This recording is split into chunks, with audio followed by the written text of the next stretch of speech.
Hello everyone, and welcome back to Roll4It, where YouTubers and YouTubers get together to play some lovely tabletop RPGs. Today, of course, we are playing the final episode of a Vampire the Masquerade Season 1 of Sounds of Silence. It is the finale. It's happening.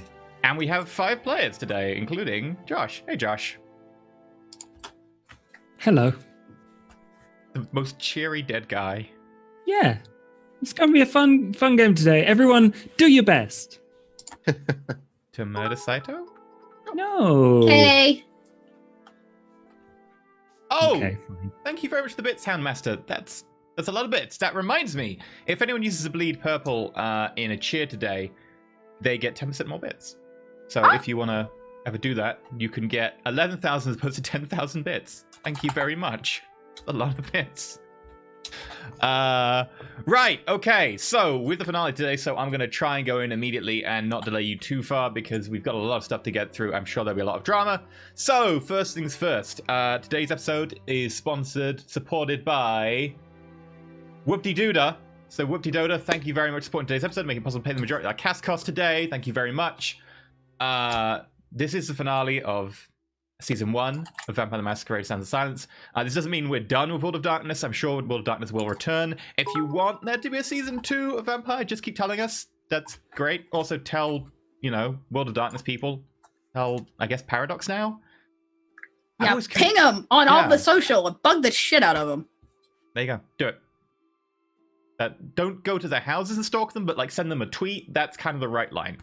So if you want to support us in that way, let people know. Thank you very much. I really appreciate it. Thank you very much for all the bits, everyone. And that means that there is a new show coming. And we announced it last week that starting next week on the 4th of May, we have a new show, Game of Thrones Riverlands, which is the same cast, plus 3 guests, Maggie, Josh, and Bentham, because I couldn't not have Bentham on the show. We'll be playing a Game of Thrones show. And thanks to an all-nighter, we actually have, I think, an intro video to show you. So enjoy. Ooh.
There you go. That's the intro video. I'll play it again at the break because I know I screwed up the sound there for a minute. So if you want to see it again at the break, you can do.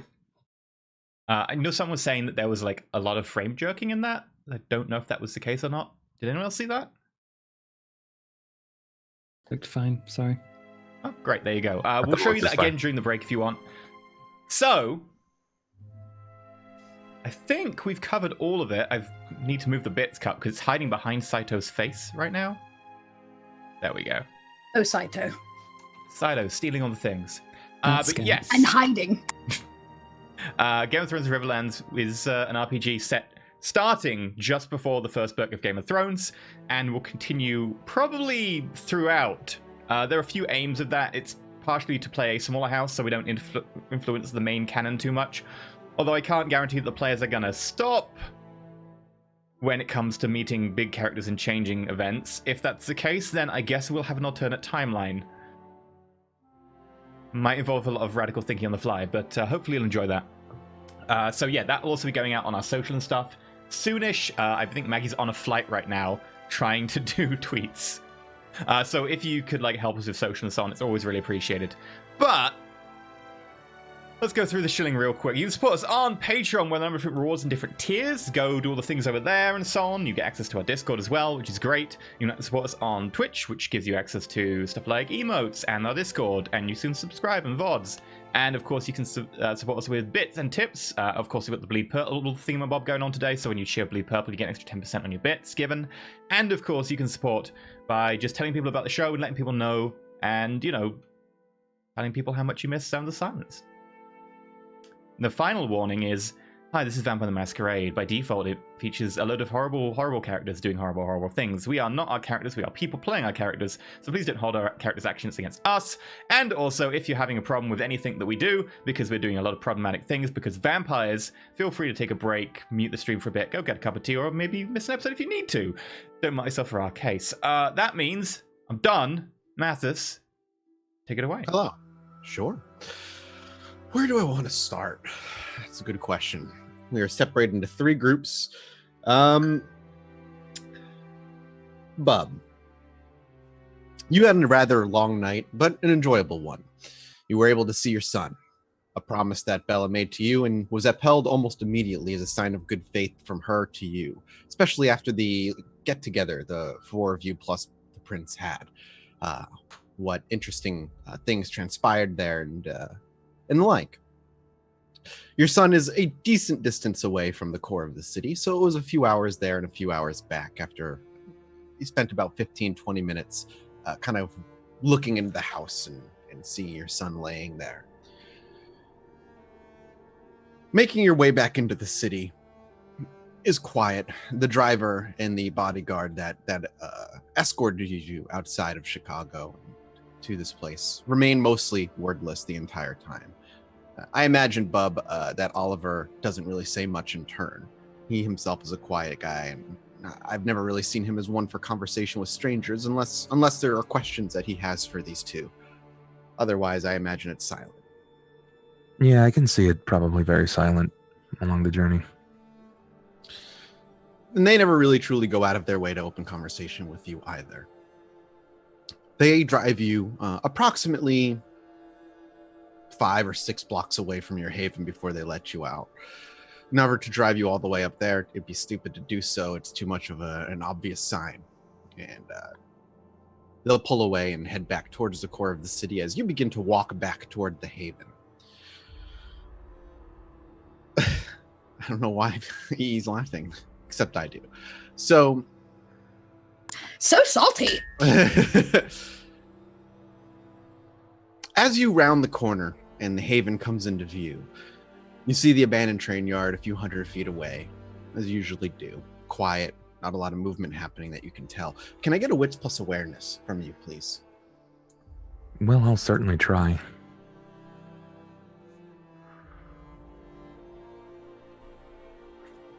The die modifier changed. It's a tiny vampire head now.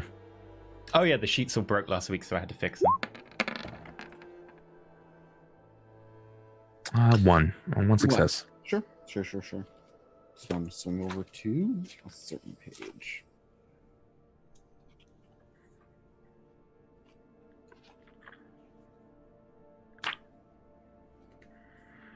Okay.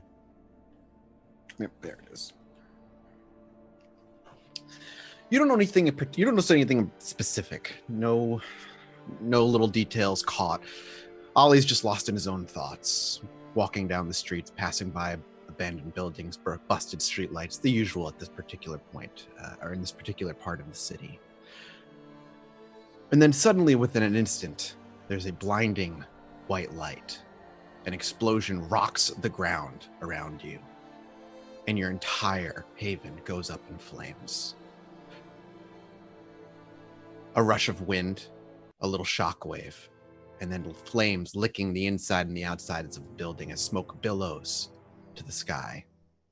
There's not much of a time for you to respond. There's not much of a time for Ollie to recoil and gather his senses before the fear of fire sets firmly within his chest.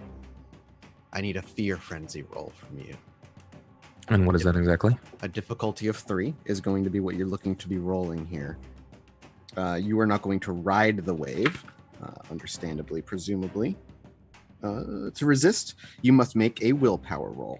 Plus a third of your humanity rounded up? Add dice, 1/3 of the humanity rounded down. Down.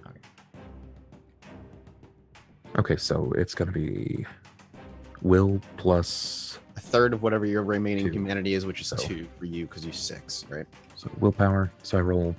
All right. Is there already a roll that I can click on, or should I just... No, manually if you put use the macro, though, there's a miscellaneous macro that you should be able to use. Fine, on macros turn on. You should turn macros up, right? I will. In another time, sir.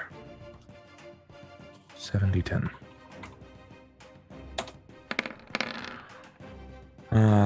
3 successes. Okay.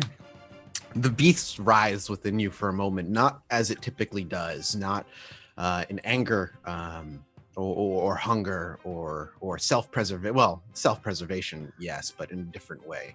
Usually self-preservation instincts come at the cost of a mortal life, ripping out their throat or killing somebody so they don't be seen. But this is different. The beast is panicking. It is desperate to claw away as quickly and as far away from this fire as possible. However, you are able to maintain composure. While the building is on fire and an explosion rocked the area around you, Ollie is able to maintain his train of thought, compose himself, at least enough for a moment. What is Ollie's immediate actions after seeing this happen? Your entire haven up in flames. Knowing the actions of some of the things that we've done, knowing what could come based off of the Inquisition, I would turn immediately and kind of start jogging away, probably to a manhole, if I can get to a manhole. Sure. You know there's a manhole. There's one relatively close to your haven, but that would require running toward the fire, not something that you'd want to do. From where you are, you do know that there is a manhole a couple blocks down. You can get there pretty quickly if you had celerity, even faster. But going down a couple blocks, taking a right down an alleyway, popping out on another street, there's a manhole there that you can get to. So Ollie's going to head down that way. Sure. Can I get a wits plus awareness, please? As buildings start to go by. Yeah.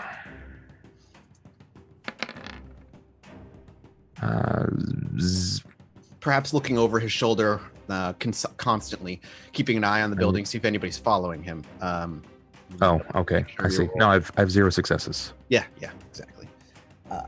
So you are basically just at a panicked pace. You're moving as fast as you can. You're not sure if any of your friends were even in your haven at that point. The last you knew, they may have been there. You might have just lost everybody that you know. So he's running and not thinking straight.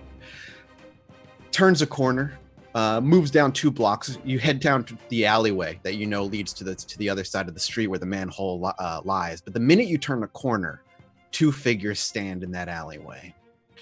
It's hard to see their details on their face, but they don't seem to be moving, and they don't seem to be begging for food or money. In fact, they don't seem to be homeless whatsoever. The way they carry themselves and the way they're dressed in the moonlight, even though most of their details are shrouded, there's obvious signs on their body that indicate that they are not homeless. Spray painted crosses across their chest, weapons dangling from some of their hands, and fine clothing laid underneath. You are met face to face with them.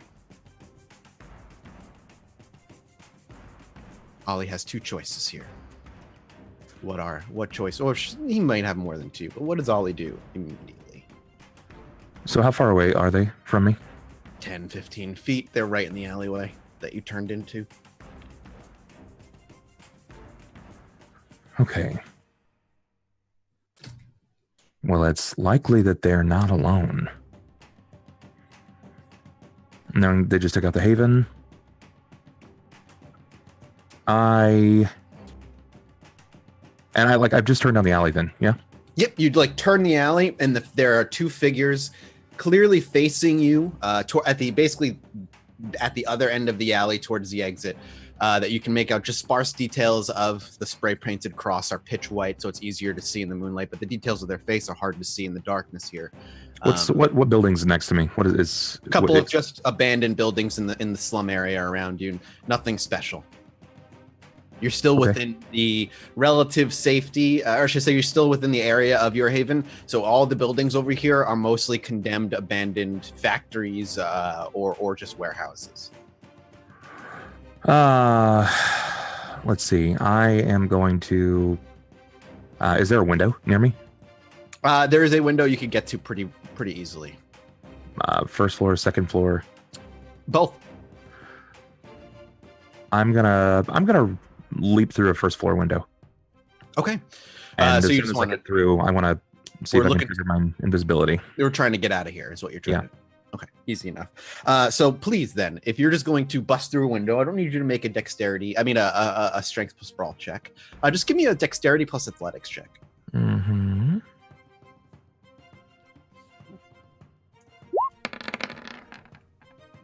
3 successes. We see Ollie turn the corner and see these two figures cast in moonlight. The roaring fire behind him, and you can actually hear the crackling of the flames even this far away. The fire is raging at this point. In the distance, you can actually begin to hear the sirens echo throughout the city. You're not sure if they're coming this way. Chicago is filled with sirens all night long, but you imagine that sooner or later they'll be here. Taking a quick look to your left and to your right and seeing a window not too far on your left-hand side, Ollie takes 2 quick steps, throws his arms up in front of him, and just leaps, crashing through a window. Glass shatters and sprays in both directions before you, Ollie, collide on the ground and quickly roll, getting up to your feet and wanting to go invisible. You do so. Browse check. Invisibility. 1 success. Okay, so your hunger does not go up. Once you land on your feet and quickly stand up, looking behind you, making sure that there's nobody in the window behind you, you quickly disappear from the memory of those who can see you. Ollie's goal is to head where at this point? I am going to head to Zach's apartment. You actually can hear behind you as Ollie is quickly plodding through the building, looking for an exit. Do you just go out the front door or a back door or any door, basically? Anything that seems to be open. I'm going to try to eliminate as much noise as possible to trigger any warranting effect. So right. Go ahead and give me a step as well. Give me a dexterity plus stealth check. Dex. Stealth, you got it.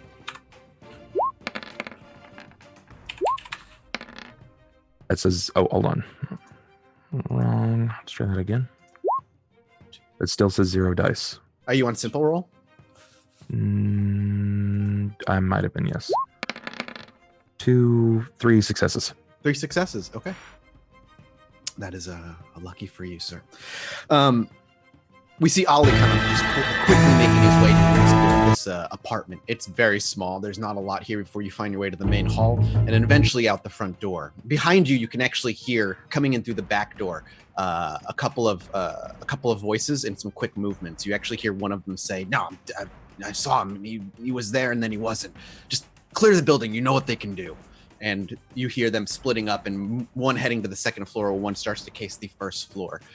You quickly slip out the front door, slide shut the front door, and quickly move your way into the streets. You believe that you've left them into the building and that they're going to be looking through the building, and that you were able to slip out relatively unnoticed. You make your way down the street, and eventually a manhole cover is not too far from where you are. Ollie can quickly throw his hand under it and lift it without a problem and dip into the sewers and make his way towards Zach's apartment. Now, Zach, remind me, you're in the hotel, correct? At the moment. You're in the yes. Okay, no problem. As we see Ollie dip into the to the sewers and gently layer the manhole cover on top, and at least to his knowledge, get away. The camera will pull back, not follow Ollie into the sewer, and instead head further south, past your train station, into an area that belongs to the Anarchs, cast in darkness. It's been chaos here in Anarch territory, Josh. Saito has been frustrated with the Anarchs specifically. There has been a lot of conversation about what the next step should be for the Anarchs. Some recommend staying back and, like have been discussed before, licking their wounds and taking everything that's happened to them and waiting it out. Others, specifically you, have been pushing to press into the Camarilla sooner rather than later. The sooner you can strike them, the sooner you can gather your territory back. And besides, inflaming tensions between the Camarilla and the Anarchs is not necessarily a bad thing. If the Camarilla ends up spreading themselves too thin, then that's going to just automatically open up weaknesses for the Anarchs to be able to start pressing. You already know that within the city there's the rumors of the Zamichi. You already know that there are the rumors of the Second Inquisition within the Chicago. That all this stuff that has happened over the past few years recently has caused the Camarilla to have to basically pay attention to multiple different fronts of pressure. So for Saito, it has been an opportunity to try and weaken their stances. And throughout the Anarch Council meetings, ever since you've been placed on the council, your biggest, the one that's pressed the most back against you has been Molly, the gangrel, surprisingly. She has put forth that multiple times that the opportunity now is not to press inward, that the Anarchs themselves are not sitting in the best position. Her argument is more or less that not only have they lost territory to the Camarilla, that they've lost Mark's bar, but that the taint, there's still that taint that Mark may or may not have been in league with Zamichi, and having that stain on the Anarchs themselves in Chicago automatically puts them in a weaker point in the eyes of all kindred. Even if they're not Anarchs, why would they want to work with us if they are to believe that the Zamichi were working with one of the Anarch Council and none of us ever knew about it? How can they ever trust us to keep them safe? Of course, other arguments would be that, that this was a fringe case and that any who put that stain on the entirety of the Anarchs is overdoing it and perhaps painting the Anarchs with a broad stroke. But the arguments go back and forth. And in fact, one night, the argument gets so heated between you and Molly during one of these council meetings, well after most of the council leaves, that she just slams the table, snaps it in half, and screams at you that your actions and that your eagerness to strike back at the Camarilla is going to be their undoing. But Saito doesn't believe that to be the case. And he might be very, very right here. He is correct that the Camarilla is spreading itself thin.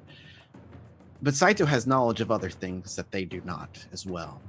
Things that visit him occasionally when he sleeps. Things that he speaks to occasionally when he is alone. And after this particular argument with the Anarch Council, desperate to press into the territory and take back what was once theirs, the insult that Bella had cast upon the Anarchs by taking away Mark's bar and not only placing it within the territory of the Camarilla, but also turning it into a housing place for the less fortunate, is the Toreador's way of giving you the finger. It's frustrating, but it's an unfortunate truth. But after that particular meeting with the Anarch Council, and we see Saito fall into a slumber for the following day, Saito awakens in the depths of darkness again. As he looks around, he does notice the wispy strands of shadow coming from his back that dangle into the absence of anything, really. And for a while, it is purely silence here. It's peaceful. You don't actually dream of this place very often. Less than a handful of times since it's happened to you. But when it happens, usually there's conversation to be had, deals to be made, and instructions to follow. For everything that she has told you has come to fruition in some way, and that every direction she sent you has been successful in some way. And this night, after waiting what seems like an eternity, footsteps are heard. Distant ones that grow closer and closer. And before you is a kindred that you've spoken to once, the first night that you saw this place. Usually when you're here, it's not a figure that you speak to. It's not a voice that you respond to. It's more of an intuition you're given, a feeling of right and wrong, and you're usually set upon with that feeling in the world to make do with as you see fit. Sometimes you'll ask questions and you'll get a gut feeling as to whether that's the right or wrong decision, but very rarely do you speak to anything here directly. But here, Vanessa makes herself shown. She walks up to you as you dangle from the puppet strings. She too has shadowy wisps from her back, though she always seems to have more freedom of movement here than you do. She looks you up and down as she gets closer, runs her finger down up your side, up your arm, to your cheek, and lifts your head and smiles. My dear Saito, a task. She just nods when you say good evening. A task, a simple one. Many years ago, one turned down her gifts, and in turn, he was punished for it, sent away. It seems that the coterie have discovered this particular kindred. They're a frustrating crew, but the Second Inquisition has taken hold of a building in Chicago where he is being kept. And the coterie, from our understanding, is going to attempt to rescue him. His fate was given to him by her hand. He must die, or Chicago will fall. Do what it takes. Use the coterie to your advantage if you must. They're useful still. They've accomplished so much for Chicago without their own knowing. But the one who sits in the basement of the orphanage was handed to the Second Inquisition by us. Now his time is over. His night must come to an end. Ensure it by any means necessary, Saito. You will be rewarded if you succeed, much as you've been rewarded in the past. Any questions?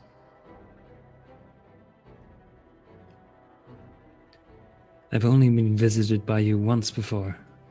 Yes. So I'm interested to know. What's changed? Chicago is in a tipping point tonight. Certain things have been pushed further up the timeline than I expected.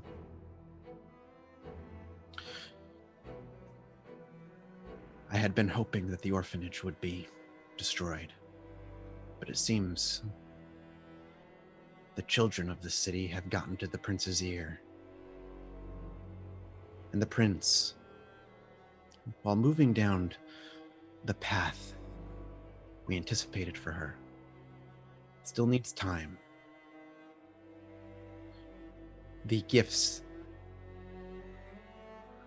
of SYBIL aren't something that are immediate. She gave them an opportunity to take out the orphanage quietly. But he cannot live. Very well. 2 more questions then. Any instructions as to what I should do with Inquisition members? She shakes their head. They're mortals and a thorn in our side. They're useful when the time is necessary, but they're dangerous. Kill them if they're in your way. They mean nothing. Very well. Any instruction to do with the coterie? If they get in your way and you see an opportunity, you're open to kill them if you must. They've served their purpose and some of them still have plenty of tools to be used. But they are not like you, my boy. Not many are. Well, No, No, less than a handful understand that you are a chosen one, gifted the gifts by SYBIL herself. You will help rebuild Chicago. I can't wait. She nods. But they are useful. If they do not stand in your way, there's no need to murder them. They did deliver Bella. Part of the key to this city. I'm sure they could do plenty with the right guidance. And you had another question? Or no? No. Thank you. She nods. Remember the gifts you were given. She actually will lean in and give you a gentle kiss on your cheek. Remember, 2 dots of oblivion are yours. Enjoy them. As she walks into the darkness. Saito sits down and Waits for the vision to end, and almost instantly as he plots himself onto the ground, you snap awake to the next evening. Back to Oliver. You arrive at Zach's apartment. You've been here before. Finding your way here is pretty simple. As you make your way upstairs, I imagine the apartment would be locked, Zach, if you weren't home. Yeah. You knock on the door to no answer. You feel, you check the door handle. It's locked. Would Bub just mash his way in? Probably. Okay, straight. I mean, probably trying to make that as You want a easy larceny as check? possible. You want to like pop it, or do you want to just? Yeah. I wanna give it a shot at least. Sure, Dex plus larceny. Yeah.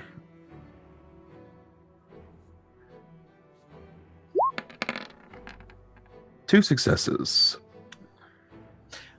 Zach, how good are the locks on your apartment? Are these like replaced from the stock locks that you would normally get, or just kind of shitty locks? They're deliberately kept really shitty. Okay, very simple to pop them. You're able to fiddle with it for just a little while, Bub, before Oliver can feel and hear the definitive clicking of a lock, and maybe to his surprise, maybe not, the lock opens, and you're able to step inside to an apartment that is very clearly empty. But most importantly, very clearly has not seen any conflict. That's good. That's good. Is there anything like a landline or a phone of sorts at all? I doubt there's a landline. However, if there's emergency cell phones around, that would be up to Zach. But you have to make a roll to find just it. in case like someone found this route and then got the cell phone and then tracked it back to me. It's effectively like I would come swing by here in a few hours when I'm free. So it's hidden. But there wouldn't be a cell phone here. There wouldn't be. Gotcha. No. So no, Ollie, you spend maybe however long Ollie would feel comfortable searching this place for a phone of any type, and it's very clear within maybe 10 minutes that, and maybe to no surprise, A, no landline anywhere. All the areas that would have landlines are just empty sockets on the wall. And B, if there is a cell phone here, Zach has hidden it so well that you can't find it, but likely there's nothing here. Well, it's probably getting pretty close to morning at this point. It is. Mm-hmm. So I'm going to find any form of cover. Well, Zach's apartment is built to hold him here during the day, should he need to.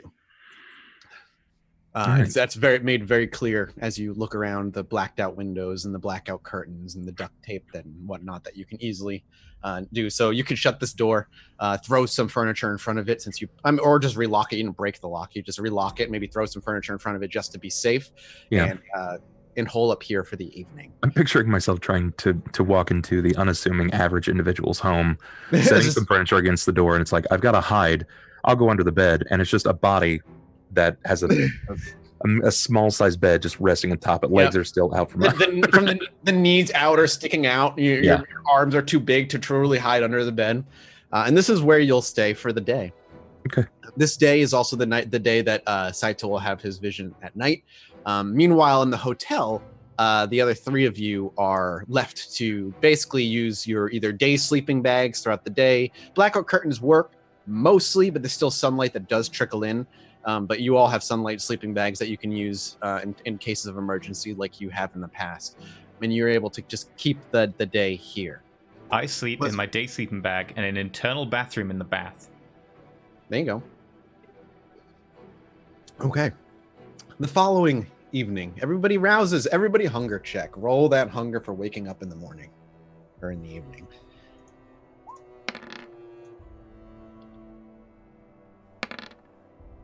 One moment. My roll 20.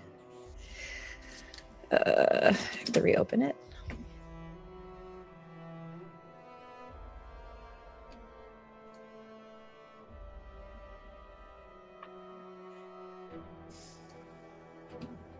Whose hunger went up in the meanwhile? Anybody's? Josh's did, it looks like. Just Josh. My roll 20's not loading. Oh, no. Why is it? R.I.P. One moment. There we are.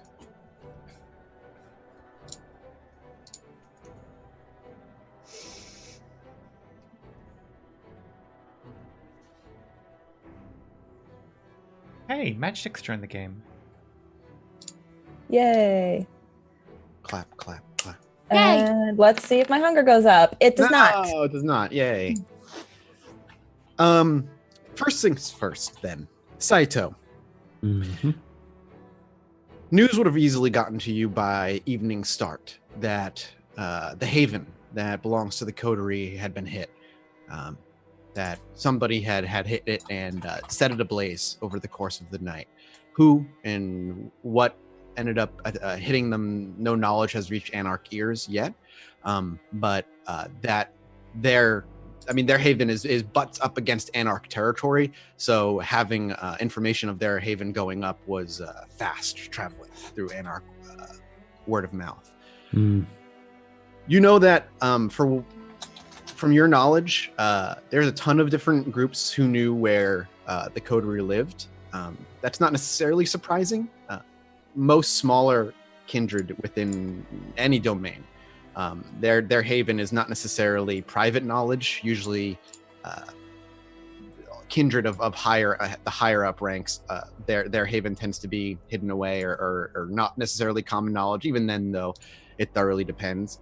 Moreover, the coterie has been at the eye of many a storm over the past 3 to 4 years in Chicago. So it could be rogue anarchs. It could be, it could be something from Madison, from the things that you saw. Obviously, it could be Second Inquisition. If the Zamichi are actually around, it could be Sabat. There's so many different. There's so many different. Yeah, there's so many choices that could have ended up hitting the coterie again. The coterie, for the first couple of years at least, were not exactly quiet people in this city. Where would Saito end up going looking for the coterie then? You do know of Zach's apartment, obviously. You've been there before. Would that be the first place he would hit, or would he head elsewhere? Has Saito gone to my apartment before?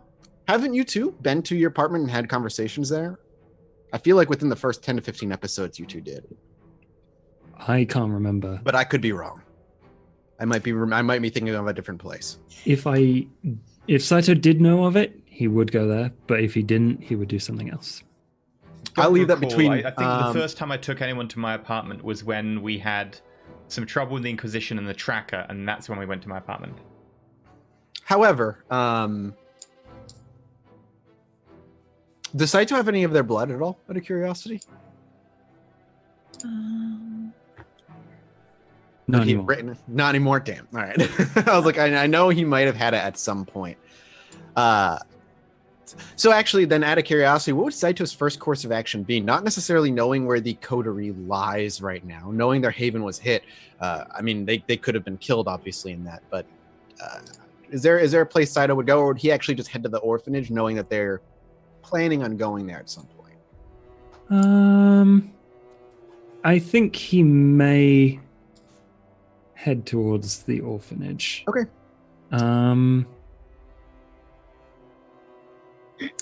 No. What Saito would do was first he would feed from his herd. Yes, absolutely. Because your hunger. It's dangerous rocking around with a bunch of hunger. And then Saito would close his eyes, concentrate, and think of a small stone that is hanging around the neck.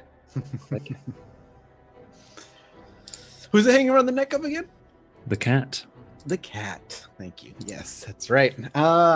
Let's look at the. Can you pop open the specific rules for that so people know?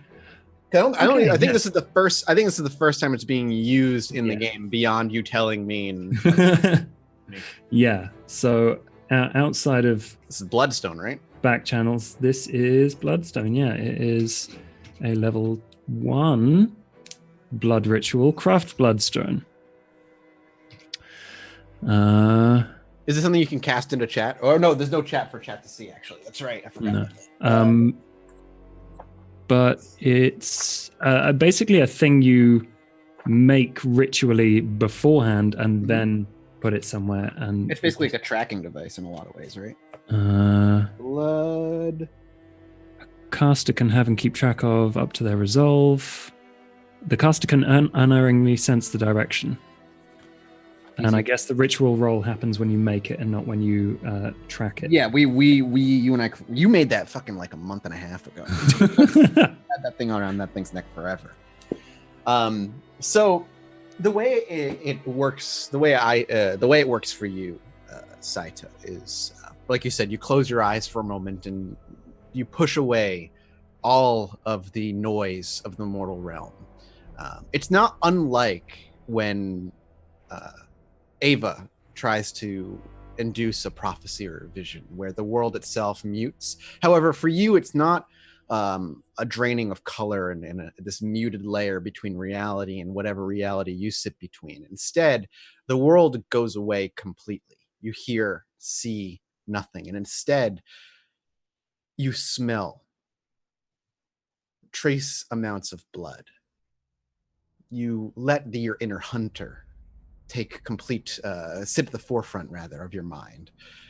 And as the world fades to darkness and the world goes silent, and the smells of the city and mortals dissipate, the only thing that you can sense is a strong scent of blood.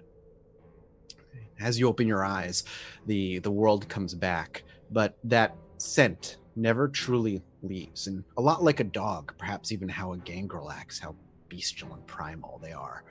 You can follow this scent. You get pulled in a direction. Maybe you believe that it's the beast leading you, that it's the beast putting the scent under your nose to help you understand the powers of this blood magic, to root it in reality in a way so your character doesn't... so it's not like mage's magic. More like a magic of a hunter, but you're able to follow the smell of blood for city blocks. Now, the hotel that they're staying in, where Miss Bella is not terribly far from the orphanage. It's not like in the core of Chicago. You're not walking into the Prince's domain or any of the Primogen Council's domain that you're aware of.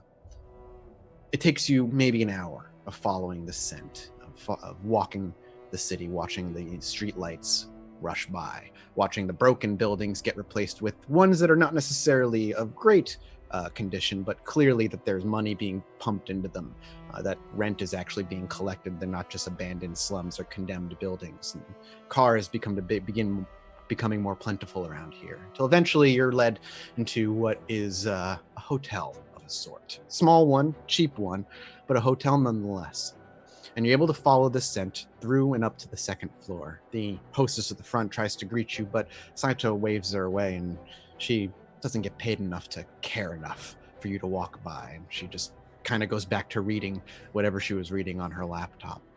Eventually, you make your way to a door, and Saito, Dakota, and Ava on the other side, getting ready for the day, talking about the plans, wondering where Ollie is, maybe thinking of how to get a hold of him. Saito, do you knock? The door is probably locked, I imagine. Yeah, Saito knocks. And the three of you hear a gentle knock at your door. Is this soon after nightfall? Soon after nightfall, yep. Sure. I was probably just about getting ready to go and have a look at my house, just in case Bubs turned up there. But sure. Yeah, I grabbed the shotgun, and I'm gonna... I go to the door and kind of put my eye to it when you back up with the shotgun. I'm guessing... Yeah, as this night opened, Cammy told you that she's going to speak with the elder members of the council to see what that explosion was or that fire was that you saw the night before. The sun was too close to rising for you all to go check it out.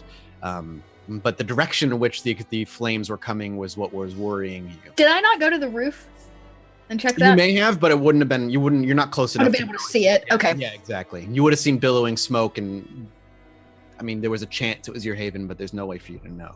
Oh, it was But, definitely our as- haven. The whole as- thing with the drunk guy earlier, Zach's convinced. Yeah. Okay, yeah. Zach pulling his shotgun out, heading to the door, looking out the peephole. A face that you were hoping to have a meeting with many a time, but never truly came to fruition, stands on the other side. I cover the eye hole like it will make sure he can't hear us. I'm like, it's Saito. Saito's here? Okay, he's definitely tracking us somehow. Meow.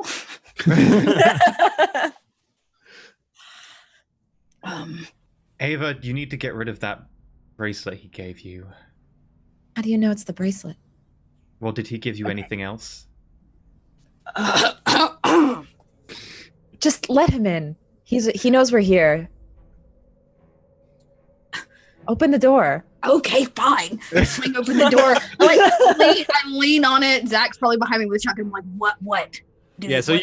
you actually see Dakota. The door flies open. Dakota leans against it in a very stylish, like "fuck you, I'm a punk" kind of way. And under her arm, you actually do see the barrel of a gun being held by clearly Zach with his scrawny frame leveled at you underneath. So you're being covered. Good evening. It's nice to see you again, Dakota. Yeah. Why are you here? How are you here? Good to see you. Good to see you, Ava. Ava speaks in the back corner behind the man with the shotgun. Also, I'm disappearing into sunlight. Oh no. This is how vampires die, Mathis. Bye. I'm supposed to ask him to come in, right? Or something. I mean, To answer your question, I'm here because I was worried about you when I heard the news of your haven. okay. Maybe Wait, we what should happened to go- the Haven? A bomb went off. So Come in! the Saito. suspicions were right.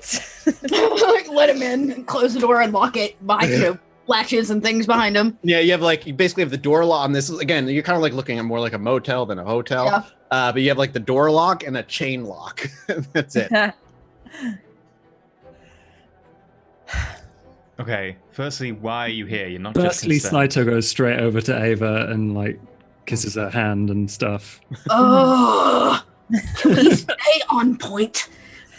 Can we talk about the fact that you said the Haven burned down and you're here to apologize or to give your greatest sympathy? You I just didn't wanted to come check to that our we're okay. motel to check on us and find we're okay. Why are you here? I am here because I am concerned about the significant Second Inquisition threat. Okay, why are you here? How are you here? How do you track us here?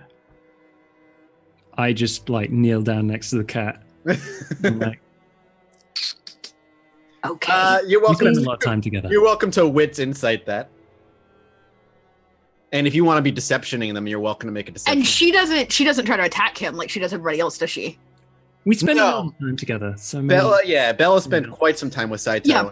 You even told her outright, like, Saito's safe, go to Saito. Yeah, like stay Oh, with like, critical success! Critical Wow. success of a 4. I mean, That's up to you. I mean, it depends on how subtle you wanted Saito to be doing, or is this an obvious thing?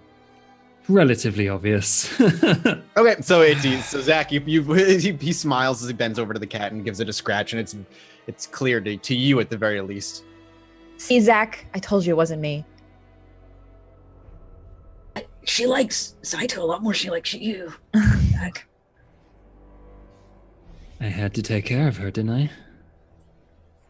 We forged a bond. Yeah, I appreciate that. So now you track her when you need to find us? I think it turned out for the best, don't you? I guess, but you still haven't told us why you're here. You're kind of dodging the question. No, I've told you exactly. I'm concerned about the The Second Inquis- Inquisition threat. You didn't just come to our hotel tracking a cat which you had a secret way of tracking just to pay your respects and apologize for the lack of a haven. How did you know that we have anything to do with the Inquisition? Or Because if we have kin. anything? They have everything to do with us, and so they take out the weakest first. And I'm sorry to say, aside from a few others I know, the youngest coteries disappear first. Does the Inquisition think we were inside the building when they exploded it? I can't tell you that. I have no idea. Wait a second. Did you go by? Where's Ollie? I'm gonna go and look for him. Would you like me to accompany you? Careful. If he spends a lot of time with you, he'll start tracking you, Zach. I'll just have to not sleep with him and let me give me bracelets and pendants. We are salty. Do you accept Saito's invitation? To be joined? He's gonna have to get a new apartment now anyway, so... Zach and so Saito will go along with Zach. Does Ava and Dakota stay in the hotel and just wait then? Yes. Yes. Oh, are you leaving? He's I'll stay. The less of You'll us, stay. the better, just in case they recognize you from, say, the last time you're at the orphanage. Okay. So Saito and actually that's an adorable name. I almost said Zaito, but Zaito is the That was like so natural. I know it could be Saito, but it could also be Sack. It could be Sack. That's true. I have a preference. No, man. When Zaito gets together, there's a Zack in exchange at all times. So I'm disturbed. Wow. Making your way down the street. Saito looks disappointed when he hears that the others won't be joining them, but I imagine there's conversation that wants to be had then, Zach. Yeah, we probably walk in silence for like a good 10, 15 minutes, unless Saito says anything. Saito does not say anything and is looking around all over the place because Yes. you're being tracked by the Second Inquisition. At least he believes so. Yes. Yep. Definitely going to take a very obscure route there and a very obscure route back. Of course. So it might take a couple of hours just to get there. But 15 minutes goes by, Zach doesn't say anything. You're doing rather well for yourself. Thank you. I see that you have survived a significant amount. Yes. I don't have anything against what you did with Mark. The rest of my coterie may hold some grudges. I don't know what you're talking about. Sure. I understand it was you. You don't need to play coy. You can think what you like to, but I'm glad that you understand our differing perspectives don't preclude our working together. No. It does mean that I'm very aware that your motives may be different. I've got nothing against you. And I have nothing against you, Zach Aloise. But I would like to know, have you made your bed yet? I find myself being forced to make my bed. There's still some of it that's unkept, but...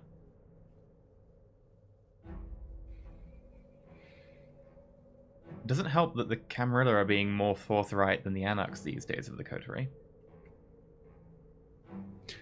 I'm sure you understand that the Anarchs haven't really found themselves in a position to be forthright. No, it's understandable. And Mark I'm not did... gonna lie, part of that is your fault. Well, our coterie's opinion of the Anarchs was somewhat tainted by Mark. The whole abducting someone's son thing tends to leave a bit of a... Yes. Mark was truly a regrettable kindred. He seemed fine to begin with. What happened? I don't know. The We only may thing have you both been misled by him. The only thing you do know about what you believe happened to Mark was desperation. That seems to be the only conclusion that the council can come to. I don't want to believe that he was responsible for those horrors in his basement. But he was desperate enough to begin foolishly involving mortals. Whether they were sons or otherwise, he was playing a very dangerous game. That's true.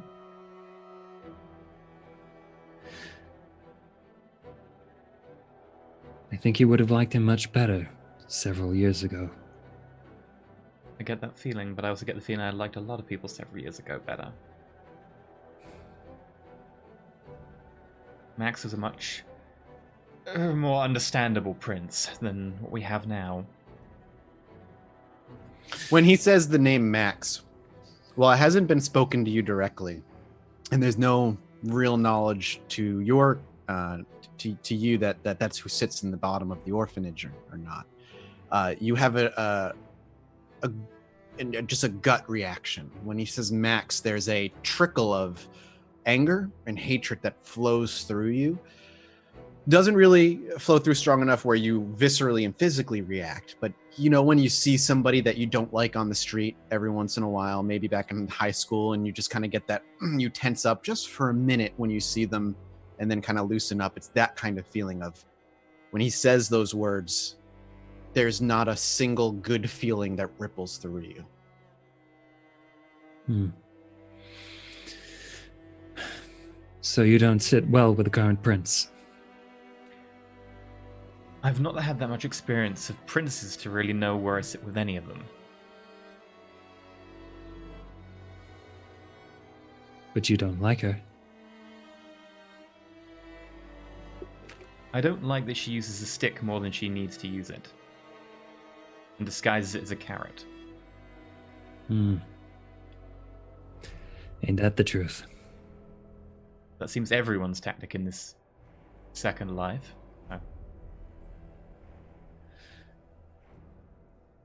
Being earnest can get you killed. It's a sad fact.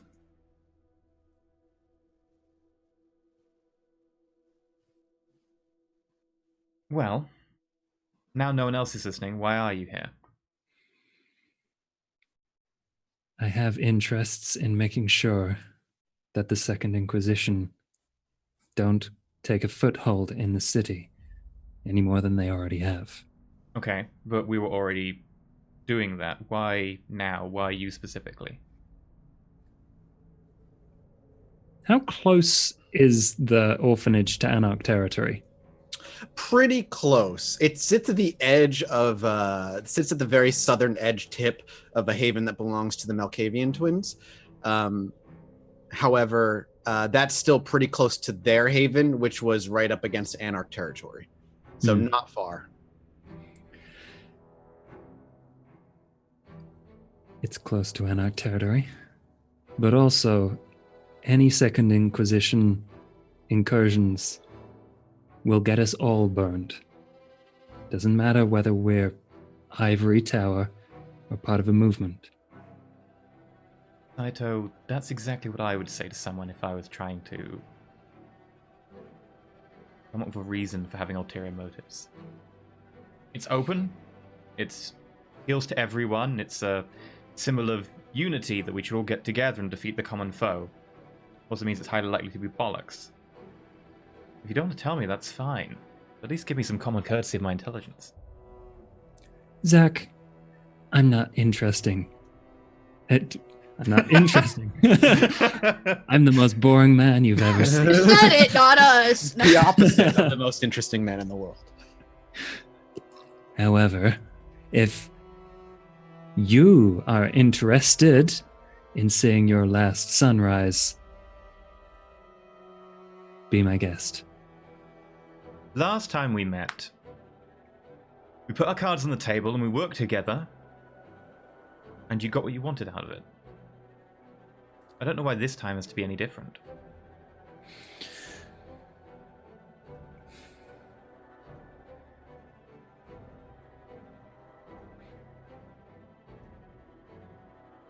Very well.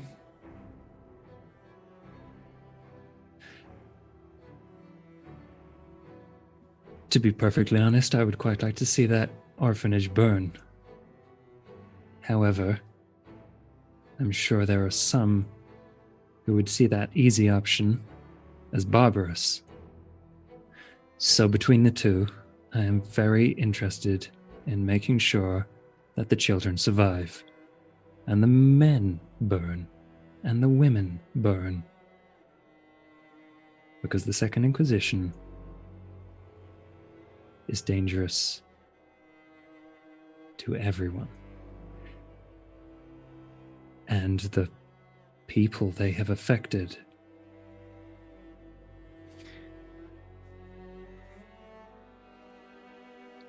Maybe. That seems like Camille's tongue, not yours, but maybe. Either way. Listening to Camille? Hmm? You've been listening to Camille? Quite closely. Hmm. Doesn't say anything bad against you. I'm sure you have your differences.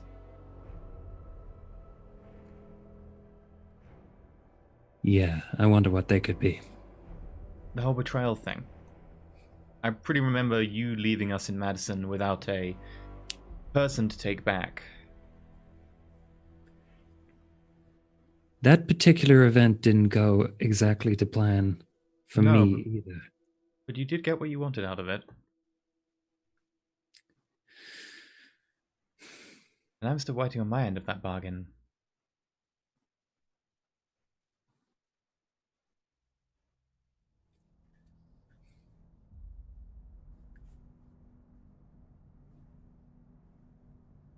At the risk of sounding flippant, the deal was not fulfilled.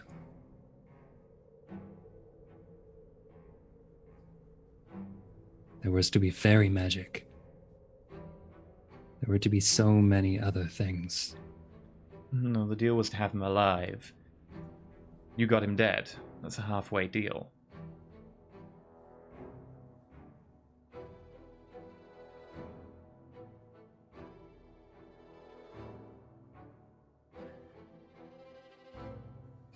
You got half of what you wanted. The camera didn't get to interrogate him, didn't get to find out anything, didn't get to find out about you, which I am grateful for. Zach, I'm assuming you still want my blood. Your blood would be a start. If you're worried that I'll do something with it, I'll ingest it immediately in front of you if need be.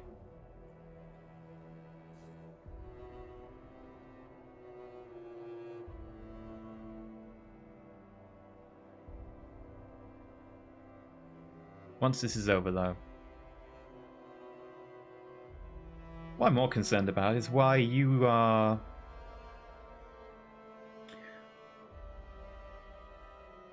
You seem more in control of a few things.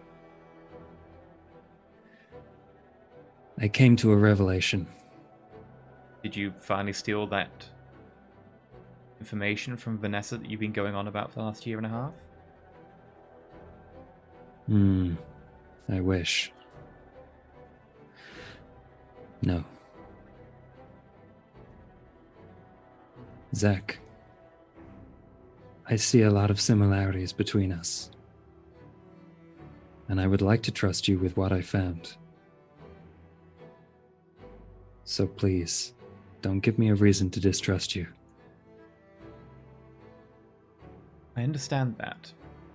And if you were anyone else, if I were anyone else, we'd do this softly dance around each other, but I'm pretty sure Nate for us needs that. So, I understand that if you can't trust me, and I don't really fully trust you, And yes, I would like to. But you at least have to give me some sort of sign about you wanting to actually trust me rather than use me. Because I understand that in everyone's unlife, they all use each other. Yes, Camille used you used the coterie.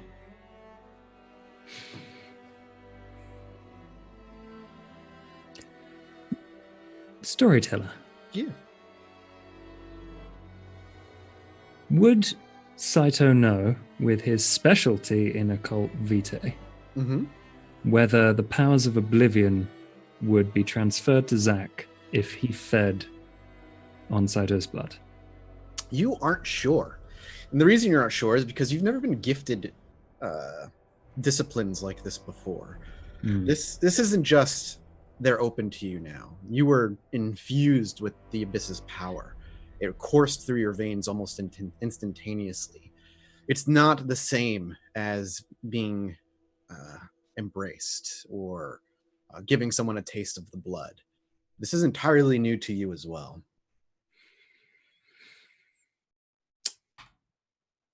Okay. Zack, if you would like another way, a third way, I will gift you my blood as a sign of trust. But not in the street. A third way to what? Survive in this city. Well, that's kind of what I was aiming at to begin with. I'm open ears. I understand not wanting to talk about that in the street. If you want, we can find something a little bit more private. And I'm very much down for having some of your blood, but maybe once we've done tonight's work. I remember what happened last time someone fed on your blood.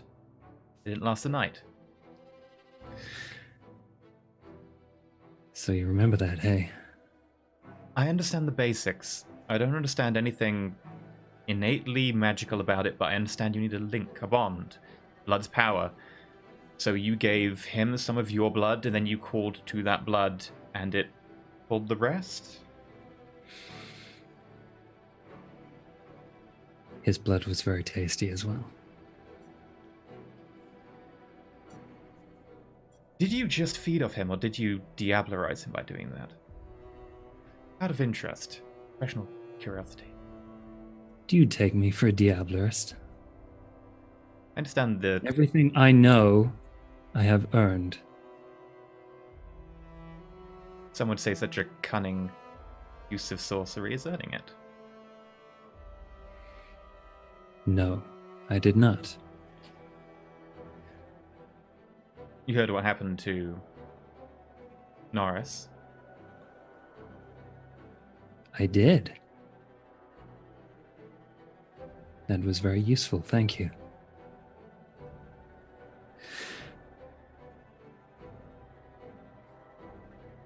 Do we want to go find Ollie, or do you want to have that chat about this third way? Because I do understand you've been talking to ghosts now. There aren't many who can do that, from what I understand. Not ghosts. Ghost. If anything, that leaves me more confused. I made a friend. Yes. Let's go find Ollie. Okay. It's not much more walking before the apartment is before you. Ollie, you've been awake for a while, maybe an hour or two at this point, debating whether to leave the apartment or wait here, knowing that Zack will likely show up at some point if he's alive. It's the idea of like staying in one place lost in the woods. You know, if you go hiking, it can be much more difficult for those looking for you to find you if you keep moving. Here, at the very least, there's the safety in knowing this belongs to Zack, and if Zack did die, then within a few days you'll know. But it only takes a few hours, a couple hours, before Zack and Saito arrive. Zack and Saito on the other side of the apartment door. The door's shut and it is locked, as you remember leaving it. I keep the door with a really shitty lock for a reason. Mm-hmm. I have a few things like just jammed in the doorway, like little bits of hair and so on, that when it's opened they fall out really easily, so it's easy to tell if someone has. So I look at the door. Yep, looks like it's been opened. Someone's here. Or at We'll least find out what's was. behind door number 1. Saito gets out a knife. And Zach unlocks the door. Did Ollie throw furniture in front of the door? Yeah. I knock on the door. I don't unlock it. Okay, there's a knock. There's a muted knock on the other side of that furniture, Ollie, as you're pacing around the apartment, maybe angry, afraid, frustrated, but a muted knock. I don't say anything. Okay. No response. We'd like to talk to you about our Lord and Savior. That sounds familiar. That's a voice you recognize. I move up to the door. Mm-hmm. Who's we? It's a voice you also recognize. It's the brothers Zachary and Suichi. We have a copy of the Watchtower for you.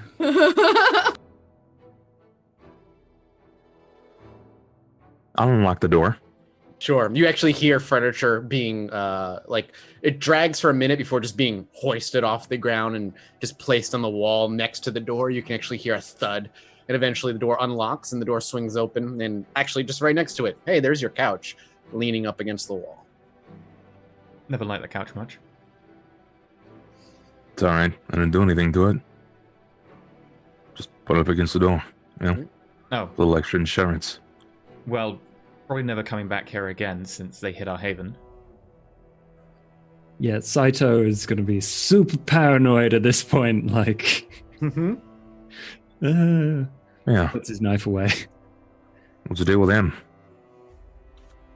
Why are you There's here? Inquisition agents around, and they hit your haven. So All kindred stand together in time of crisis, blah, blah, blah. Ah, you clearly called the most trustworthy person that you could possibly muster. I see that. No, he tracked Oh, Princess Bella even better. all the way to our very secretive hotel. Huh. So, that's neat. I'd say so. You know, I want to like you. Really fucking bad. But you just keep making it easier and easier to find reasons to dislike you. He could be talking about either one of us. It's almost like his eyes are going back and forth between the two of you. Ollie, it's a pleasure Really? to see you again. Want to dislike you. You know, the last time we had any kind of talks at all, and I'm kind of mustering them into the room. Yeah. I had to leave, and when I heard about you next, I pointed to Suichi. You were the culprit for why one of our targets basically evaporated. Evaporated? I don't know Yeah. what you're talking about. Oh, so you had no hand in what happened to Mark? I managed to get him out of the Fey realm. Oh, that's neat, but you know what I mean. Don't bullshit me. Professional differences. If Mark was captured by the Camarilla, he'd have compromised everyone, including Suichi. At least we still got the Oh. body. Well, that sounds like a Suichi problem, not an Ollie problem. That would be one of my problems. Yeah. But Now, you it know- isn't anymore. I recall a time when you were in blazing fire and I saved your ass when these war ghouls were pulling at you. But who was there to hoist your ass up off the ground? And every time you're around, something fucking awful happens. And I'll be damned if something awful doesn't happen now. Because trouble follows you. Yes. Yeah, so explain to me why I should even be here. Why should I even... Like, you are just bad luck.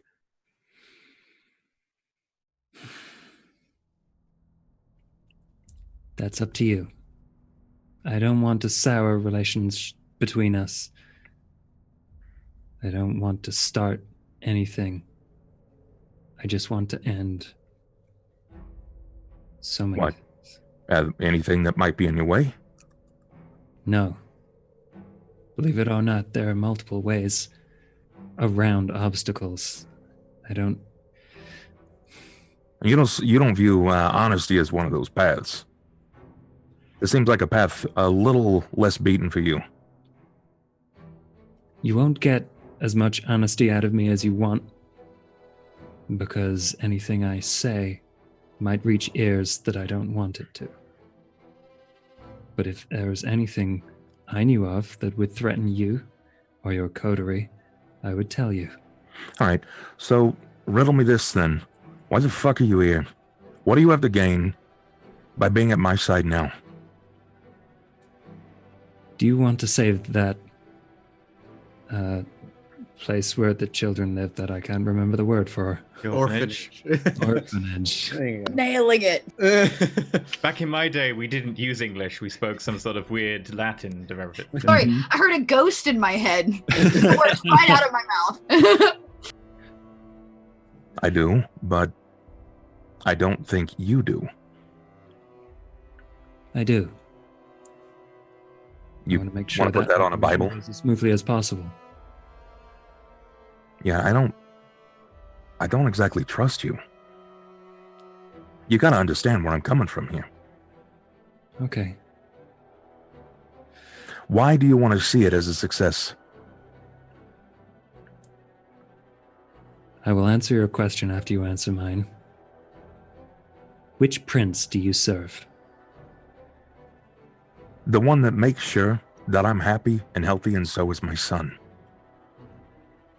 Then that is the prince that we should make sure stays there. Do you agree? Ollie, he's speaking in riddles that don't make sense to you. All right, so let's stop all this pussyfooting around the bush bullshit. What do you want about? There is a kindred who is under the control of Second Inquisition agents. You know that it's Max in the orphanage already. How? How could I know that? No, I'm you asking don't. Suichi. He's asking Saito. This is the first you're hearing about it, Ollie.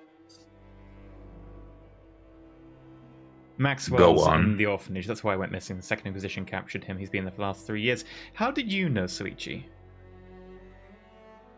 Because it is an emergent fact in this night.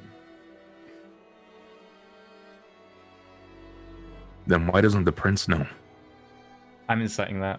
Because we don't have the same connections. Ah, so who are your connections? I'm sending you a message, Josh, real quick. Okay. 3 on my... I've got to remember to say the rolls out because people can't see them. 3 successes on my insight into... How do you know it's Maxwell in the basement?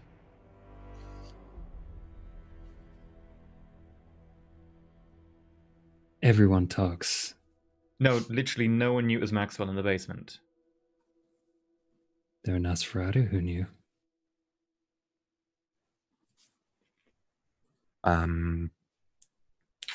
People play both sides. Can I want to... You don't have to insight that. You know just from Butcher, you know just from being what you are and having mingled with your kind for a few years now.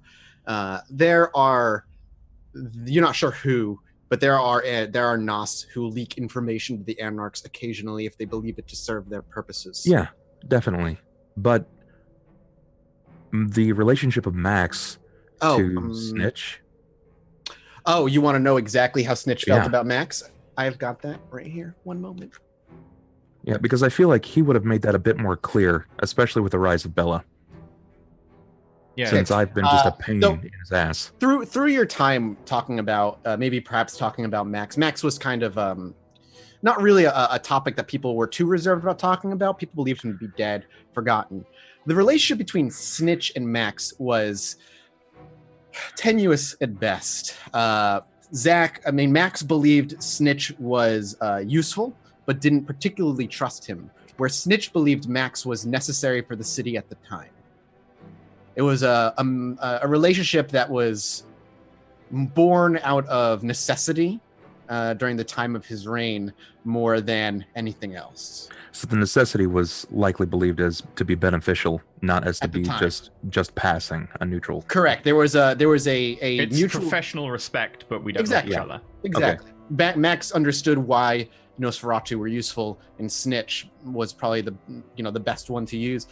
It's clear, and to you, it seems as though Snitch has an incredibly great relationship with Bella, but at the same time, you know that he probably has a great relationship with anybody Yeah, serving with. That just seems to be who he is as a Nos. sure. Do All I right, believe him with so, 3 successes about... How did he know That's going to require Josh actually making a deception roll. Okay. What is it? Manipulation subterfuge? Yep.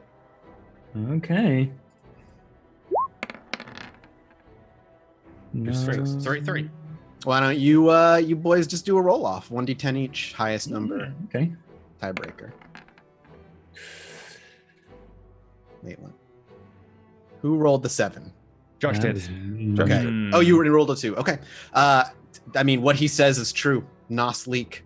That's not the first time you've heard the Nos pass information. I would like to know, not because I care that they're leaking information to the Anarchs, I'd just like to know Who?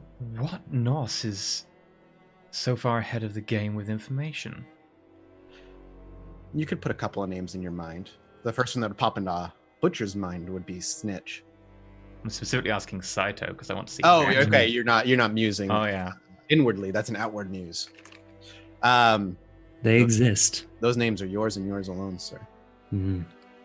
Sure. If you Sure. That's all you got. Sure. Well, he's not going to Well, tell us, and like we wouldn't tell him if someone leaked us information on him. By the way, Well, throughout this fucking entire would. scene, Zach I has don't been even- stripping off, pulling like papers and SD cards out of hidden places in the apartment and strapping them to himself with duct tape. I don't exactly have anything to lose at this point. In fact, I've got everything to gain. So, who? If Saito would give names, do you want them? Like if Ollie starts to get physically threatening, Saito will just blurt out a name. Yeah, that's where You Zach's will not blurt pushing out a because name? it's Oh, at this point, like I spent probably 16 months casing every Nos in Chicago. I've got a pretty strong case about just about anyone inside of the sewers at this point. So I feel pretty confident in knowing just enough about what he's going to say. You want all the names, or you just want one random one? Because I gave you a random one. Okay. Yeah. Do you want all of them though? Saito will begin to say, no, he doesn't want Okay. Well, there are plenty of Nosferatu that I've talked to and given information to in exchange. It's not as... And then I'm like... Ollie gets up and he starts to like takes a single step towards you, his imposing figure.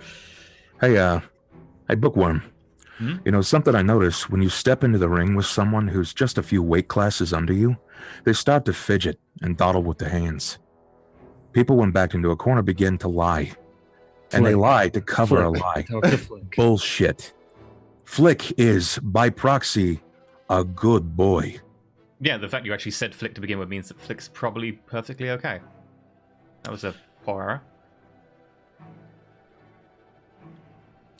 Would you like 4 other names that give you? Saito isn't going to give any more Nosferatu names. Sure. You don't have to say anything else. You just kind of confirmed to me that you will remain as that. A liar. I'm not. You are the concerned. guillotine here. I'm sorry, Zach. I'm not going to work with him. No, that's a completely decent response, and I fully understand that. But the fact that he won't give you names of someone who's been leaking him information on an organization that we were opposed to, or at least confused about, for a good 2-3 years, I won't really count against him. But not trusting him and not wanting to take on a dangerous operation is perfectly understandable. That's something for Saito to convince you about. Curious enough, why do you want to save Max?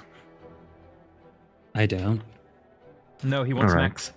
I assume dead because you want to keep Bella in charge, is what you said?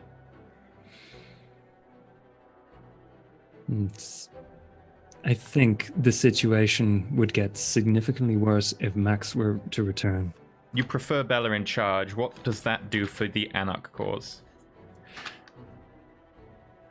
Actually, You know how much everyone loved Max. Even I liked Max a little bit. Yeah, from what I've been told, he was a pretty likable guy. Hmm. likable people tend not to have insurrections built against them. That So- seems genuine. And it's definitely not in our interest for Max to come back, unfortunately. Why keep Max alive? What? So Um, Max is in the basement with the Inquisition. They have both Norris's ghoul, who I don't know the name of. Saito, do you know his name? Do I? You actually do know his name. It's just been a while. Thomas is his name. Yeah, okay, cool. Yes, that's Thomas, and that is incredibly unsettling news. Also has Akido. So Also very unsettling. And we princes think are it gets more complicated. pretty strong, wouldn't you say? When you start pulling back to that old blood, they get a little strong. And we thought Max went off to the Middle East. The whole Gehenna thing, that was popping off, or at least that's what we thought. Because Max was supposed to be that old. So how did Max wind up with the Inquisition? There's surely a lot easier ways to die. They need him for information and for his blood. They're using him, I assume, for the two ghouls. Both of them are Venture ghouls. Both of them would lose their powers without feeding. I was wondering how Norris's ghoul retained his powers. They'd be Okay, feeding. I'm not very good at math, but I'm pretty good at seeing patterns here. And this just seems way too easy. It's a prince that was supposed to have got. That's real strong blood. Princes have fallen before. I can't tell you how an Inquisition would do it. It's over time. During Isn't it? daylight hours. As you sleep, you are. Hey, your Zach, blood means nothing. why did Shuichi go with us to that bar when we were dealing with the war ghouls? You want me to tell you why I was there? Yeah, what was that about? Mark asked me to burn his bar. All right, so you were covering Mark's ass. Why did Shuichi go to Chicago? You mean Madison? Yeah, Madison. Excuse me. Sorry, I'm trying to line all my ducks up here. Mm-hmm. To cover someone else's ass. The Anarch's ass. All right. So then why are you going to the orphanage? Whose ass you trying to cover here? Always Patterns. covering someone's ass. All right. The Anarchs. The Anarchs. Sorry, I ain't buying what you're selling. With the girls. Yes, I we'll would go like to them to. now. Just in case someone's overhearing, I don't want to say the location. Well, I already know how Ava's gonna feel about this. You Both gotta of rap them like were somewhat wire. okay. What's Dakota's thoughts? Out loud, she seemed okay with it. Dakota's all hunky-dory. Not with hunky-dory, Shuichi. but All right. she wasn't as opposed as you.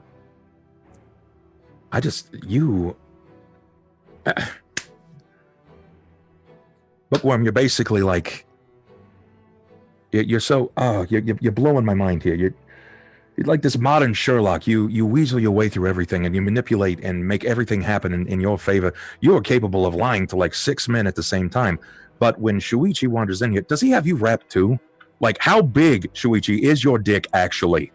All right, because you must be packing, lad. It's got to be major if you're able to wrap both of the Heloise twins. You said it. All right, good to know. Okay, this is a game that we're gonna play. I don't really mind. I don't know what Saito is planning either. I mean, he made maybe it was just lost, but I think his argument was with Bella in charge. the Camarilla's weaker. I So know the his Anarchs have a argument chance. was, but it seemed a little bit nebulous compared to his past actions. It's always been very pointed, always very objective driven, and his reasoning has been somewhat spurious this time around, although Zach thinks that he probably is genuine about having Max dead. I mean, the discovery of a lost prince is pretty fucking big news. Yeah. Just seems And very that can convenient cause- timing as well. Look, That just seems to go hand in hand with Saito. true. Let me ask you this one last question. Because I already kind of don't believe you, but I just at least want to feel this out. Mm-hmm. What benefits do you gain from keeping Bella in office? A weaker Camarilla. A weaker Camarilla. I'm inciting that. It is the truth. It that is is the the truth, truth. but it's not the most direct answer. A crit. 5 successes. A bestial crit. For one, he is speaking truth there. That's yeah. not surprising. However, I will say this, Zach, there has not been a single moment in time where, while Saito speaks truthfully, that every action he's taken, everything he's ever done, has in some way been to the benefit of the Anarchs. Always, there has always been an underlying selfish reason as well. Yeah. So you know that there's a reason that he believes, whether you believe it because your beast is telling you, there's clearly something selfish going on here. But he's also right. Everything he's ever done has helped the Anarchs survive this long.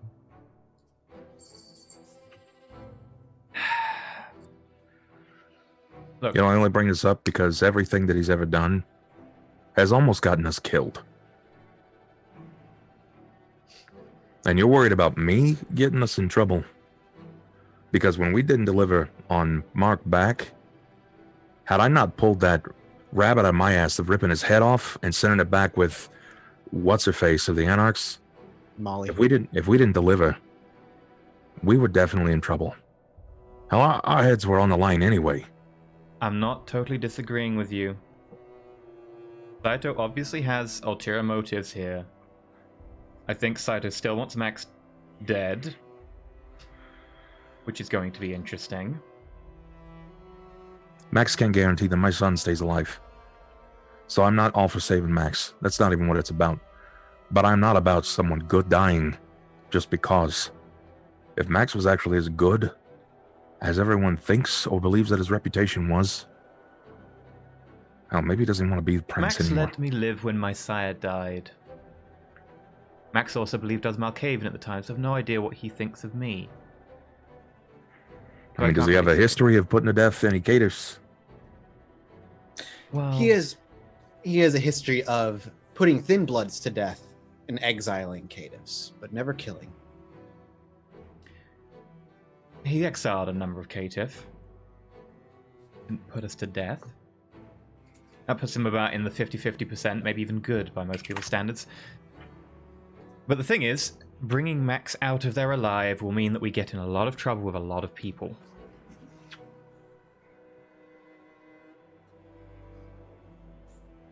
We need to discuss with the rest of the coterie anyway. And we can also discuss whether people are pro or against Suichi.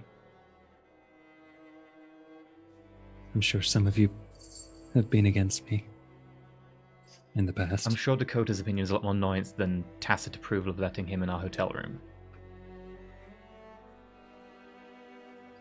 So you want to take the three of you then and head back to the hotel where the two girls wait? A very long way. Of course. I imagine right now every action you take is is long and excruciating, but for the point of safety. Back in the hotel room, Dakota and Ava have some time alone. Is there any conversation the two of them would like to have, or shall we fast forward to the point where the other three arrive? No, I have Dakota I had a has feeling. things to say. I had a feeling. So we actually turn back to the hotel minutes after the door shuts and the echoing footsteps, the heavy echoing, or no, not heavy, Ollie wasn't there. The footsteps of Zach and Saito slowly disappear into the night, leaving the two ladies alone.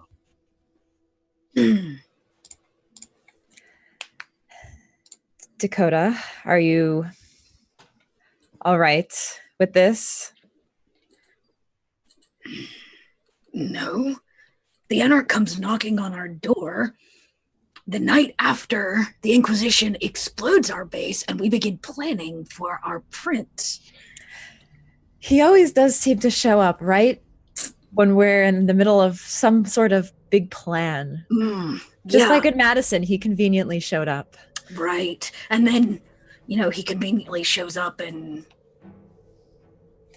visits you. Convenience. I'm beginning to... Well, I'm not beginning to suspect. I know Saito has his motives for the Anarch. But what are your motives with Saito? Well, I don't. This is something. It is obviously he's the enemy. The Anarchs are not allies of the Camarilla, yet we're not blood enemies. We have mutual enemies in some ways. The Camarilla tolerate the Anarchs. I think having Saito close could have some benefits for the Camarilla. He is on the council now for them. I think that we shouldn't just completely dismiss him. Again, we're not blood enemies. There are things that the Camarilla and Anarchs can mutually agree on and work together with. Obviously, can't be trusted that much, but I'm not about to give my heart over to Saito. It's more of a business thing. Oh, business. Okay. Well, then just assure me you'll keep it all business. Or Yes. if you're gonna do whatever it is that you do, do it to use Saito for us. Yes, he's used us plenty. We can do the same. I struggle with my thoughts on Saito because he is a convenient kindred, and he has done me a solid favor once in the past, maybe twice. But his appearance makes me think that the Anarchs are planning something. They may want the same outcome as us in terms of Max's demise. Yes. But the reason is extremely different. I know this news of the prince, of Max being there, is a lot to take in. Do you still feel he should be eliminated? Max? Yes. Absolutely. Done. If you all won't, I will. Max doesn't walk from that building. And neither do either of those ghouls.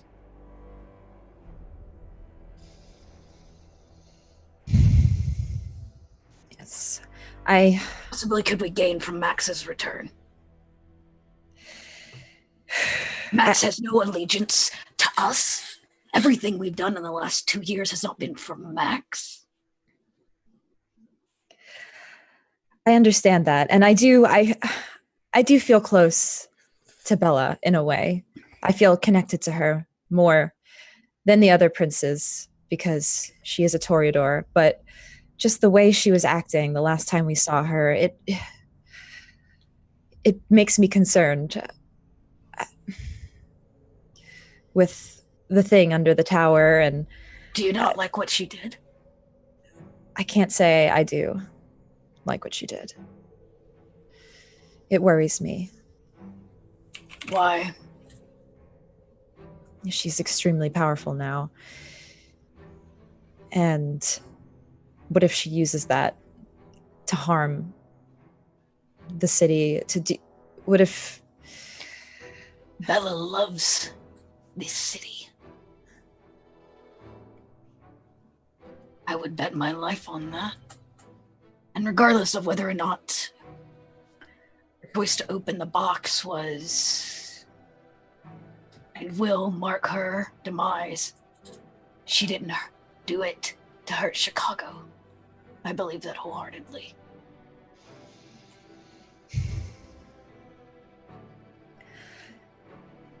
I have my concerns, but ultimately I think you're right that we have nothing, no loyalty to Max, and he should be taken care of.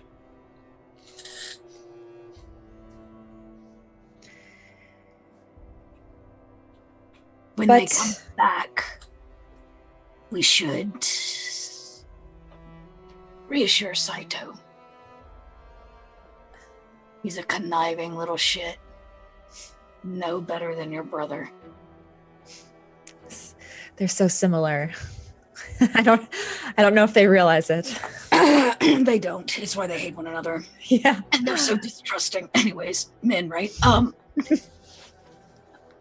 What I'm saying is we should assure that we are on the same side.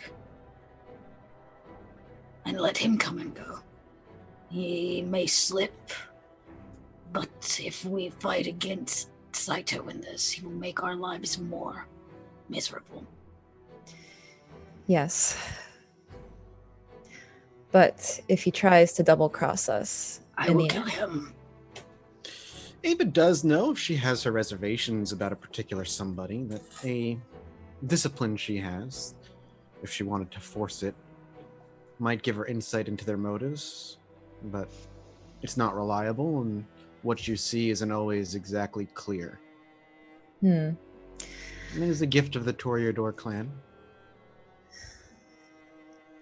Yes. You know what? I think I will. We're getting towards the end here, so I may use a premonition on this, just to be completely sure. Well, premonish. Yeah. Kind of like backs up as if it's going to be like a radial effect or something. Out of curiosity, before we dive into this particular premonition, you still have to make a roll, of course. What is the mindset Ava is going into this premonition with? What questions is she looking for guidance on? Or a question she's looking for guidance on? A bit of the motive behind assisting us. Are his motives as clear as he's making them? That kind yes, or if there's something very much underlying that we're missing out, we're missing. Okay. So premonition, you have on your character sheet, you need to make, I think, a rouse check for it. Yes. Oh yeah, rouse when you're forcing it, otherwise it's free. So go ahead and make your rouse. Okay, let's see. I am not hungry. Sweet. Success. And so I have to make a resolve plus aspects. Oops, I accidentally rolled initiative. Ignore that. You're very fast at this premonition, though. Resolve aspects. Okay. Oh dear. Willpower. I'll say you can willpower 2 of those die. Yes, I will willpower. I only Worth rolled it. 1 success. So Ooh. 3 successes Wow. 3 total. successes total. So Dakota, actually, you step back, you like do your thing and kind of step away, and we see Ava kind of plop down onto the ground, cross her legs, and close her eyes. While her eyes are closed, there is no draining of color, of course, but the sounds in this room are already pretty mute. It's already pretty quiet around here. There's not much for it to disappear. And after a little while, you feel as though you've failed. Nothing seems to change. Nothing seems to speak to you. The world around you is quiet, but no quieter than it has been.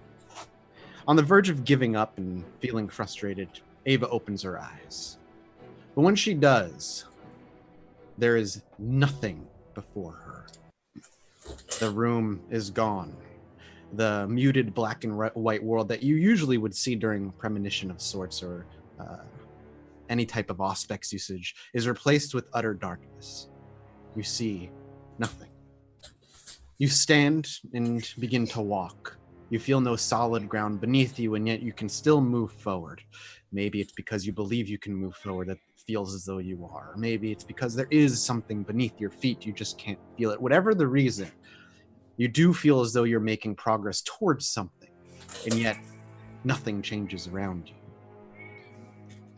Even Mimi can hear the absence of reality. Princess Bella's like, "Facts." It takes some time before Ava feels as though it feels as though she becomes overwhelmed with frustration. You're not making progress, even though it feels as though you are. And maybe at the time where she's ready to sever herself from this vision and step away from it, there's a moment where you hear a whisper. There is no words that you understand, though you're pretty sure it's a language that was spoken to you. You do not recognize it. It's not one that you understand. You whip around to see where it came from, but before you is nothing but darkness still. And then a cold touch to your left shoulder. You spin around again and you see a figure. No details.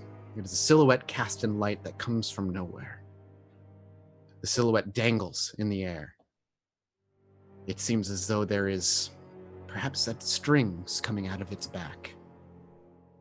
But as you get closer to look for details, you are stopped. Not because there's a wall, not because there's somebody yanking at you, but because you feel like you should. And you do. And that taking another step towards this figure would be punishing in some way. You're not sure why. It's your beast. It's that primal fear that lies within all kindred. To take another step is to take a step closer to the loss of a soul. Yours. Something over there is calling to you in a way that scares you like nothing ever has. And then, suddenly, pain. Racking pain. Specifically crawling through your tips of your left fingers up your arm. As you quickly snap your sight down, you see a blackness begin to course through your veins, suddenly through your fingertips and into the palms of your hands. Dakota, wits plus awareness. Ava, you panic and you breathe, and you can't keep your mouth shut. You try to shout for help, but nothing comes out. Your lungs don't operate properly, and you watch as your veins turn black up past your wrist to your elbow. You start scratching at it, stopping it, but nothing happens. Dakota, as you look over, you see her shaking visibly, her arm only. It's a trembling, a visible trembling, something you've never seen her do before. As you run over and grab at her and shake her, perhaps even to wake her out, nothing happens, but the shaking continues and continues. Ava, you give way to screams. You collapse to the ground, and you blink once, and that silhouetted figure is gone, and instead, before you are hands. Spindly, horrifying, inhuman hands reaching out from nothing. They grasp and scratch at your skin, tear at you, some even going for your eyes, specifically, ripping away at sight that you do not deserve. But before that shadow can consume you, before the pain racks you to your final death, you're ready to embrace it. Finally, this unlife ends. This pain will give way to peace, or so you believe. You snap your eyes open. The vision is gone. And Dakota is embracing you, desperate to wake you up. Ava. I just hug Dakota and just hold on to her for a second. Are you okay? What happened? I think I just had final death. I just envisioned it, or I think it was final death. I don't. It felt like yours. It felt like mine. It was. Oh, you were premonishing about Saito. I thought so too. I don't know what that was, but I feel like it was the Methuselah. There's no way to know. You don't know where you were. It was like something dangling from strings, like a puppet or something, and was just devouring me through my flesh. I don't... Ava. It was really unclear. I don't understand. When you have these premonitions, do they connect you to things? You don't know. Just shake my head. It just gives me visions of things. It's not necessarily yet to come, but just ideas. I tried to think about what kind of ulterior motives could be. That was what I was thinking going into this. Whose ulterior motives? Saito's? Yeah. But I don't know what that was trying to show me. All right. I kind of, still holding you, I pull you kind of close, like almost nose to nose, and I'm like, Ava, don't you tell this to Zach. We're not going to talk about this to anyone, you understand? If it is true that you premonished the sandwich, then maybe it's not as asleep as we thought. What if Saito has some sort of connection to... It would make sense as to why he doesn't want, or the Anarchs don't want Max back on the seat, especially if they know that... But how would they know that Bella is... This is really bad. Yeah. Okay. These premonitions are just getting more and more weird, and... So maybe we should take a premonition break, yeah? Yeah, well, there's something else. Oh? I want to try if I can get close to Saito again. But I mean, you know how to get close to Saito. That's very apparent. I know, if we'll see how things go, but I could kind of... Can you premonish while you... Technically, I could, but he would probably realize something's happening. But there's another thing. I can kind of connect to his senses in a way. And Next, right. Okay. I really don't need the details. Just do me a it's not like that, but it could help us. Right. It could help us. Do me a favor. I think using your connection to Saito is not a bad idea, but we should keep the details of this one on the DL, yeah? Yeah. Yeah. Right, I'm getting nervous. They're not back yet. I know. They'll be back after the break. Brilliant! Brilliant! So why don't we take our break? Welcome back to Nobody Tells Zach anything about the information he needs to actually put the last percent to get everything together and have a cohesive Zach plan. dug that grave himself. Says the person who goes into bars and then murders people in front of civilians. We're a very dysfunctional family. We'll be back in a few minutes, but in the meantime, enjoy a trailer.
Hello, welcome back to Sounds of Silence, where we left off with discussions and premonitions. And we pick up with the three of you arriving back at the hotel. The door opens, Dakota and Ava, and you see, to your relief, a large hulking Ollie with He didn't explode or anything. I mean, you know me, just ready to pop at a moment's notice. Yeah, that seems to be the general vibe in the room. How is your son, by the way? Yeah, he's beautiful. Good. He's good.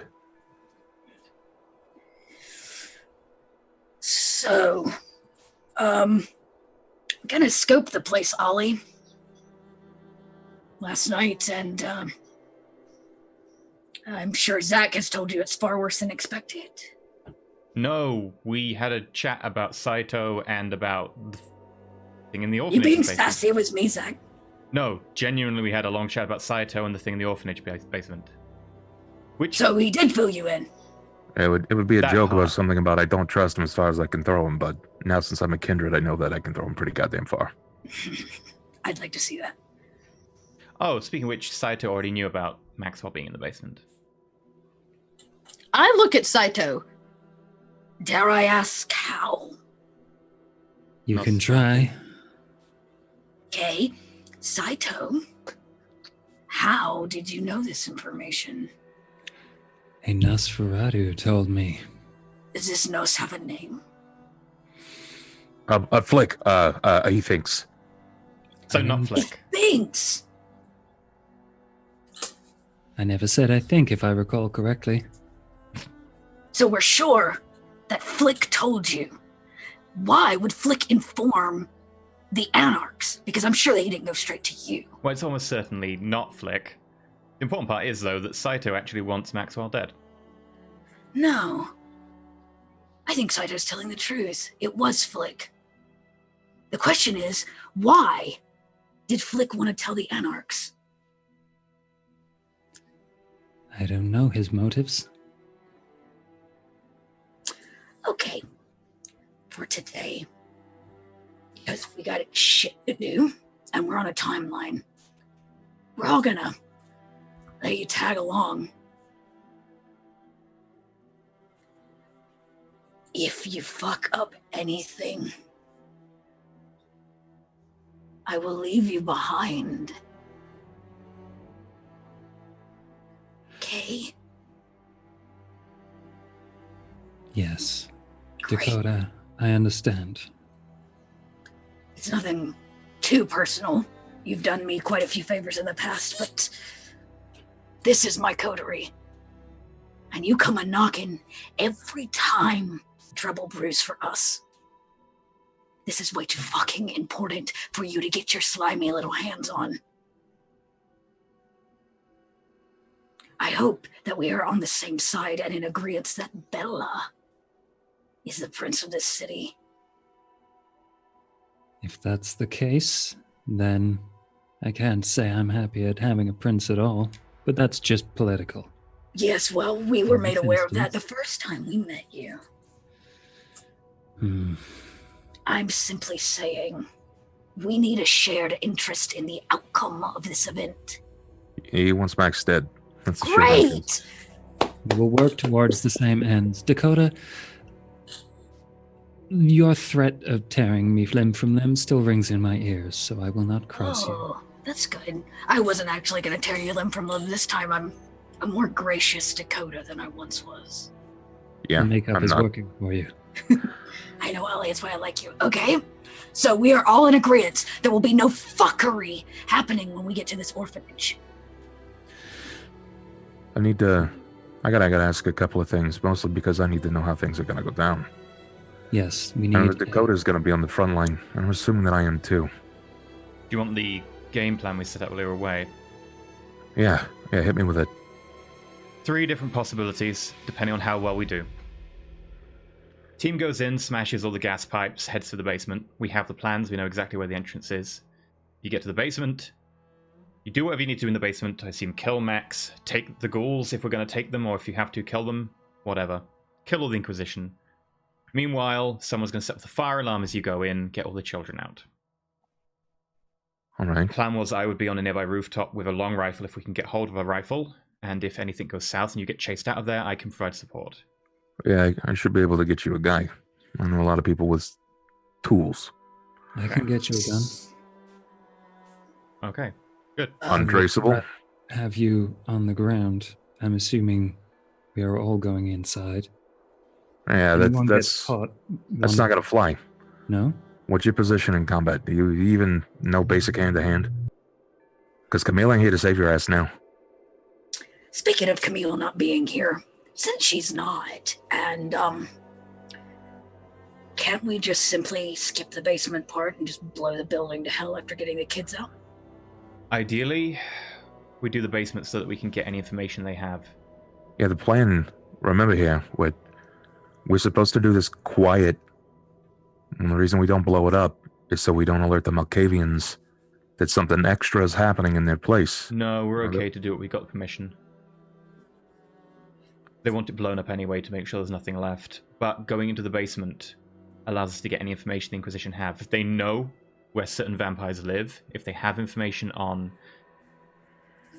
the Camarilla, the Anarchs, anything, we can get that on the way out. We can also grab the ghouls. We can interrogate them. If All right, you can't get into the basement easily, stop, set the timer, leave, and let it blow up. Here's the problem. Getting to the basement will be difficult with all of us. The only people that will successfully interrogate them will be the three of you, and I point to Eloise and Saito. But you're going to need Ollie and I as your shield to get there. This puts all of us in the building and is a massive risk. No, don't interrogate on sight. Knock them out. Maybe take whoever you can. Anyone you can't take, kill. Trust me when that bad. Maybe, hold on. Maybe it won't be that bad. I know a place that I was able to get some blueprints and some waterways. And depending on how far it is off the street, if there is a main waterway, we could probably hit it from the sewer. Basement ain't gonna be that far. We're just gonna have to get through some stone. You can compare your map to mine. I pull out like all the plans I got. Oh, did you get a text, Zach? Oh, more than likely an appropriate one. My connection was supposed to be texting you. Yeah, you got a dick pic. One of my burner phones got a load of spam. It wasn't, well, it might be, well, I don't know what it looked like, but I will say that it was an important one. You didn't trash the phone, did you? You know how I do the phones. If I get contacted on a phone, I destroy the phone after so it can't be traced. Sorry, Ava. All of that was for nothing. Side note, this whole time while you guys have been discussing, Ava's been kind of just sitting and staring and not really saying much. I know my sister. So we didn't really get any clearer on that. I know that at least myself and Dakota are going in. And it's safe to assume that our best move is to put Zach silent sentry atop a building with a long rifle. That was a plan. Ava's going to run around the perimeter. She can set the fire alarm off, and if need be, she could persuade anyone who needs persuading. That's not bad news at all. What are we going to do about the crosses? That's the fun part. Anybody here good at coaxing a mortal to take them off? I can do that if you want, but it'll be a little bit obvious. They've got cameras all over the place. By the way, I rolled 2 on my insight for why my sister is being so quiet. That'll be totally up to Ava if that's enough for him to pick something up. He is your brother, so it might be easier for him than normal. Yeah, he probably knows that there's something up. Okay. You seem confident in your quietness right now, so Zach's going to leave it until later, but he's going to talk to you later.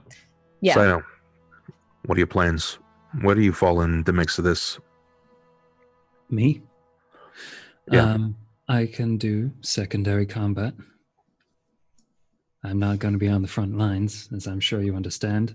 You can watch the rear. Saito, Mm-hmm. you seem to have a brooding edge to you. a darker side. You get all involved in Madison. What can you do about the crosses on the door? The crosses on the door will be problematic. If they're on doors, they won't do anything. But if a person has them, and that person believes strongly enough, doors won't stop you. People will. Ollie, do the plans have a way directly into the basement? I wasn't looking for floor plans of the building. I was looking for something else floor at the time. plans of the building. Have you I was got looking sewers. for sewer plans. I was looking for directions to a few places. Can I compare the But two? Yeah, absolutely. It takes you some time, but after some fiddling of taking Ollie's floor plans that he got a few sessions ago and the ones that you got yesterday, you do see where sewer runs directly underneath the basement of this building. But Ollie's correct. There is going to be layers of foundation that you're going to, if you wanted to go up directly through, that you're going to have to break through. Now, you have Dakota and you have Ollie. You know you can do it. Just wouldn't be that quiet. Fire alarm makes a lot of noise. it's at least going to alert enough of them to keep lesser guard of the basement, I'm assuming. Okay. What kind of when you say secondary combat, what did you have in mind, Saito? If you want me to do perimeter check, or if you want to make me responsible for making sure people get out quickly after the initial assault. Do we have anything like flak jackets or anything like that? Because I'd like to have some kind of shield of safety when going in here. I know I normally pack a little light for these adventures, but could I get something like that, Mathis? Not at this short notice. No. You could definitely acquire some, and even Ollie, you could acquire some of that stuff given a week or so, talking to the right people, but within hours, no. Still think the basement is risky when we could simply break the gas mains, pull a fire alarm, light the place up, and exit via the roof. Yeah, so knowing that we have these plans and knowing who's in the basement, what does Bella think of Max being in the basement? You know her plan is to rid this building will not stand, regardless Okay, of successfully do it or not. That's not what I asked. We can't get hold of her. We can never get hold of her at short notice.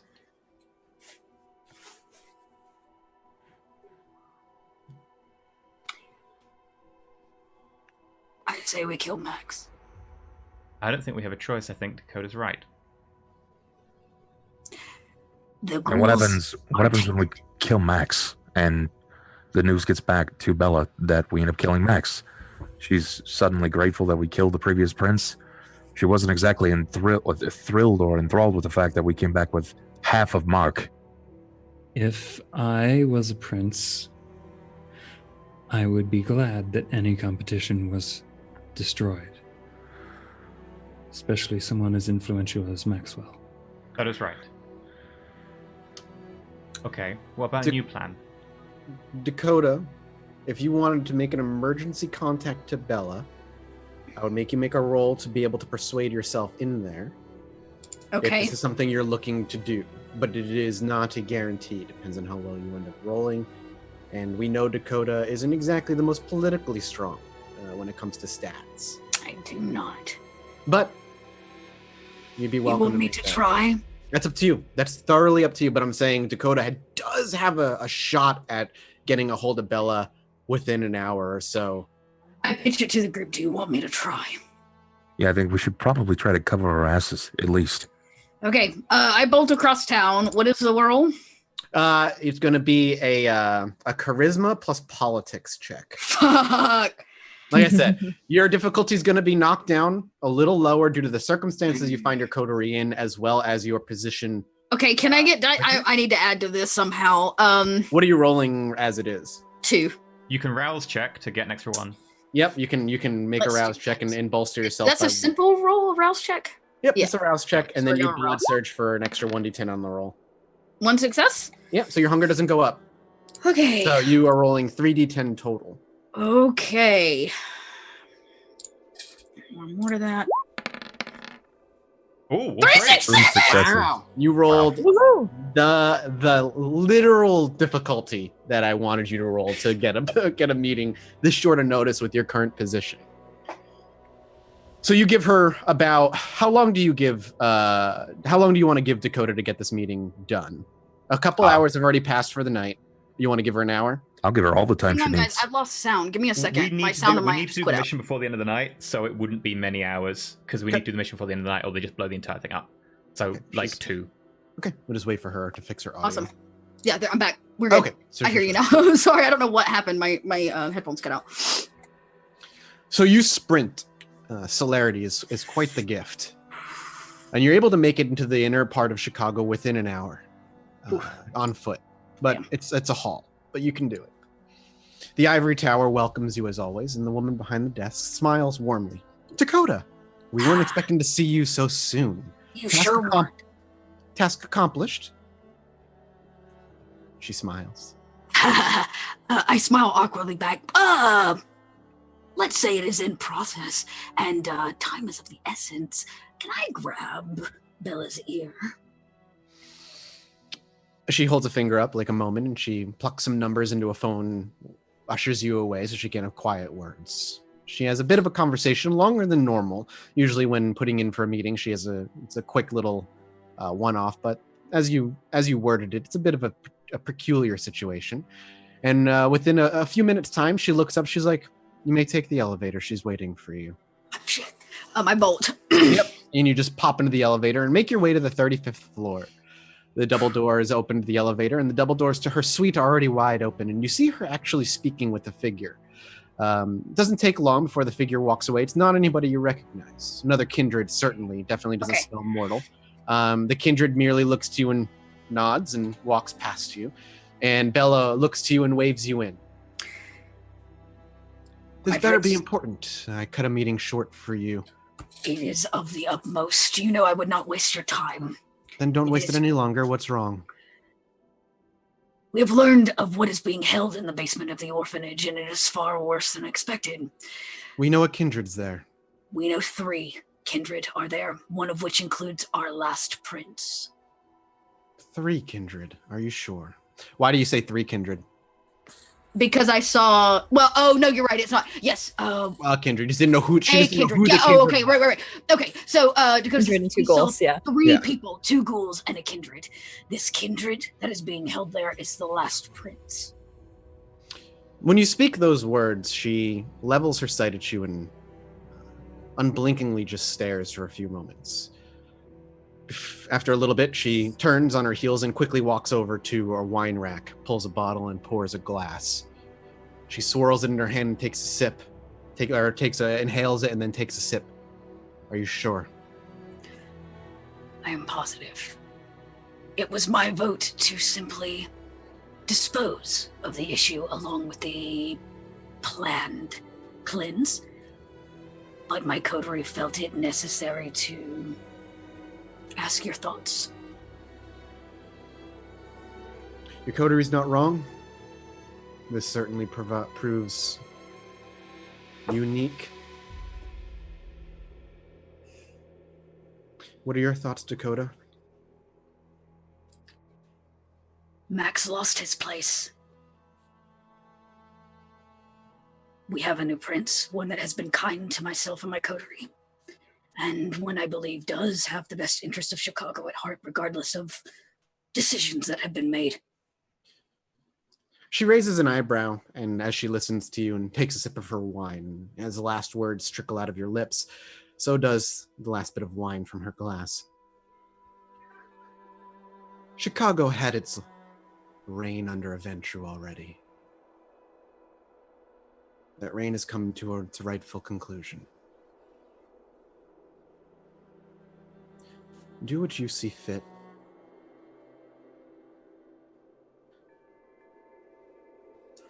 Thank you.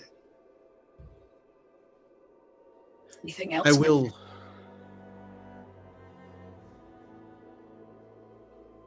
No. Don't do what you see fit. I don't want to give any wiggle room for your coterie. Not that I don't trust you. understand. Kill him, Of course. and let no other know that the kindred sitting in the orphanage was he. Understood. I would like to say that it's a possibility, but considering this fact that Saito came knocking at our door this morning with knowledge of who is below, I fear the Anarchs are a step ahead of us.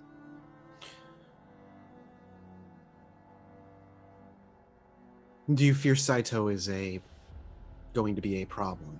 No, Saito has similar plans as us. I see. Then the Anarchs and the Camarilla align for this particular evening. The Second Inquisition tends to make allies out of the harshest enemies. Continue, as you were. Kill him. And if Saito knows, then I know the 5 who know. Wonderful. As for the ghouls, Pawns. Norris's ghoul, Thomas. Kill him. and Camille's. That will be your decision. Thank you. Is that all? Yes. Thank you for your time, and I will report back with success. I hope so. If not, we'll take care of it for you. I have no doubt that you will. Thank you again. My apologies. I'm out. My weird awkwardness as Dakota tries to leave in the proper way from the room. And she's waves. It's weird. And then she closes the door. Sure. And you make your way back another hour or so.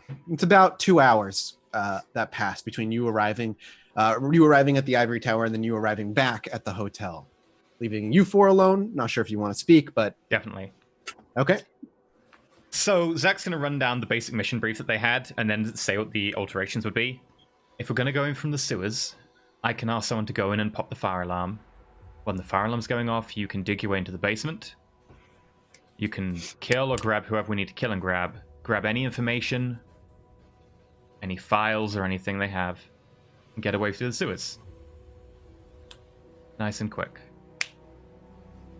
Worst case scenario, you just break the gas mains and then detonate the place. Worst case scenario, we get rumbled before we even pull the fire alarm, just blow the gas mains anyway. That work for everyone? The quicker this is over, the better. Agreed. I don't even care about the place. I just would rather just blow it up. I don't care either, but the information in there, the information they have, we know which teenager is going to be targeted, what they have, where they're operating, who their operatives are. That's the only thing that's going to get us ahead of the Second Inquisition. You're correct, but that is extremely secondary. Yes.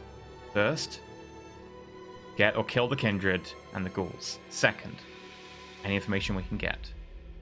And on a personal note, if you can get any blood from the Second Inquisition, I'd like to find out why they are so potent for mortals. You know, if you manage to grab some, I will be willing to help with that. I'll consider it. It's a tertiary consideration, but since you're going to be fighting them anyway, if you can bring back a vial or even a limb. I would love to take a Let's bite do it. out of one myself. No, do not bite Second Inquisition. They will almost certainly just kill you from their blood. Let's hope somebody tells Dakota that. I did last episode. We had a whole brief about the Second Inquisition. Oh, that's Zach right. has She told didn't know everyone. that. Yeah. That's Yeah. right. Yep. You're right. I Zach know. is very it's much just driving tempting. the point home. It's bad. Very bad. You will die. It's just tempting. Well, don't be too tempted. Ava, do you mind if we have a walk? Do we really have time? We're still waiting for Dakota to It's get okay. back. You know how slow Camarilla politics is. I don't think this is a political issue, do you? Getting hold of a prince is always a political issue. Yes, let's step out in the hall for a minute, Zach. Step out into the hall. And then just going to step straight into the other room we have. Close the door. Are you okay, Ava? I know this mission is really important, but I can't help but have something else on my mind right now. It involves SYBIL, but not the way you think. If it did, you'd have looked different when he came knocking at the door, not after we came back. I sit down the bed next to her and, like, put one hand reassuringly on her shoulder. There's something in the back of my mind right now that is... I can't get it out of my head.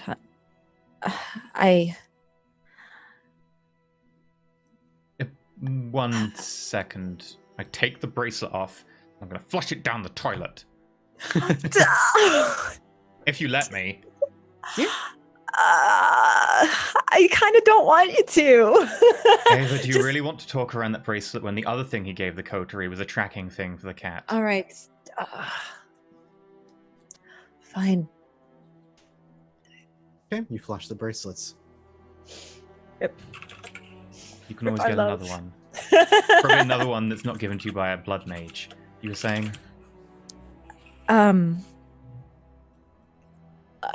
So Dakota told me not to say anything, but I can't get it out of my head. I don't want this to distract the focus from the main mission, so just hear me out and don't act on it for now, all right? While you guys were gone, I had another premonition. Well, I just wanted to look into Saito and his motives a little bit more, because we were a little uneasy about it. And I had a vision that was the most horrific thing I've seen yet. I don't quite understand what it meant, but I felt like I experienced final death in a way. I at first didn't see anything, and then I saw this shadowy puppet pulled me in, and I felt like my soul was being pulled from my kindred soul was being pulled from my insides, and my body was being ripped apart. It was being consumed, and then my flesh, everything was being destroyed. I felt like it was the end. Like, it was Oblivion? You don't know? No, I mean as in not the capital O Oblivion. Just an Oblivion. Oh, and Oblivion. Yeah. Then that suits. That fits. It could have been. What was the surroundings? It wasn't really anything. Just darkness. It was just this figure. At first, I didn't see anything, and I thought it was just a blank premonition. But then a voice whispered behind me. I didn't understand what it was saying. I turned around, and there was that puppet, What was shadowy it figure. puppeted by? It was just these strings behind it. I don't even know if it really was a puppet, but it just looked like these strings So- pulling it. Shadows, a puppet, and death. I don't know what exactly it means. Did this feel like a normal premonition? Every premonition has felt weird and different in its own way, but this has been the most painful. Out of all the premonitions I've had, this one has been the most real and scary. Did you feel like you could control it like you could your other premonitions? Did it come immediately you asked for, and did it go away when you wanted to end? You believe it came when you asked. If the darkness it was part of the vision, then it was there, as it always did. Premonitions tend to end on their own terms, almost always. Yeah, but usually when I have these visions, they just end when the message is completed. This one, apparently I was reacting to it in some way, because when I got back, Dakota was holding me. She must have saw something. Has it happened before with your premonition? No, not usually. I've never seen her do a premonition where she's like acted out part of the premonition, really. No, not really. Oh. Not that you can think of. Again, this is also a new discipline for her. She's only used it less than a handful of times in total. Anyway, I don't know what it means, but I can't get the visions out of my head. So sorry Do you want that me I'm to not. help? I'd like to keep these memories for now as a reminder. They can't exactly stop you sleeping. Let me know if you want to. Don't look at Saito again like that. That could be something staring back. The Tremere are tricky. They have wards against so many things. When you do a premonition, you're kind of reaching out with your senses, as far as I understand. Something supernatural, arcane might be able to sense you reaching out and counteract that. I see. It's a guess. But I wouldn't advise doing it again, considering this is your... Okay. By the way, Avi, Zach's cogs are turning. You might want to make like an insight check, because Zach's definitely concealing something now. Okay. It's wits insight.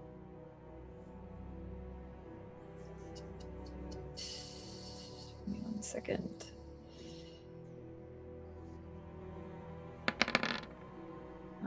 Three successes. I'm gonna roll a manipulation.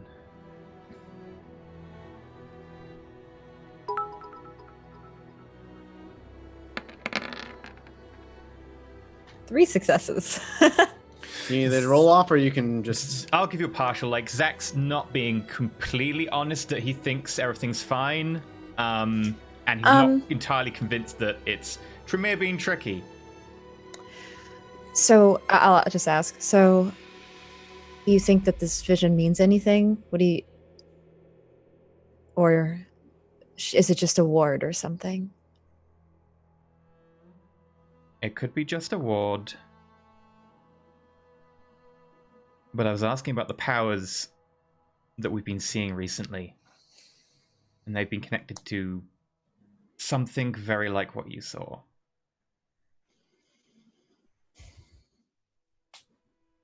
Interesting. But it doesn't give us a reason to distrust Saito. Worst case scenario, he's still working on the same side as us, just in a very different side of the same side. Well, we should keep this in the back of our minds at least. I still think, obviously, the mission right now is the most important thing we need to worry about.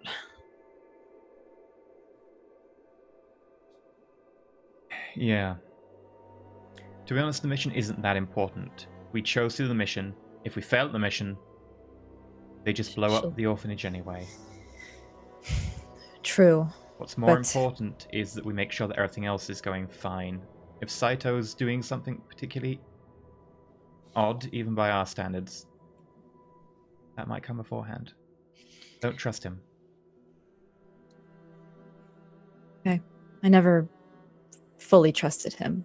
No, just 6, 8, 10, 12 inches of trust. Like I told Dakota, it's not a love thing. You should know this. I don't think even what you and Cammy have is exactly a love thing. So you don't have to worry about that. There's a 50-50 chance tonight that Saito is going to end up on the other side of a fight. Whether it's because Ollie or Dakota decides it, or whether it's because he's got another purpose here. If that happens and he acts first, he is a Tremere. Anything could happen. Don't hesitate.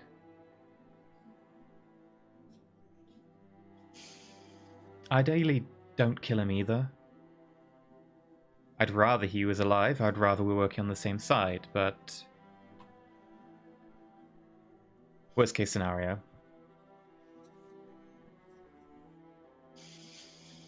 Ava just nods. Okay. Other than that, is there any more conversation you'd like to have? I think that's it, really. Yeah. We'll go back to the other room. Sure.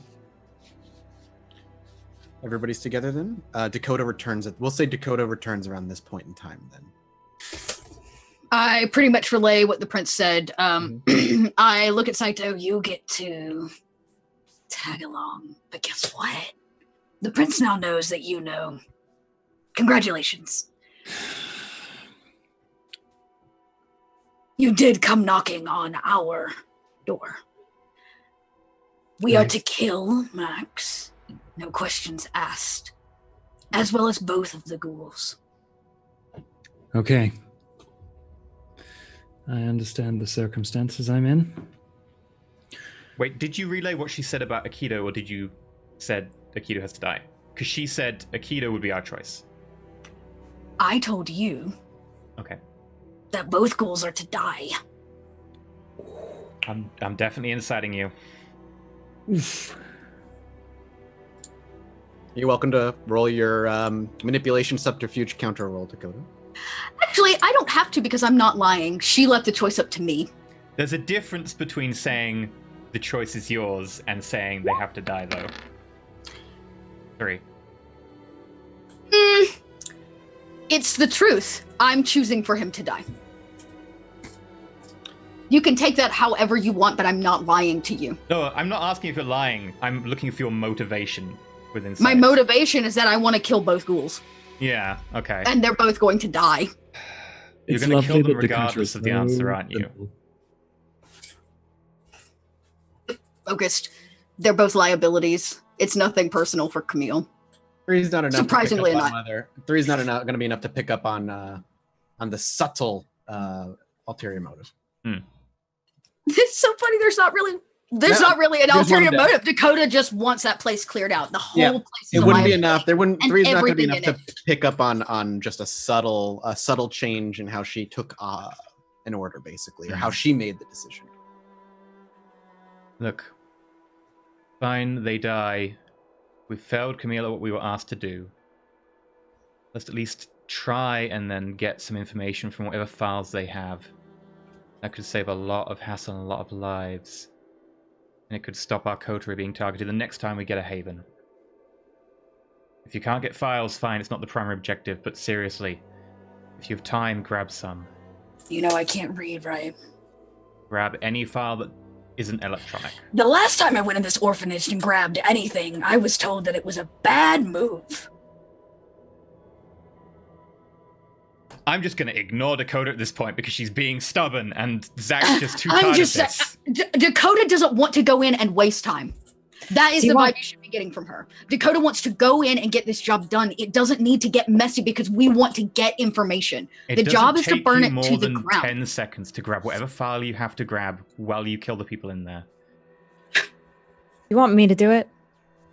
Get the if files? If you're going in, sure. I'll just go in and go out. I know where the files are. No, they'll be in the basement with the Second Inquisition. They won't keep anything up top. That's the problem. It's a secondary. But we can't keep fighting like this. We can't just kill them off and they send more. We need to know who's being targeted and where they're being targeted and why. What happens if they've got a bug in the Ivory Tower? What happens if they know about any of these places? What if they know about the sandwich?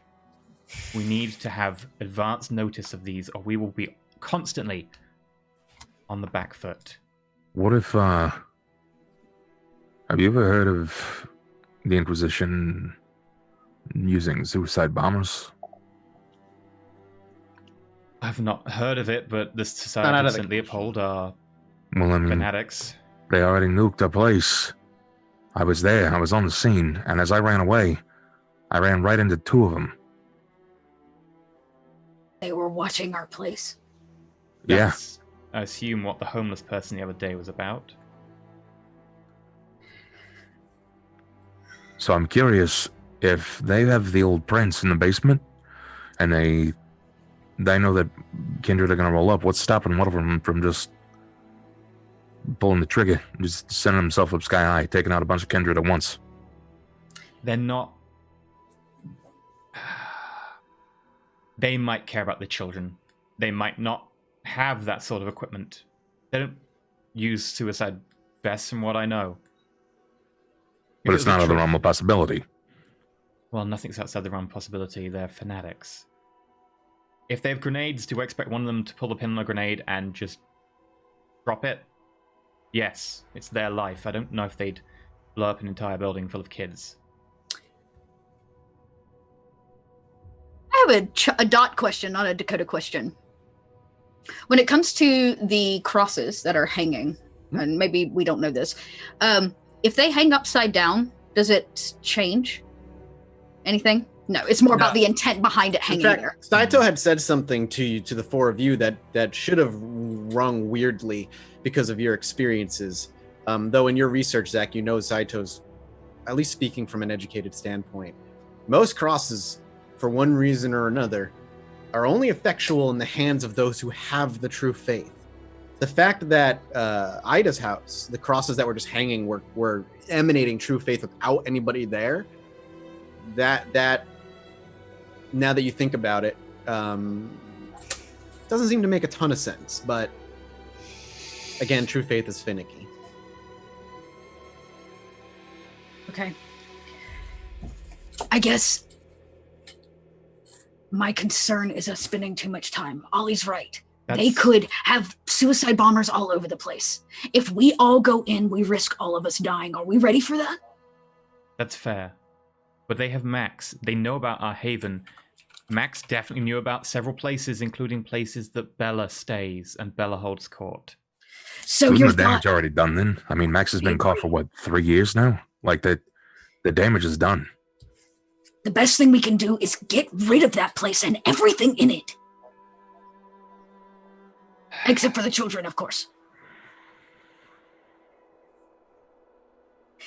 If you have time, I'm not saying do it as a priority. If you're under fire, get in, do the thing, get out.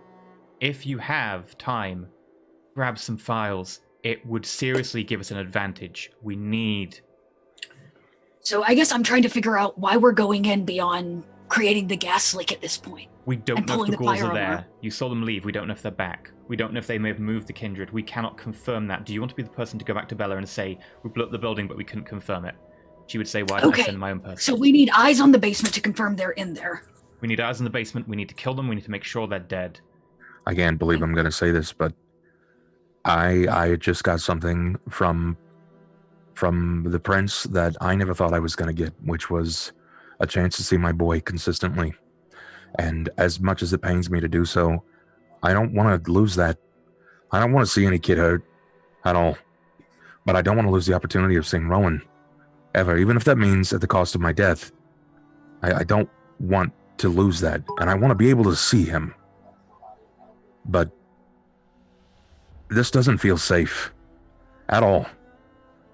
Like, I don't even know if going in is a smart idea anymore. Well, first off, where do we even have, you just have bombs on leeway? Because I don't. Gas main. Gas main break inside the building. We'll flood it and we can set it on fire. I can't hurt these kids. But I don't honestly think I can save them now. Because if I go in and I attempt to save them, then that means that I could be gone and I'll never get to see my kid again.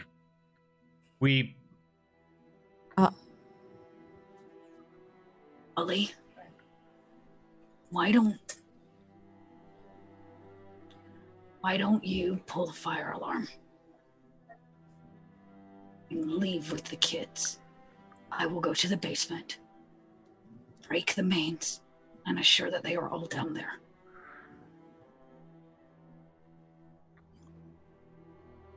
Storyteller, can the Inquisition see through my invisibility? They have gear that could help them see, likely. There is gear that can help them see through the invisibility. But they can't physically just look at you with their bare eyes and see you. They're still mortal. Their brains still operate the same way. Sure. So they might not see it coming. also Like got if they don't have the cameras gear all up top. on. If they don't have the gear on, or if they're not prepped for it, Yeah, they might not. They might not see you. Okay. Breaking the gas mains up top would take 10 minutes to flood the place of gas. They might We leave can in that assume time. if there are some up top, there'll be some in the bottom as well. I'm going to break every one I can find along the way. Okay. That might work. It's risky they might just leave at the same time. And They there are a might. lot of cameras up top. Going through the sewer mains that Ollie found is a smart play. It's a lot safer for you. If you want to try running around those cameras, fair enough. You know what you can do better than us. Going in through the basement would be ideal. Both of us, and then I will plan my original plan, which is to exit via the roof. Okay. So I've not been inside. I don't know where the fire alarms are. Do we remember that from having They'll been be on the inside? design plan, at this- I assume. yeah, they're not hidden. Fire alarms Okay. are pretty much out in the open. Okay, can we then see the gas mains too? Gas mains are not going to be hidden either Okay. in the basement, or at least you don't know. They're not going to be hidden. Usually in an old building in the basement, you just see Are they the big on my pipes. plans? Because I got full plans of the place.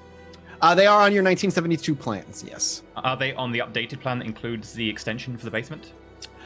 You only saw. I don't think you saw updated plans. You just saw permits that gave them okay. that allowed them to build. Okay, sure, yeah. The plans you have are a few decades old, but you know the building hasn't been changed all that much in those few decades. Hmm. So, walk me through the plan just to clear step by step. How is this going to work? So Dakota and Ollie are going in from below. Who's pulling the fire alarm? So Dakota and Ollie, you're heading into the sewers. You're going to head under the building, and the plan is to basically break your way in through the stone via just brute force into the basement. Work your way through the foundation and kind of push out and deal with whatever ends up happening there. You Yep. Sure? Okay, Are you sure good? you want to Okay. pull the fire alarm, Ava, rather than me having dominate someone? Rather than you having to dominate. Or Saito, do you Yeah. want to pull the fire alarm? You're Saito's muted. muted. Saito doesn't want to go in there alone into an Inquisition place. That sounds dangerous. If you can find somebody to dominate that will go in and pull the fire alarms, then yes. Backup plan, I'll just go in. Because, because of So- wars and stuff, the true faith. Butcher and Dakota are going to go underneath. You're going to wait till you hear the fire alarm. Once you hear the fire alarm, you're going to start beating your way into the basement to rip open the mains and set a light to everything underneath there. Zach, you're going where? I'm going to be up top with a rifle. With a rifle? That Suichi Okay. said he could get, and I'm going to make a quick just thing that will set off a spark in like however long after the time is hit. Intelligence plus craft. If you're just looking for a quick, Yeah. something that'll spark a couple times. Would this count as a weapon? No, you're not using it for a weapon. Okay. You're just using it to light something. So would you prefer me above ground or below? 2 successes is enough to create something that'll spark. Okay.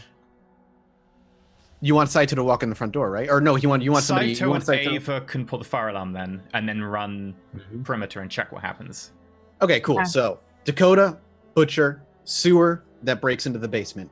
Saito, Ava, front door, fire alarm. Zach, rooftop with a rifle, waiting to pick off. Effectively, like, Anyone I'll have of- a rifle and binoculars, and I'll have a look. I can know when backup's coming, and I can tell people. I know we're saying front door, but we did mention that there was a window in the girls' bathroom. We're supposed to be going in through the bathroom, not the Bathroom front door, I door. apologize. Yeah, So bathroom, Or the Yeah. bathroom door. window. Yeah, that bathroom window. Okay. Easy Yeah. enough. Yeah. And you all know that once the fire alarm is flipped, you are on a timer before emergency vehicles arrive, and you have to deal with the mortals, and that means that And we estimated 10 minutes. you estimated it's about 10 minutes or so from where Yeah. you're at. And Yep, if from where you you're at, pull the fire alarm and you go directly into the basement, there shouldn't be a problem with the 10 minutes then. it's the minute the fire alarm is pulled is when your timer starts ticking, Okay. basically. But that's where you're all going to be. Okay. Fantastic. This is the first time the coterie has actually had a plan. Saito mentions, what do we do with the children? Just usher them out? Fire alarm, Okay. they'll get out by their own methods. And I'm assuming we pick off the adults. Correct. Which I was Okay. hoping you could be there for. I can assist with that. Yes. Are you any good at walking through a crowd and just subtly knifing a few people? Yes. There we go then. Is there anything I can do to help with that? I could at Try. least. Can you work crowds? I, If You have people start to entrancement, do you not? panic, I do. Can that work on multiple on- people? Let's see. Like, could I essentially entrance a crowd I think so. of children to help them get out? her, or I think her craft current people. rank is an individual. yeah, there's a later one which is crowds. You could just Yes. buff yourself with presence. There's awe. Yeah, she doesn't have awe. Okay. Okay. She has entrancement, which is a singular person. Well, So that is the last problem. This as you all are discussing it and laying out your plans, the issue of as you're picking off the adults that make their way into the street, the kids are going to start to panic. You know that's going to happen. How do Ava, it would be wiser to have a trusted adult for the children to convince them to help the children calm down. they might I'll otherwise do my run back best. into the building without any adults around.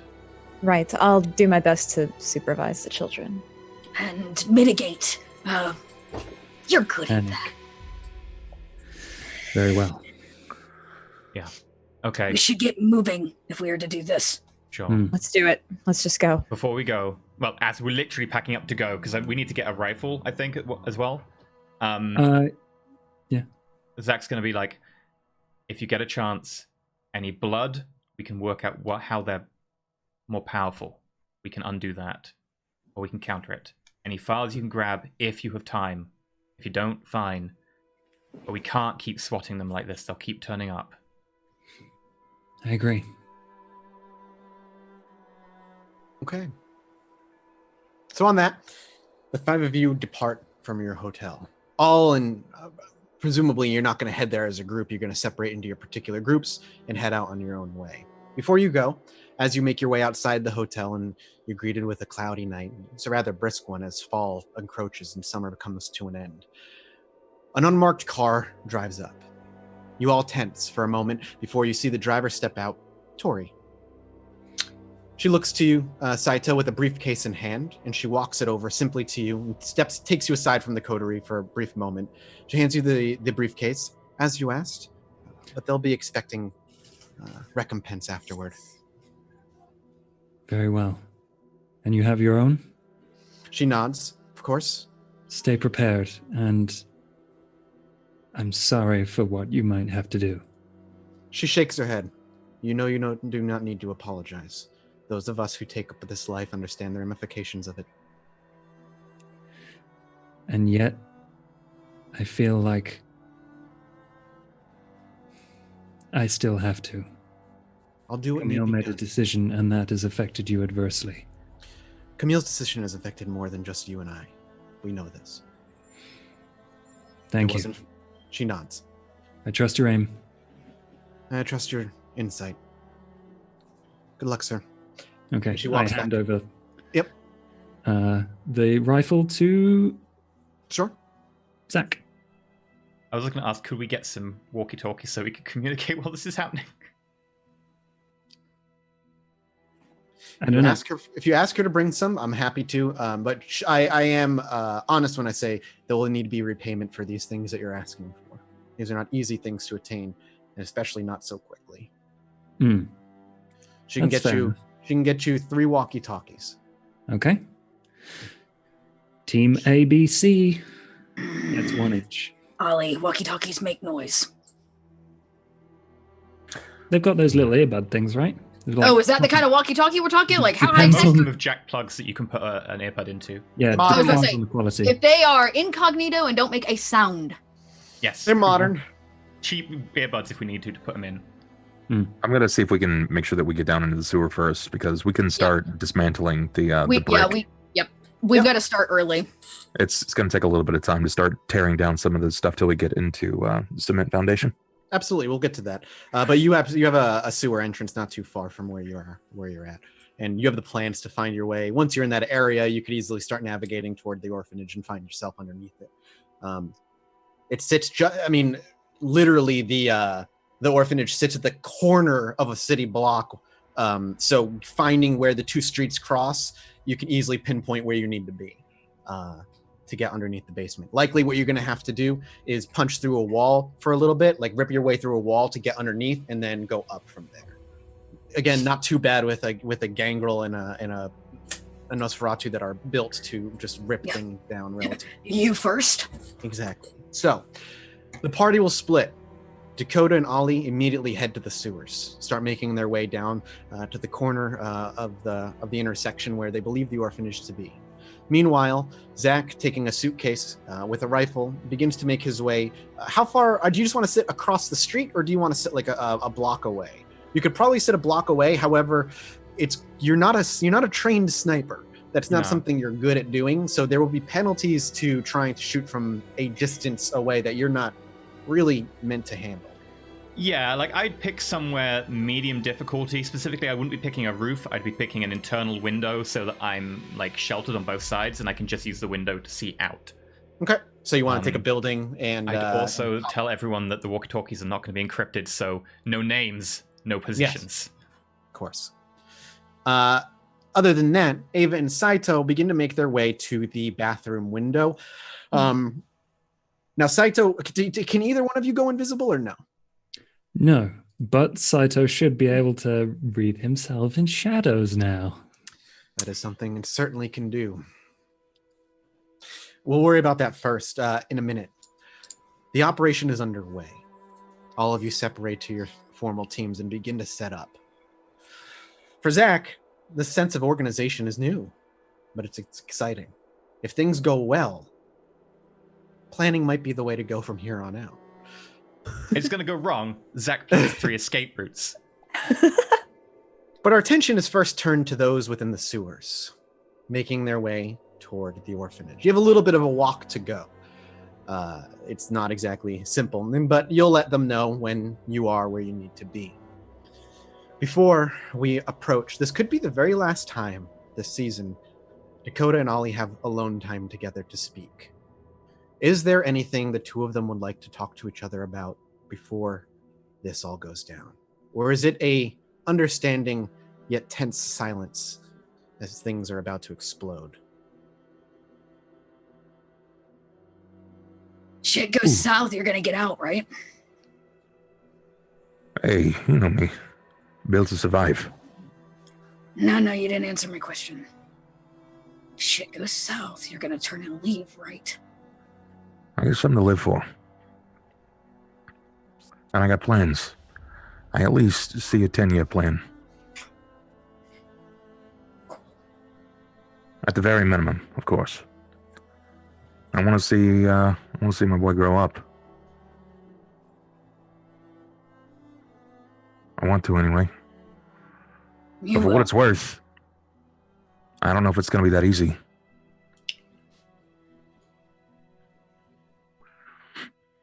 I trust you. I trust Zach. Hell, I even trust Ava. But I don't trust Suichi. Yeah, he has done kind things for me, so it's hard for me to say I don't trust him, but I do believe, as Moose Kindred, he has his own ass to contend with. He only cares about Saito. Yeah. Yeah, you're not wrong. But that's okay. Because we know that you gotta care for yourself, right? Because nobody else will. I don't know. I care about you. Yeah, well, I care about you, but... Really? Yeah. Of course I do. I honestly wouldn't rather have anybody else at my side right now. Yeah. You're gonna save those kids, right? I'm gonna do what I can. They gotta have a chance. Kids gotta have a chance. Someone's gotta look out for them. And who better than you, right? Shit, I ain't got those kind of parenting skills, all right? We see how I do with one. Can you imagine me with like 15, 16? Actually, Ooh. I can. Oh, calm down. Calm down. Hey, now, don't get all sappy on me. You know what I mean? Just, I don't know. You're kind of like the dad we should all have. And you're a fucking soulless monster, which means that's got to say something about you. Am I, though? Am I really a soulless monster? By their standards. Yeah, well, I don't really think too kindly of them either. They're not exactly my favorite people, especially since they have a bone to pick with me for, well, absolutely no reason. Well, now we got a bone to pick with him. They're doing everything wrong. Everything wrong. It's not right. And I'm here to try to fix it the best I can. Yeah.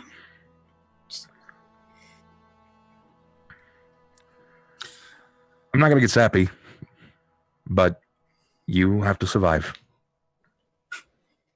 Ollie, the point I was trying to make was that you have to survive. Yeah, well, you're the one that has something to live for. I'm not going to leave without you. That wasn't the deal. I get that. I understand. But do you think Zach and Ava's going to wander their happy ass in here and save you? Because Suichi ain't. Ollie, I don't need saving. Hey, everybody needs someone to look after their ass. I don't know, I just kind of always looked after my own ass, so I don't know what that's about. With Well. plus awareness. Yep. As Both we're of like, us? we're like pounding at this wall. As we're like having this sappy conversation. You're walking to the wall. You're not. Oh, we're not there yet. Okay. Both of us? Yes, both of you. Okay. 2. 3. Nice. Ollie, you're making your way towards this corner where you're supposed to be tearing things apart, and it's a fantastic conversation between the two of you. Much needed after the things the four of you have been through for so long. But as Ava is speaking, not Ava, as Dakota is speaking, you hear a low growl. I put my hand up. Off in the distance, you stop short. As you continue to listen, not only do you hear a low growl, but you hear what sounds like footsteps along with it. Multiple. Heading this way. As you look around to see if there's a place you can go, you're stuck. There's no side passages here. There's either head back or head forward. You're not at the intersection yet. I'm going to put my hand up, like around at the chest area, and kind of push her back against the wall with me. But as I do, I kind of want to guide her face to the side and turn on my visibility. Okay, rouse check. Yeah.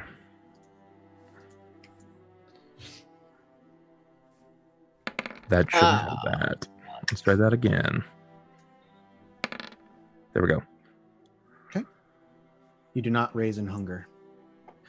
Ollie pushes you to the side, Dakota, and he kind of points your head in the direction, and then he's instantly not there. You know he's done that many times before. What does Dakota do?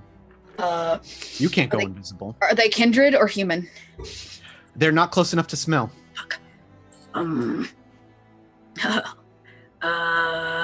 Is this tunnel circular? How tall are the ceilings? It's like an oval sewer tunnel with a Like arch? Yeah, arched sewer tunnels. And it's not well lit? It's very dimly lit. I will go ahead and let my claws out, and I'm just gonna like up Crawl to the and top. crawl to the top and see if I can't brace myself to the ceiling. Dex plus athletics. Holy crap. Hey, I can do this.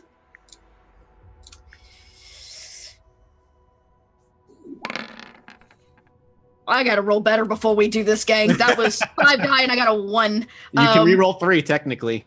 Yeah, let's go ahead and take a willpower. I'm fresh up on that.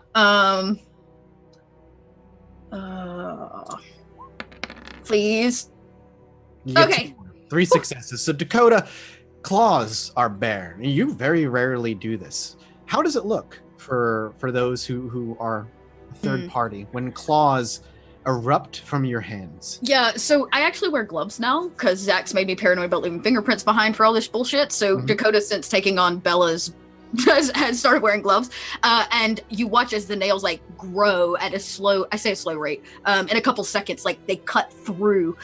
It's probably painful. You can hear like the ripping of skin. It's like a mutation almost. And I kind of let out a grunt as it like they grow out, and then I'm like, oh fuck. Combat boots and claws all the way to the top of that sewer arch. And you see her. It's an incredible display of upper body strength. I mean, she is scaling walls. Now, granted, this would be really easy for Ollie, of course, with his abilities. But watching Dakota not struggle necessarily, but the effort required, and seeing her be able to hold herself up there as well as she's able to is impressive. Now, Dakota, you're going to need to make me a dexterity plus stealth check. Right. To keep yourself as flat up against it as possible. You can. Yeah. Stealth. Okay, well, this is more die. We got this. Hey. 4. Beautiful. And she lays herself and pulls herself very tightly against the brick archway overhead, about 10 to 15 feet up there. And for all intents and purposes, if you didn't know she was there, she'd be very difficult to see. The lighting is low enough where her relatively small teenage figure is flush up against the brick wall decently. And the two of you wait quietly. The footsteps get louder and louder, and the growling. Do you hear the clicking of like nails from like? No, but you hear splashing of water because you're standing in mostly sewage water here. Yeah. There's not a lot of solid ground, but you hear a lot of splashing, so it makes it very difficult to pinpoint how many are walking this way before you eventually see some figures making their way down this way. Potence? You may activate potence. You have plenty of time to do so. Okay. Are they close enough now if I can tell whether or not they're human? You can smell mortality on them. Okay. Okay. Your hunger goes up. Yep. And what you see are 4 figures specifically. Oy. One in front holding a leash to a dog as it sniffs and growls and starts moving this way, with 2 others just behind him walking, both visibly armed with firepower. The closer they get, the more you realize this seems to be a patrol group of Second Inquisition in the sewers. All we gotta do is let them pass. Okay, I'm not gonna make a sound. You stay silent. Ollie, does he do the same? Flush up against the wall. Yeah. Obviously, if the hound begins to react, Ollie is going to react. Yeah. Sounds good. They continue to walk this way, murmuring amongst themselves, chittering with one another, having conversation. If you would like to hear what they're saying, a wits and awareness roll. Okay. Holy crap.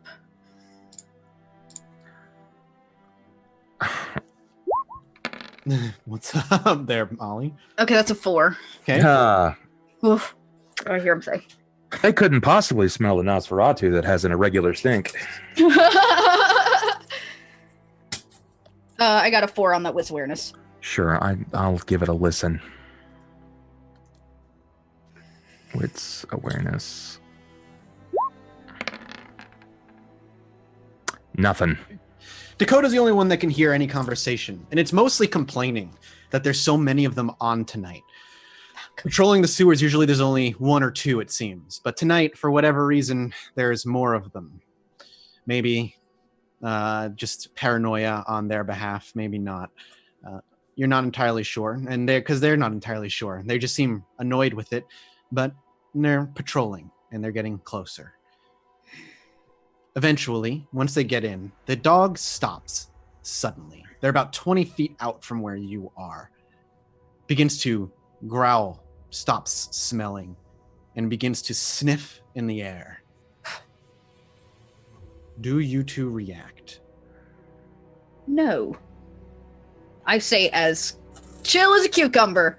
Just a little kitty cat on the ceiling. I'm not moving. Not yet.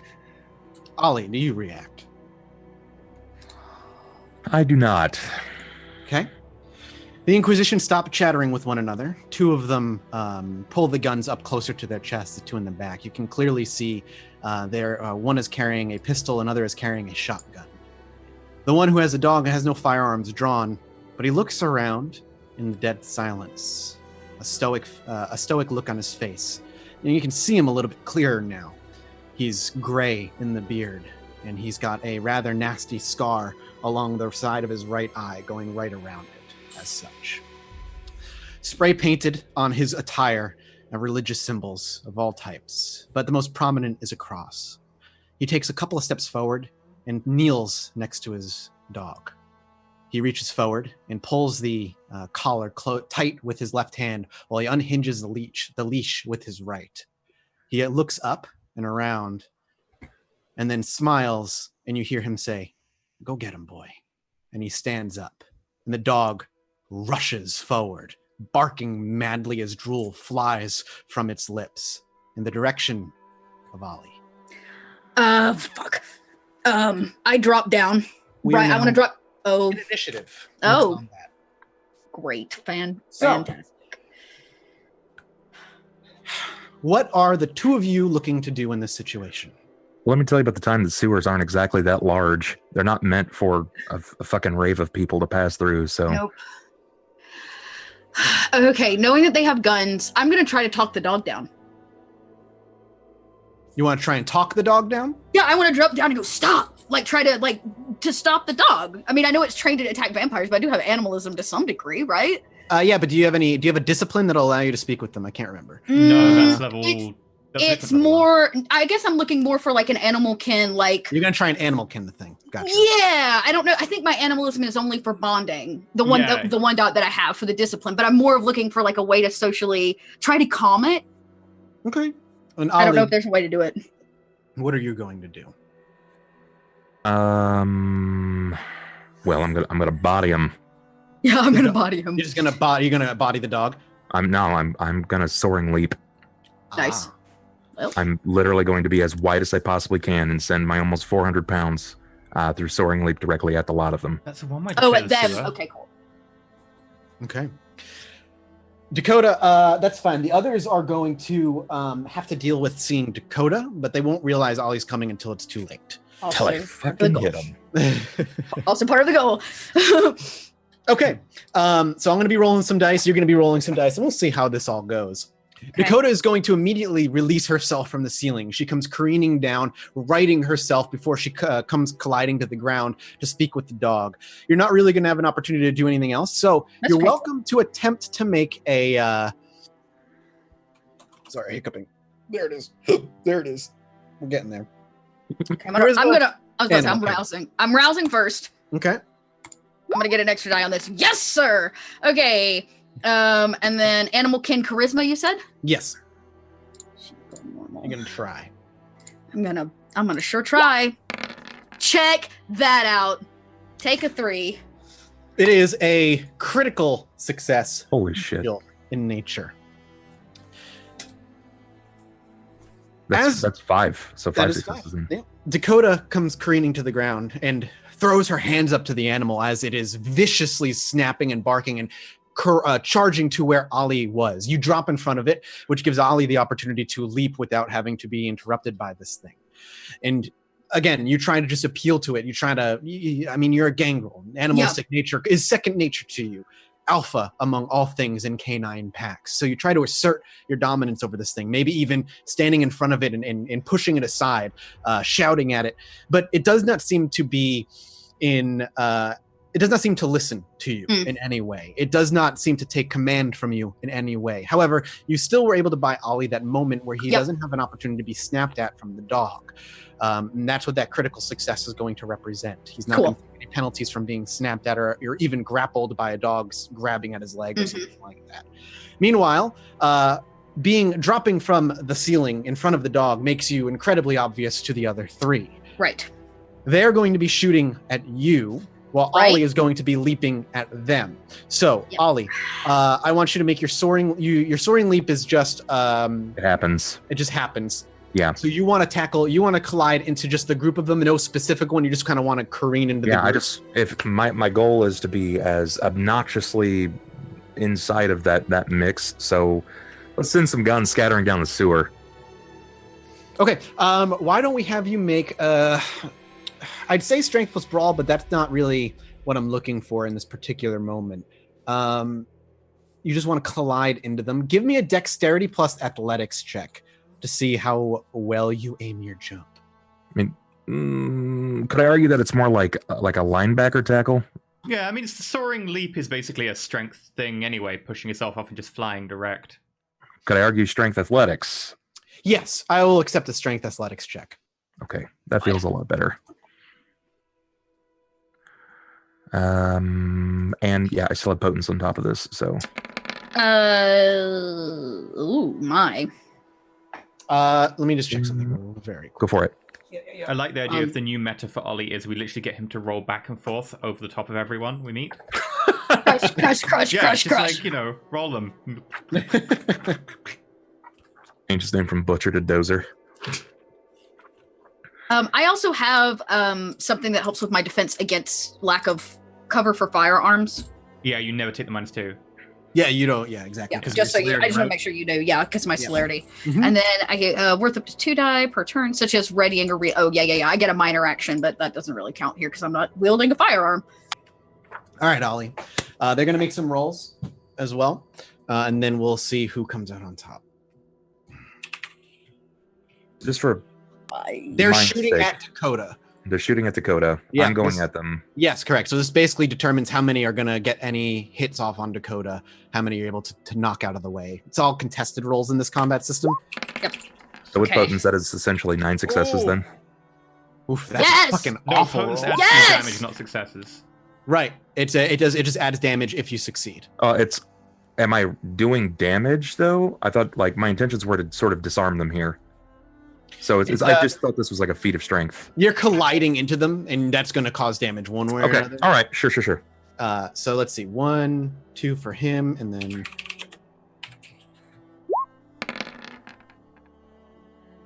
Ooh, shit. Ah, That's not good. 5, 6. Okay. So the first two, Ollie, we see Ollie. Well, we actually don't see Ollie, but Ollie leaps through the air and closes that 20-foot distance as though it were nothing to throw his entire weight into the group of 3 of them that are relatively close together in this relatively narrow sewer after the dog has been let loose. Then when Ollie is visible, it is moments before his shoulder, and he collides with the ground, and his shoulder leverages himself into the one in front, and then he just continues with the momentum past him to collide into the other 2. It's just the moment you land is when the first one fires off, the one in front. But as those bullets rip forward, you collide with him, and you take those 2 steps forward, sending him careening back into one of his accomplices, and you veering off to the left, throwing the other one into the wall about 5 feet back. You actually can see brick kind of crack and crumble into dust around the area, doing a lot of damage. You openly heard ribs crack as you collided with the man in front. However, Dakota, these rounds are specifically designed for anti-vampire. And while these normally would hit you and do blunt damage, you've been shot before as a kindred. This burns. It sears like nothing else. Dakota, how much health do you have? I believe I'm at 10. I was going to say, you just went up by a lot, didn't you? Shit, that's a ton. 10. She just invested in a lot of health. So as these bullets riddle you, and you look down as there is literal smoke pouring from these wounds, your flesh is charred and burned. And the damage done is going to be 5 aggravated, 2 blunt.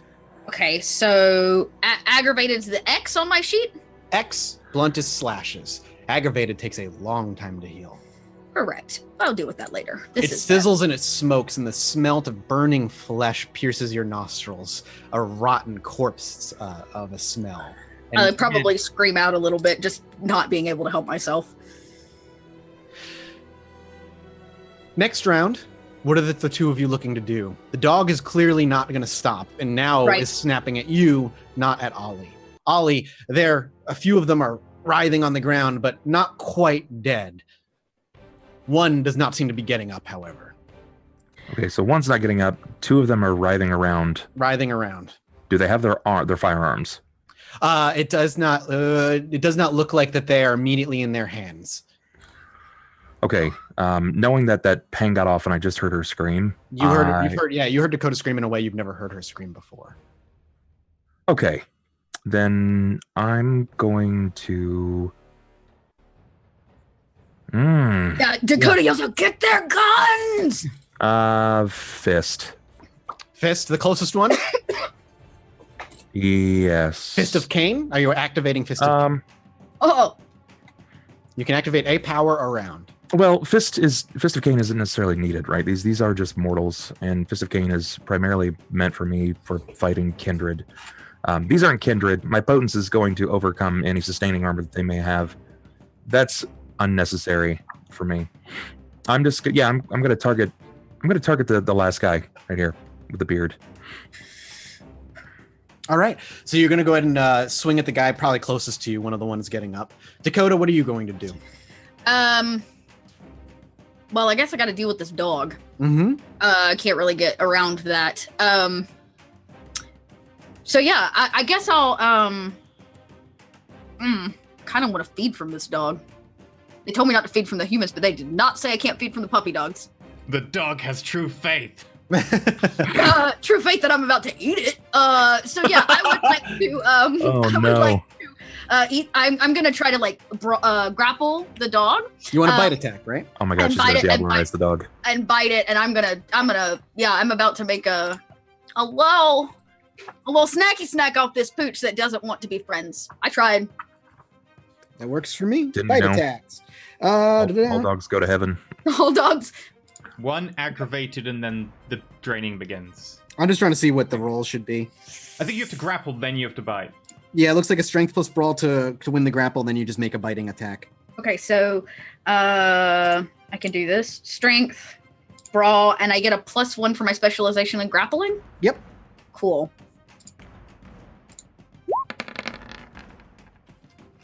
Okay, 4. Sure, easy enough. And the dog is going to attempt to snap at you, so it's attack really quickly, and then whoever comes out on top is the one that succeeds in their attempt. If Dog the dog stats beats are 4, I'll pretty be very low. impressed. Me too, but Bite attacks are on page 213. 3 dice, all 10s. yep, and 373 is where animals are. Oh yeah. You do. I Okay. keep saying it. You don't want to fight animals in this system.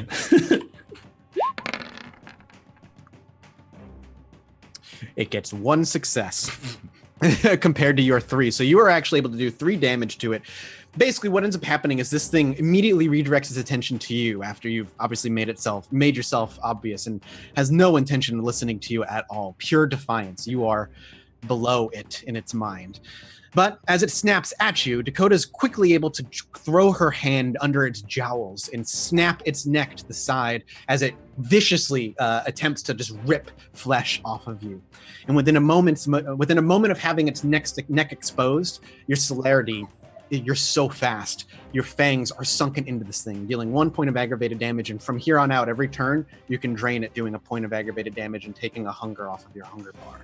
Great. Because each round is approximately 3 seconds in game. So you're looking at just like a bite, and then that's the turn. Cool. Ollie, you may make your strength plus brawl check to the one that's closest. You take 2 quick steps forward. You are able to, with a gate such as yours, able to close distance so super easily. Yeah, let's go for that. I'm going to give it a whirl. Sheet, normal, strength, brawl. 5 successes. Jesus Christ. All right, and they're going to attempt. He's going to attempt to dodge out of the way. But let's see how well he ends up doing. Jesus Christ, man. He's just not. Okay. Oops. Not typing anything.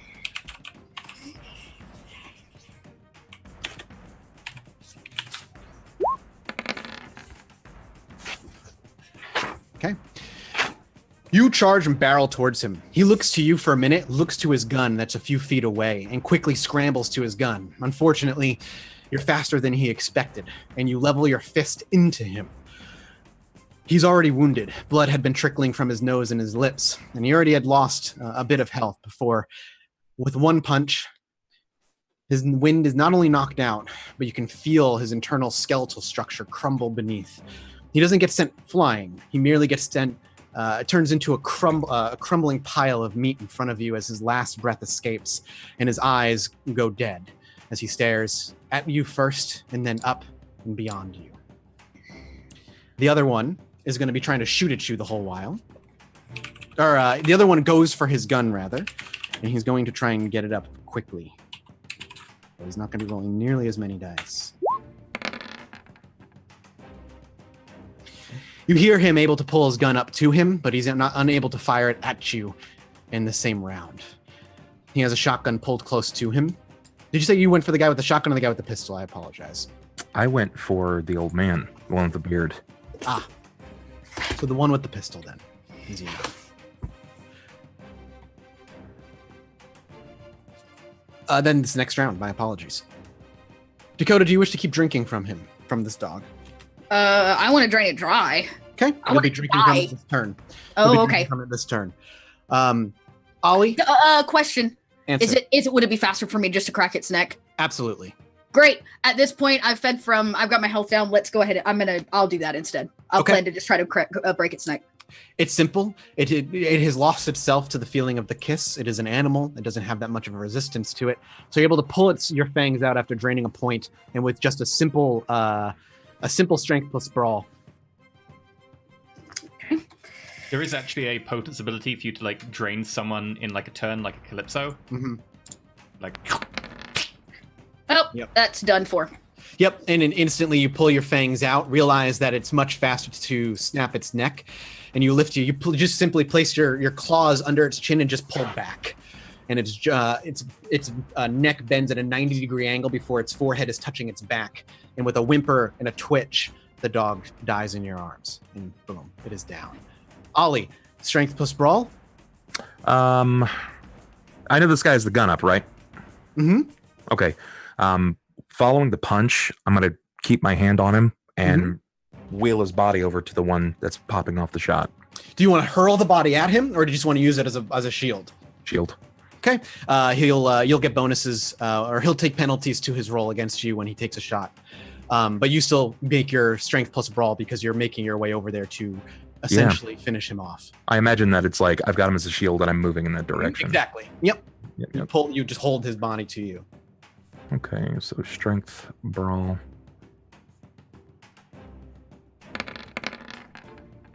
Five again. Guesses? Okay.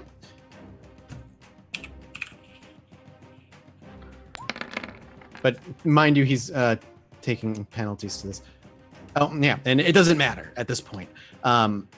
You make your way over, and he actually unloads 2 shotgun blasts before you're there, and you can actually feel the body in front of you hit you a couple of times pretty sturdily. You, the shrapnel of the actual shotgun shells penetrating this.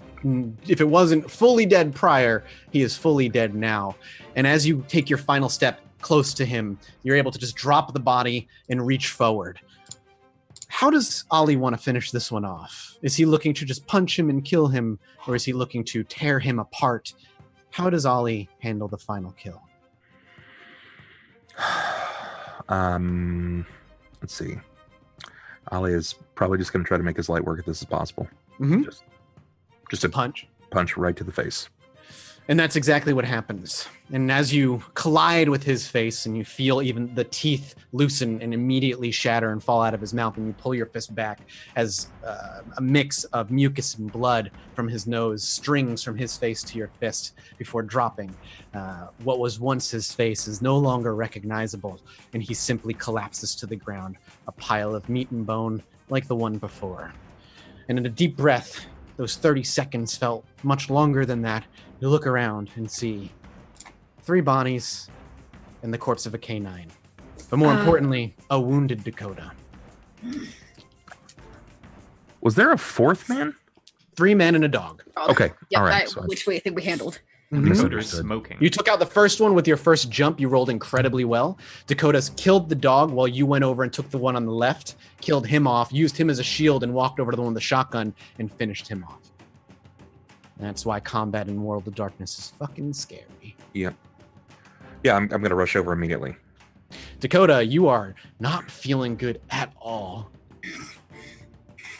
As you take a moment to look down, as you try and focus your blood to heal, you can quickly heal off the 2 bashing.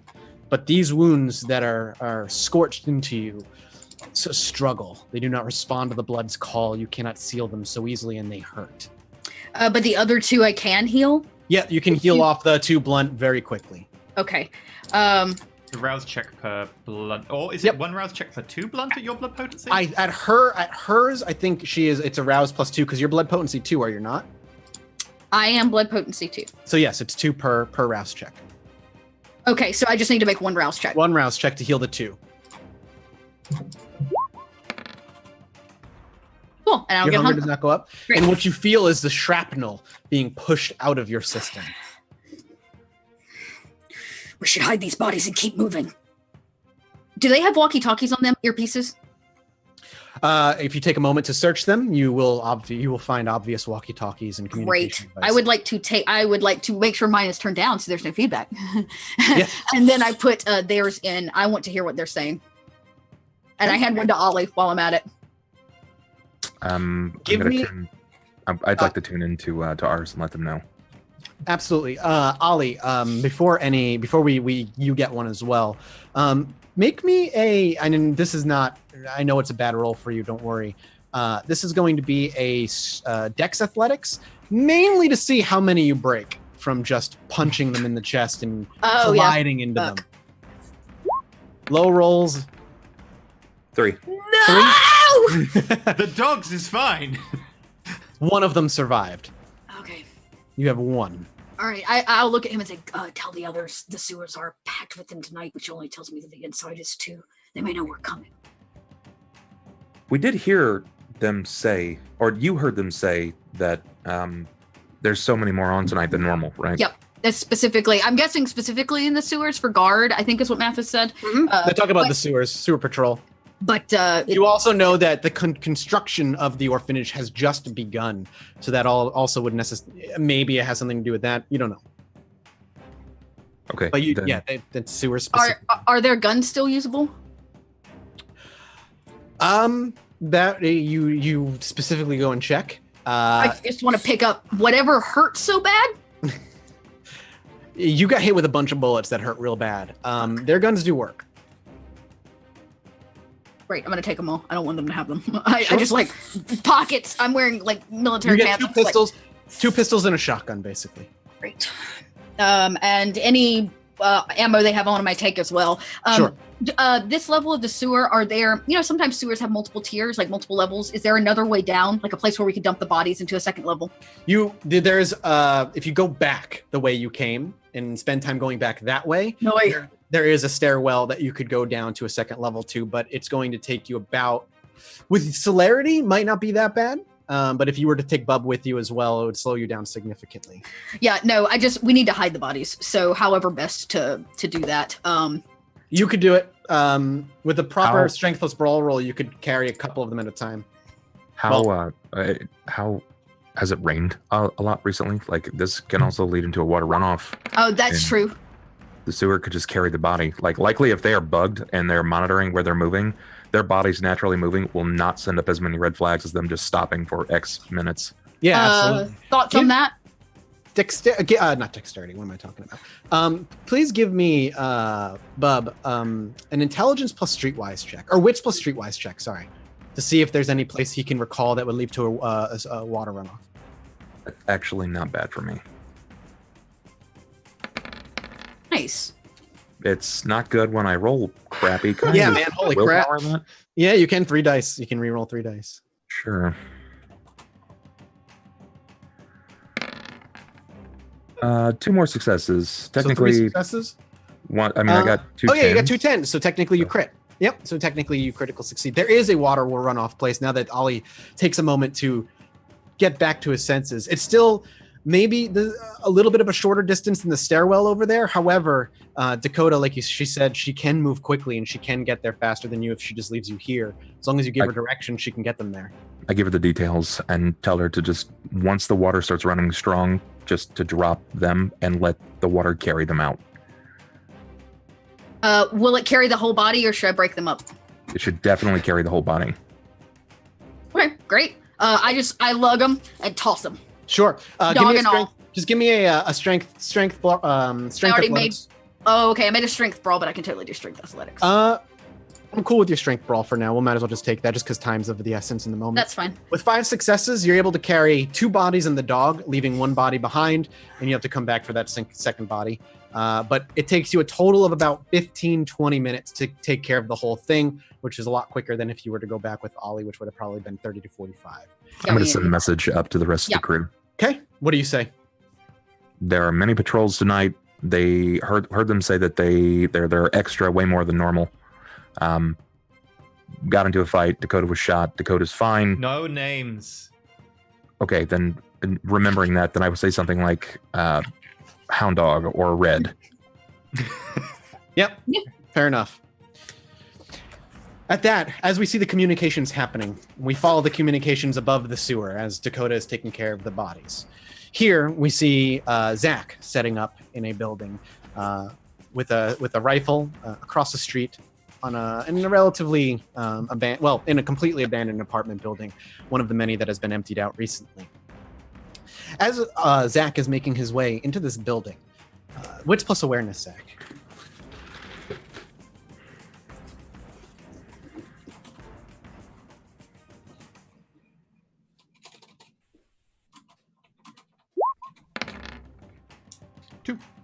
Two.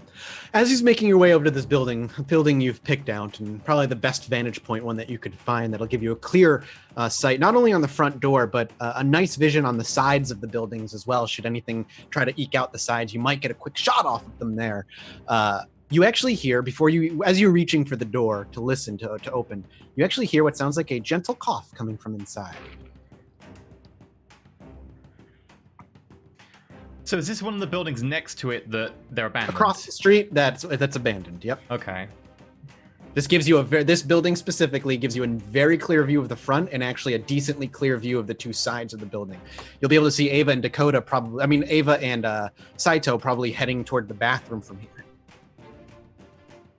I'm going to leave the building. I'm going to go pick another building slightly further away.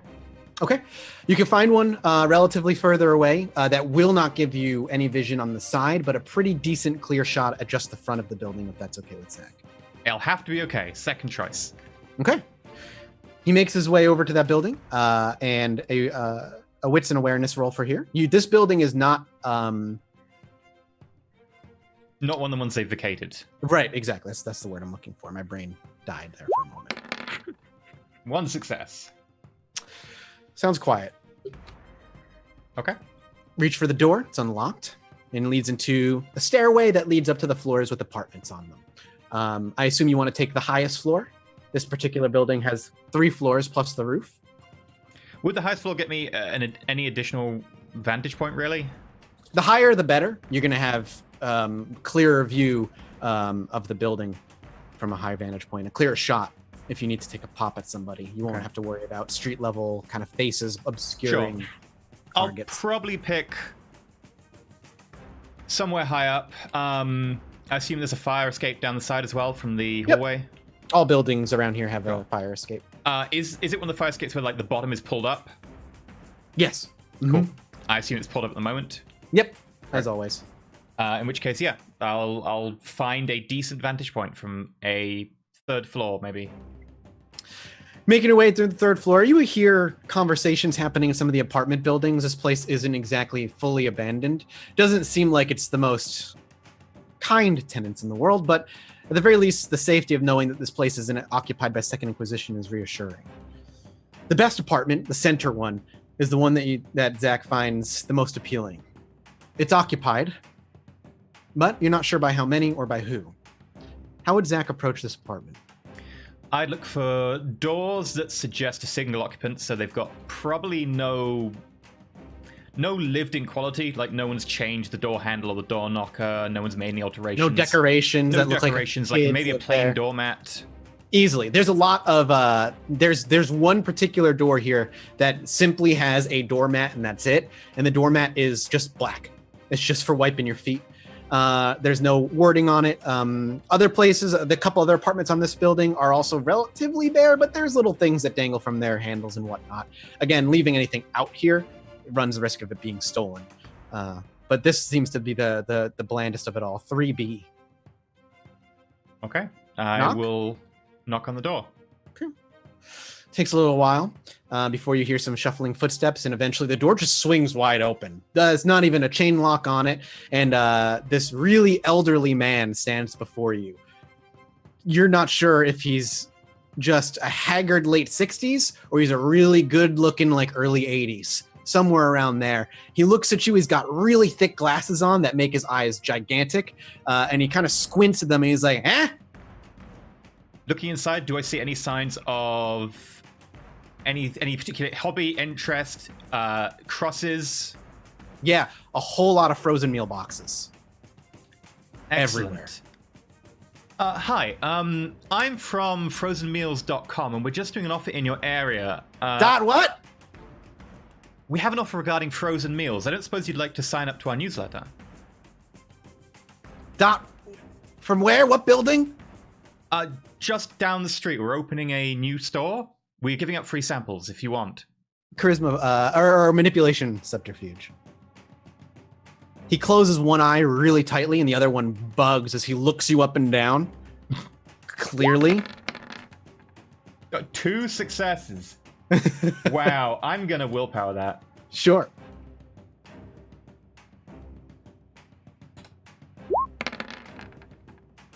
Four successes. That's There better. you go.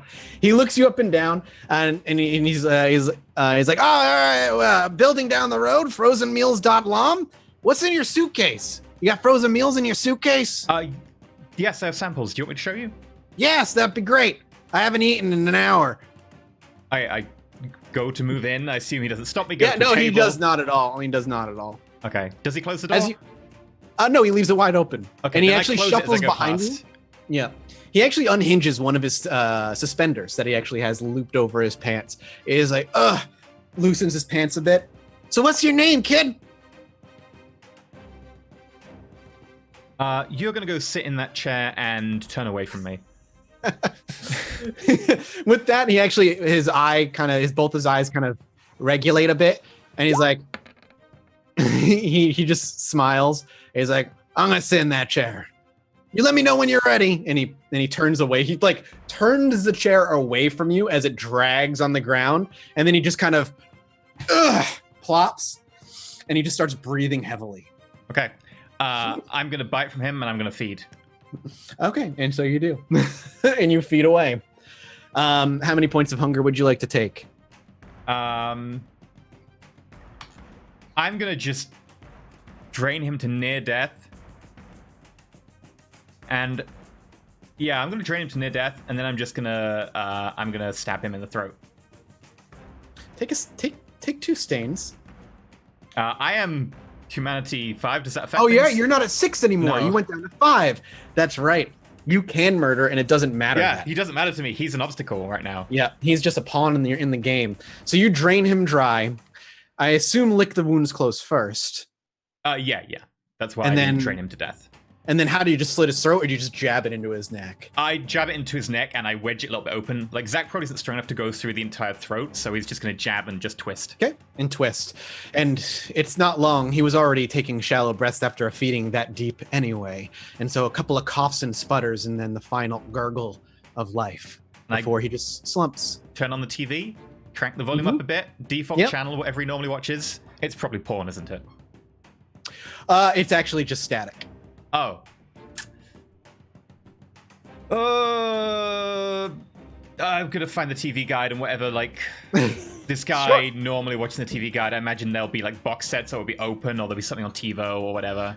Yeah. When you flip open the nearest TV guide, he has a stack of them that are all way too old. But if you start flipping through, you see he has Seinfeld circled all in everyone. Sure, I turn on So- Seinfeld. So you turn that on, and you you unpack the rifle, presumably, and you set up in the window to watch the orphanage. Specifically, I'm gonna sit out back from the window a little bit so that I can see the orphanage in a narrow view. I don't want to be sticking out. I'm gonna pull the curtains a little bit, make sure the lights off. Feel free to throw me a wits plus stealth check here. This is not a dexterity type thing. This is just more using your surroundings to your advantage. Sure. Oh, I meant to rouse the blood before, but oh well. I will re-roll. You get to reroll 2 of them. 3 successes. So you draw the curtains as far as you can. You bring the window down just enough so that you're just the tip of the And gun I will is go invisible as well. and you'll go invisible, easy enough, and you disappear from view. As you're peering through the rifle and you're scoping the area out, the camera flies out the window and goes down the city block, the other end, where we see Ava and Saito strolling down the concrete sidewalk, making their way to the orphanage. There's not much time to have conversation, but there's still a few minutes the two of you could have quick words if that's something the two of you would like. Did we got the message from Ollie about the extra patrol? Yes. Okay. Ava. Yes. Blush of life, so we look more mortal.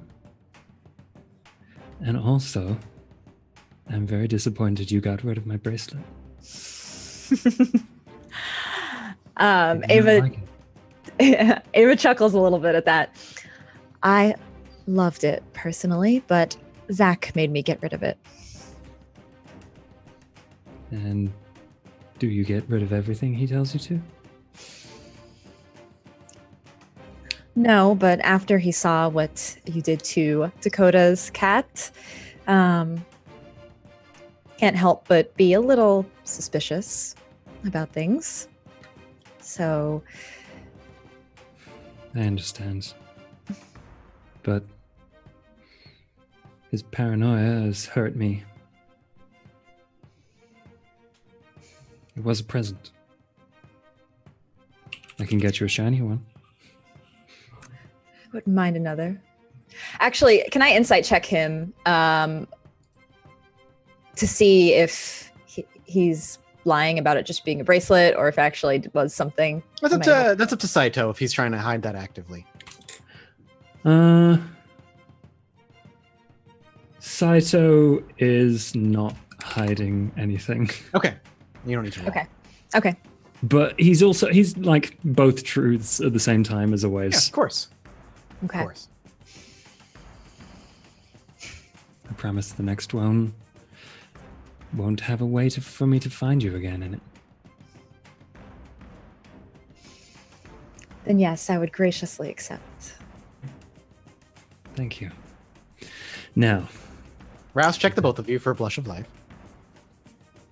And you may continue your conversation. Let's just get that wrong. Okay, I go up in hunger. Okay. Well, we better be careful in there. yes. Look. Watch each other's backs. We'll do that. Don't want anyone getting hurt here that we can avoid. After that line is when the two of you approach the orphanage. You want to go in the side where the bathroom is. However, you also know that security here is a lot tighter than it once was. New cameras have been put in place. You remember seeing them. As you make your way across to the alley across the street, or rather not the alleyway, the side of the building that leads to the bathroom specifically. Dex plus stealth to the both of you. Okay. Oh dear.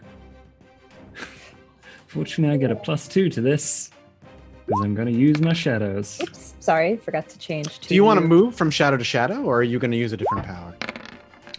I am going to use the first dot of Oblivion. Okay. And yeah, I guess move shadow to shadow. Okay. Well, I'm going to use willpower. Can I re-roll 3? Yeah, let's see. Because I got 0 successes. Have you got hunger No, 3? is your hunger 3? Yeah. So no, you can't re-roll anything. All hunger dice are not re-rollable. Will it help if Yeah. I lead Ava and use a willpower point? Well, if you use your willpower, you get to re-roll 2. Yeah, 2. I'm just going to press the rouse button twice for speed. Okay, that's a 10. And a 1, 7. So you had 4. Yeah, 4. I'm looking at the first dot of Oblivion. So you have Shadow Cloak, which is you just improve your stealth ability. You're not moving from shadow to shadow quite yet. But yeah. You take a stain for using Not with Oblivion level 1 powers, I believe. Is it not level 1? I thought it was all No, Oblivion it's powers. powers above level 1. If you roll a 10 or a 1 on the rouse check, then you take a stain. Powers level 1 are Oh, not I misunderstood. counted. I thought It's you why only the automatically- level 1 power is any good. Gotcha. That's fantastic for you. I'm sure Saito can feel the. No, so what you see, Ava, is the two of you are peeking around, and you actually do see cameras at the corners of all the buildings. And there's one that's going to be covering this alleyway. No problem. Now, the good thing is you appear as mortals on camera. You have heat. There's nothing that would give you away as vampires in any way. However, Ava's not the stealthiest person. She's meant to be in front of people. That's how she is. But Saito, as you move your way down the alley, Ava, you watch as Saito makes his way down the side of the building. It's strange. You see him. He's not invisible. He doesn't have the same abilities as one like Zach or Ollie. But instead, it's as though the shadows cast by the lights around the buildings, the very shadows cast by the buildings and the gates and fences themselves, are eerily pulled away, stretched in an unnatural manner. It's not exactly obvious, but it's not subtle with you this close. And as those shadows stretch ominously beyond their standard physics-enabled, typically casted shadows, they wrap themselves very subtly around Saito. They cast themselves almost as he moves. They eerily readjust as needed to keep him rather silent and subtle. Most, if not all, from a distance or even from a close-up would notice. But for you, it's almost obvious. You make your way to the window. You're not sure if the cameras saw you, but there is the camera that is seeing you about 10 feet that way. You have an option. Head through the window now and get into the bathroom now, or take care of the camera first. What does Saito and Ava do? Taking out the camera would cause suspicion. I have no way of avoiding that. But they will see us.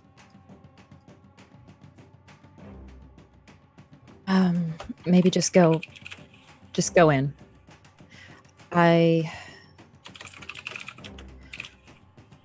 We'll see about once you pull the alarm. I'll just make my way in and try to help. Okay. Are you not So- going in?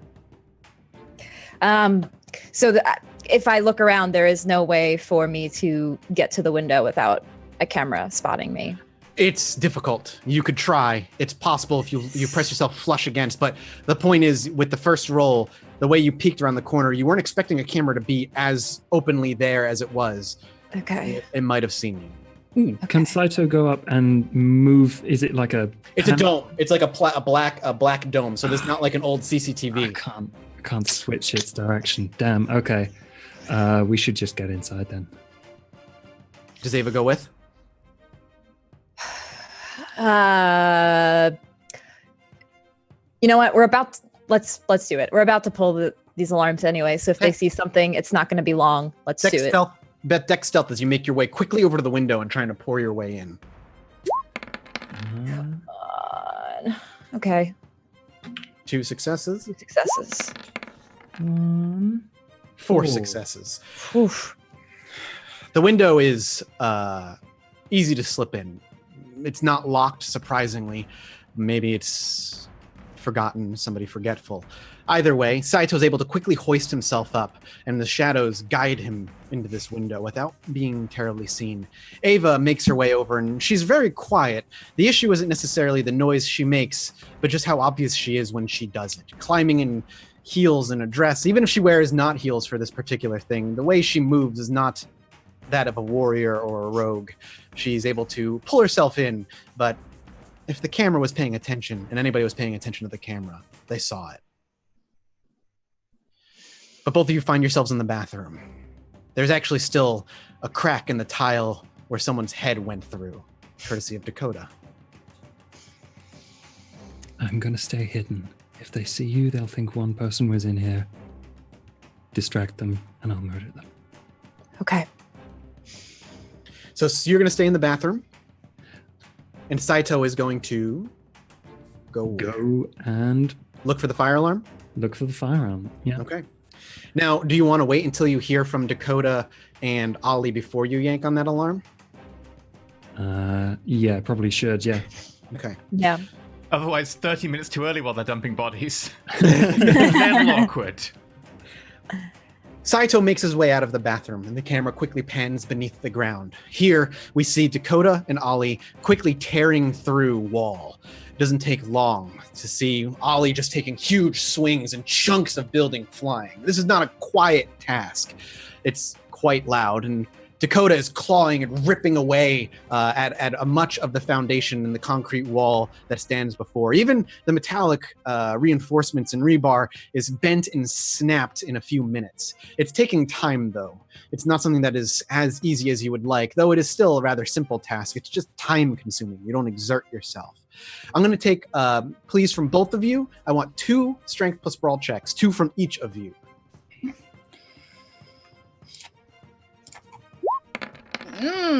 Okay, that's the first one. Yeah, that was Second bad one? news. This basically is just going to dictate how long it takes for you to do it. You crit success on the second one there, Dakota. You rolled 2 10s in that. Oh, I did. So that's 4 and 4 2. and 2, so a total of 6. Ollie has rolled. Okay. Would you Can say get- this is a feat of strength, though? Absolutely a feat of strength for this. 100%. Can I get another one, Ollie? I got a 7 and a 3. But with your feat of strength, that's an 11 and a 7? Yes. Holy crap. Oh, I just saw the 3 roll now. That's Yeah, good. yeah, it had a delay on it. Okay. So Jesus Christ, dude. So for Ollie, knowing that time is of the essence here, and knowing how Dakota was injured, and knowing that there might be higher security as well, we're watching an Ollie that we really haven't seen in action before. One that is utter strength and pure speed. The speed at which he is knocking out concrete, you see him throw a fist into one and loosen up enough brick to get both hands inside, and then him to just tear away a foot or 2 at a time of just bare concrete. Meanwhile, Dakota is also ripping away and destroying a bunch of concrete, giving a nice foothold for Ollie to just jam his fists in and rip away. And you go through what feels like, or what seems to be a good 5 to 10 feet of concrete and reinforced rebar wall before you finally believe you are where you want to be, beneath the orphanage itself. And you begin to tear away at that. This all takes, just to get to this point, to the tear away, what might have been a long while. With how fast Ollie and how hard Ollie is hitting, this took you 15 minutes. Fuck. You were expecting much longer than that, but this was quick. And within 15 minutes, you are below. It's around this time, this 15 minutes of strength, that we go back to just the orphanage for a moment. Wits and awareness from Suichi, and only from Suichi, because you stepped out of the bathroom to scout. I am going to heighten his senses because Okay. he's on edge right now. Absolutely. It gives him a +2. Mm-hmm.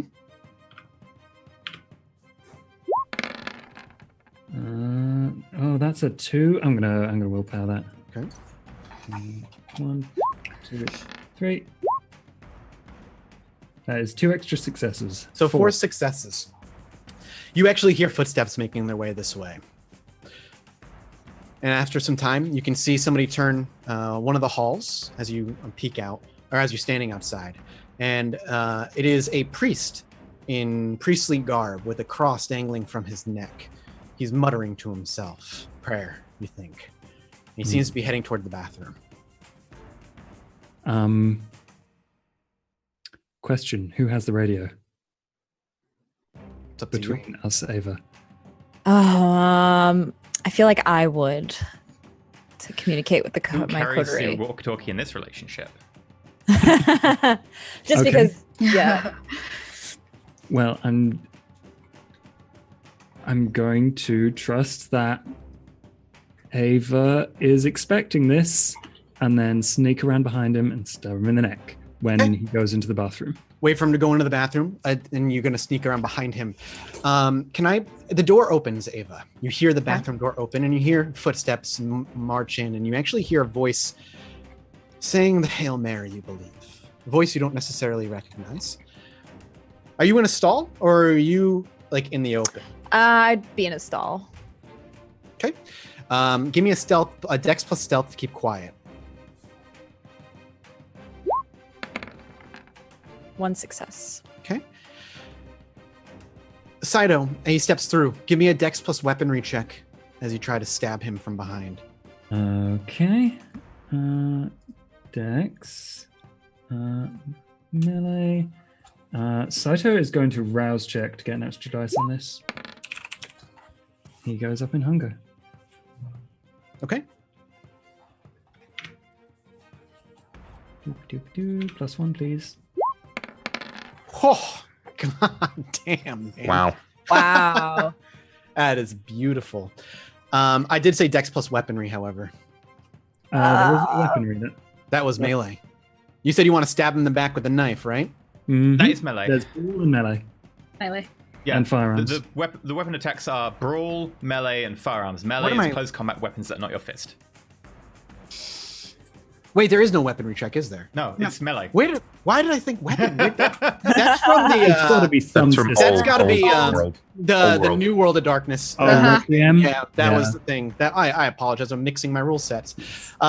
With 7 successes, you sneak up behind him. You hear the prayer, the Hail Mary. 8 successes. 8 successes. Doesn't matter. It's a lot. Blood for the blood gods. And for a moment, you are prepared to fight if needed, because his prayers were getting closer to your stall. But those prayers are quickly silenced by a quick sputter and a gurgle and a coughing. And you hear a, what? And he falls to the ground, coughing on his own blood as your knife into his back or throat. Oh, throat. The knife into the throat is pulled from him slowly, blood dripping down. Are you careful to avoid the blood hitting your skin? Oh, dear God, yes. Okay. And the priest, clutching at himself, looking up, sees you, and his eyes roll into the back of his head, and you hear the thud in the bathroom. I just stare into his eyes as he dies, and then calmly get out a syringe from the medical bag and extract some blood. Fantastic. Ava, you quickly, peeking out, you actually see Saito there with a dagger in his hands, perhaps even a vicious look on his face. And it's at that moment, killing a priest in this orphanage, you're definitely on a timer before they find out. Fingers crossed, they finish quickly. Lucky for you, Ollie rolled like a monster. It's at this point, as Ava perhaps looks at Saito, and Saito looks back at Ava, and a wash of relief rushes over them, that everybody who has walkie-talkies, get the signal from Dakota and Ollie that they're ready. Do I hear anything in the extra walkie-talkie? You listen, and there is no conversation to be had, not right now. Okay, great. Perfect. This is all happening pretty quick. Yeah, that's great. Yeah. I look at Saito. They're ready. Let's go. Let's do this. There is a fire alarm in the bathroom, baby. Oh, That's just fire alarms, and this is an old building. Ava, who does the honors? Ladies Do first. you do it together, holding each other's Holding hands. We should set both of them on fire. We do that awkward thing where we both reach for it and touch Yes. Yes. And then you pull. Yeah. Yes. It looks And a the lot fire. less cute when the camera pans down and you see the almost decapitated priest bleeding out. Oh, absolutely. That's like the camera is, How from romantic. the camera is currently at the viewpoint of where the fire alarm is, and it focuses on them with the blurry body in the background. And as they look at each other and smile, We they change blur. focus. And the body focus Yeah. is the focus for a moment before you hear the click and the loud ringing of a fire alarm. Dakota and Ollie, you can hear it beneath. You start tearing your way through the basement. So I'm going to need one more strength plus brawl from each one of you. Okay. Zach, The alarm is going off. You can hear the bell. It doesn't take long before the doors open, and in a single file line, the children are being led by a nun and a gentleman that is not dressed in any particular holy garb front, and the children in a single file row beyond them. Eventually, about 20 to 30 kids file out, and on the back end are 2 more guarding their way out. These are just 2 nuns in the back. 11 successes. Jesus Christ, man. You guys are, because we don't get to see you guys just rip open very often, and forget how well you can roll these things. I just rolled a flat 5. It was not an 11. Zach, you think this is it? There's nobody else coming. This is pretty simple. The kids are actually lined up on the other side of the street with the nuns, and the nuns patrolling back and forth, just talking to the children and kind of keeping them calm, with the one guy standing guard in the middle of the road. I'm going to start lining up on him, and I'm going to spend time lining up until I need to take the shot. Okay. About 2 to 3 minutes pass before a couple other figures make their way out the door. One of them is a familiar face, Aikido.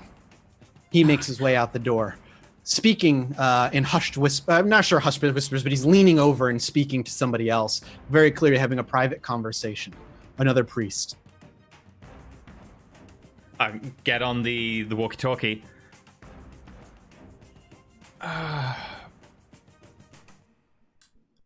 Blood team. Out front. I've got a number of people, including one of the targets. Can you lure them back inside? If they're outside, we'll deal with... I respond back. This is Pup. We will deal with that later. Stay focused. Do not change the plan. I know, my plan is containment. I'm just letting you know that they could bolt. We have to make sure that the children don't panic. And our target, that target is secondary. And there's too many outside for us to do anything. I thought that target had to be eliminated. Pardon me? Zach, shut the fuck up. Don't worry about that target. If you want to take it out, take it out. You're in a position. We need to stay focused on the main target, I say. And as you yell, main target, suddenly there's shouts in the streets. And as Zach quickly focuses back, you notice Aikido has dropped to the ground. A sputter of red behind him collapsed. I shoot the guy that I was going to shoot then. I've been aiming at this entire time. Make your roll. Oh, God. And I say over the channel, you could have told us about Tori.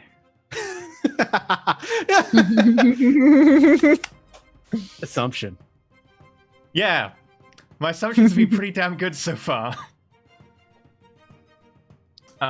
Is there any bonus for lining up the shot? Yeah, take a solid extra 1d10. Okay.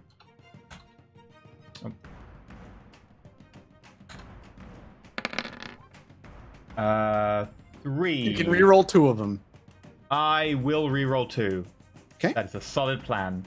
Yep. Did you end up rousing the blood, or did you not? Nice. Oh, nice. There it is. 5, and it's Beautiful. some sort of rifle, so it'll be +3 or +4 damage depending on the type of rifle. If it's like an assault rifle type thing, it'll be +4. So that's And which one were you aiming at specifically? the guard, the guy that was like standing watch. Okay. You kind of bite your tongue as conversation is happening, and Dakota's kind of yelling at you. You see what happens. You take a moment. You don't really have time to respond to Dakota before you have to make a decision. Zach makes a decision. He takes a deep breath. He steadies himself. And before he has a chance, the other guy has a chance to move and investigate, though he's clearly taking a few steps. You pull the trigger, and a loud crack before he, too, sputters, brain matter sputters onto the ground, and he just falls forward. It's at this point the kids erupt in chaos, and they run in every which way. I shout over the microphone, Tori fired, we're going loud. I need someone outside here to help with the kids. Yep. I can start shooting nuns as well. Okay, we'll get back to you in a minute. Dakota and Ollie, you hear over the walkie-talkie as you're telling him, do what you do. You hear the loud crack of a rifle and then distant screams of children. But there's no time. At this point, Ollie has just jammed his fist through the basement and started ripping away. You can actually see light coming from the basement of the orphanage. You've breached through, and you can make your way up. Okay, before we crawl up, can I just get like a head in? Yep, quick wits and awareness. I just want to make. We're not like. Ollie's welcome to make that roll as well, obviously. Sure. I don't want us to walk into a trap here or anything. 2. Okay, 2. Ollie, do you want to make that roll, or is he too focused? Yeah, I am. Sorry, she's been Mr. rolling. Concrete. Mr. Concrete 2. 2. You both see some figure kneeling on the ground, but it's hard to tell and see who it is just from a quick look. You look up, you see there's a figure there, you get back down. And they're alone? They seemed to be, yes. Okay. I motion for Ollie to like give me a boost up. I throw her in. Okay. You just easily, you don't have to make a roll. You're able to boost Dakota up, followed by climbing up yourself, Ollie. I give my hop. hand. I'm gonna hop right in. Yep, Oh, yeah, I mean, that's right. You have the jump. You just thingy. see Ollie leap and land and stand and look around.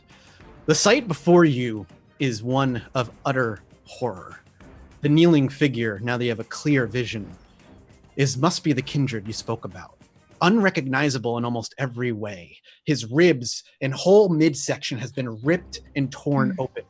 You can see ribs even broken and some dangling by sinew and others on the ground. Metal chains pierce through his arms, legs, and his sides. He's held down in an almost Christ-like way, though again, on his knees, not standing. And his head lags to the side, open. Conscious, you're not entirely sure, but it is a long black hair, matted, a closely trimmed beard that looks well kept, but a bloodied, disgusting, ripped apart face, literal pieces of flesh peeled away to dangle. Beyond that, there is another that sits in this basement, one in a corner who shakes and shivers and whimpers openly. Norris's ghoul, Thomas. It has been years since you've seen this man, and it was the very first time the four of you came together was due to him. He was the one that gave you that first job. But when you saw him last, he was well put together in a proper suit and well maintained. Now he sits in a suit that is dirty, ripped, and destroyed. His beard is long, his hair is matted. He has a black eye and blood stains on his face and his lips. He looks wide-eyed and panicked at the two of you as you climb into the basement. Beyond that, torture devices is the best you could expect of them. Wits plus awareness, please, to the both of you. I feel like I should rouse for this. I don't know why my gut's telling me to rouse. I'm gonna. Believe the beast. Boom.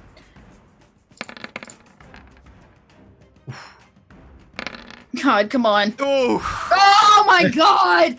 If I re-rolled, what would I get? Just You would get to reroll 3. yeah. Would I get to most roll the good same? one. And you both would get to reroll 3. Let's go for it. It's too important now at the end to not. Well, one. I have one. Oh no, I get 2. Together, as you openly muse and like, oh my god, this is torture devices. There's weapons everywhere. There's books everywhere. But the torture devices are strange looking. Not because they're just, it's bizarre to see torture devices in an orphanage. Because some of them, not all of them, are child-sized.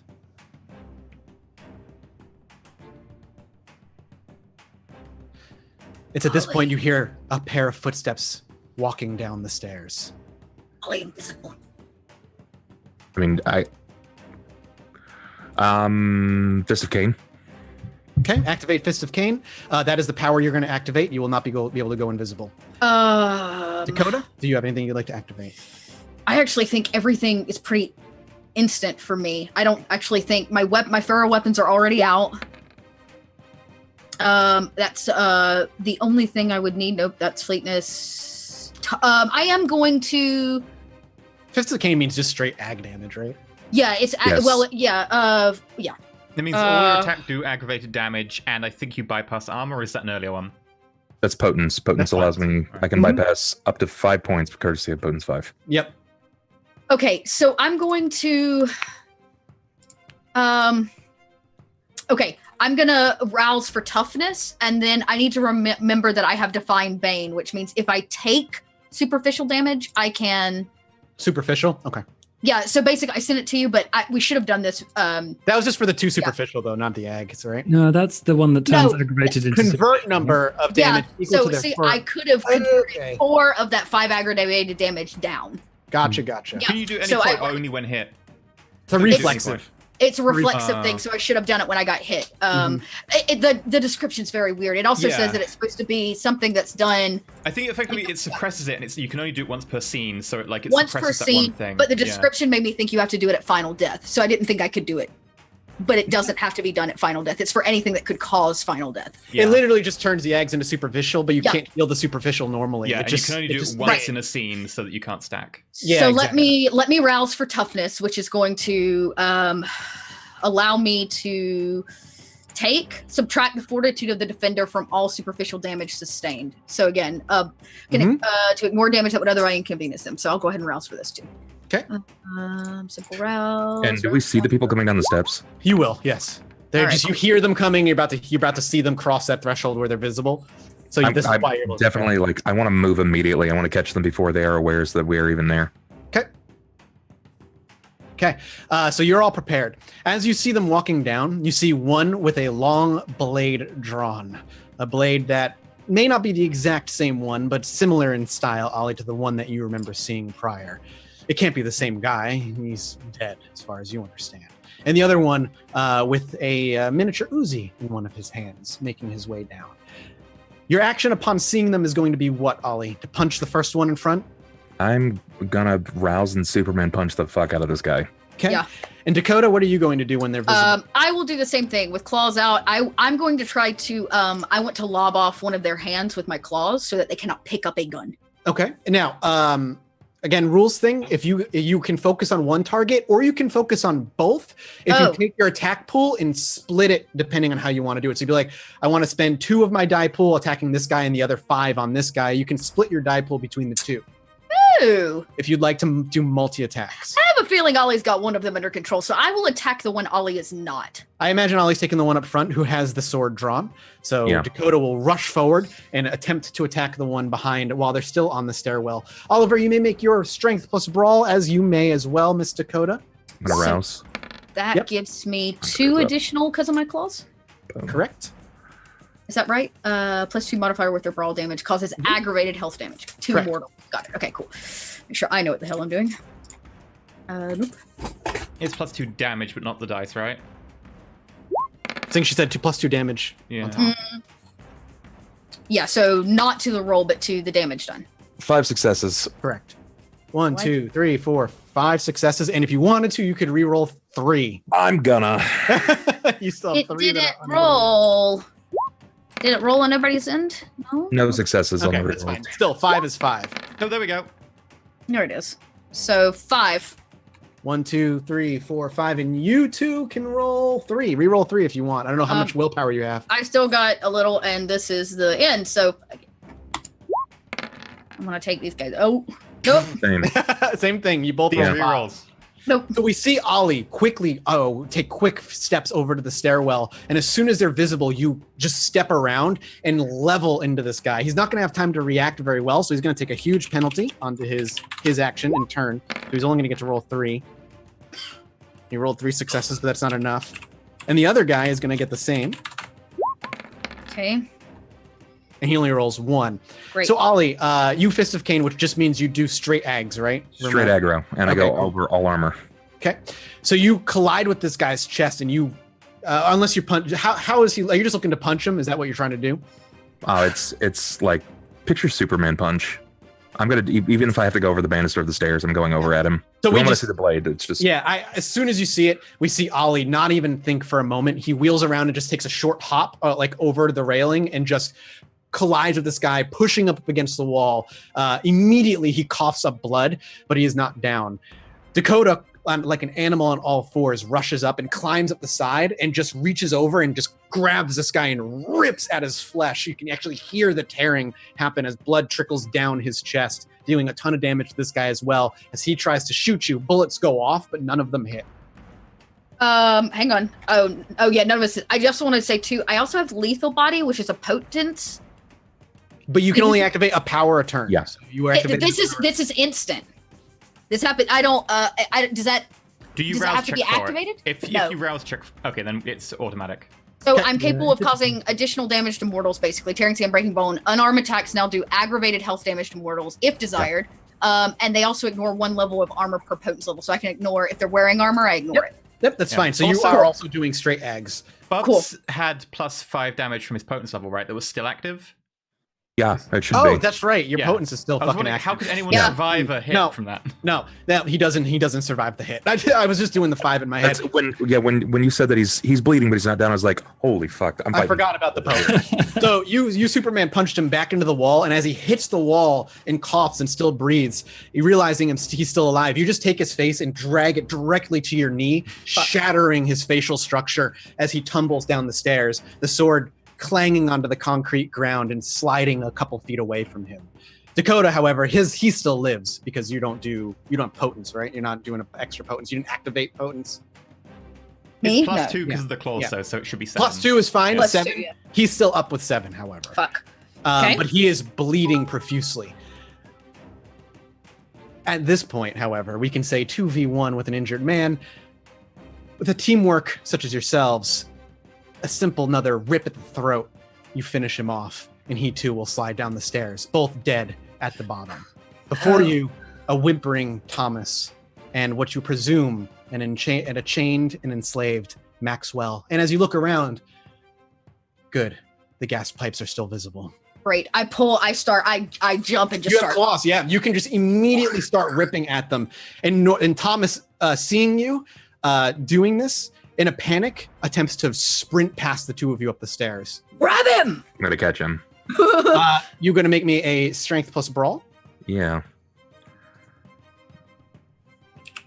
You got it. Oh, God, Jesus Christ. Okay. 5 successes. Great. He tries to sprint past you and try and retch free, but he's in a panic. He's not thinking clearly. He's not moving, very adeptly. And as he attempts to push past you, it's so simple. It's literally as simple as grabbing his shoulder and digging your fingers into him, definitely drawing blood and yanking him back as he whimpers. This is the one Bella asked us to kill, Norris. This is Norris's ghoul, Thomas. Yeah, Thomas. More importantly, this is the one that took the twins, right? Yeah. Yeah. Yeah. This is the one that what? I apologize. That took the twins. hmm And tortured him. Yeah. He's on Yeah. my list. Yep. Well, he's not going to be for very long. I kill him. We don't have time for this. Please don't. I promise I will serve you to the ends of the earth. I promise I am loyal. I am loyal to those I serve. I swear I will imbibe your blood as needed, and I will serve you. I cover the mouth, Thank you. arm up under neck, and I just crack.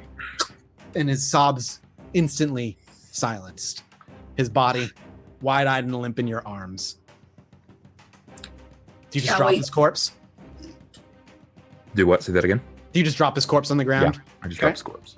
The only thing in the basement now is Prince Maxwell. And he's all. Does he have anything? He doesn't have anything on him that would signify him as Maxwell, A face. That's it. which is flayed open, you said. Well, yeah, it's been flayed, certainly. Quick question for Ava. Ava, do you go onto the streets and try and attempt to calm the children? Yeah, they haven't said anything yet, and children are a panic. So yes, I would go out there. Front door or back out the window? If I go back, I'll go out the front door. Front, I can Okay. cover you, I think, right? Do you Yeah, Yeah, you can cover yeah. the front. Correct. And I Saito, however, with your heightened senses, you do hear a kerfuffle happening in the basement.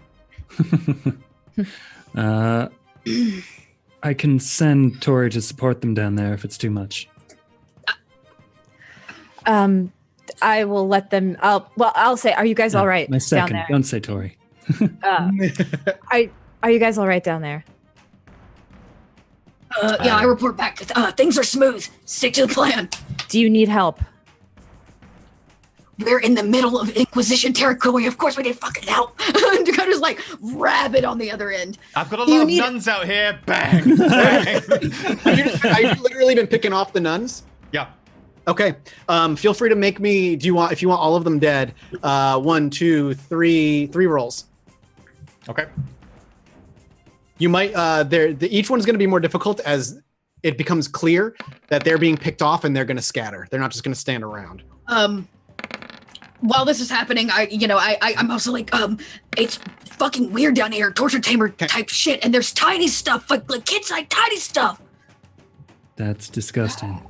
They're torturing the children. Storyteller, do we 3, recognize 4. that it's Max? Like, we met Max all briefly, right? You all met Max at some point or have heard it because you were all embraced under his rule.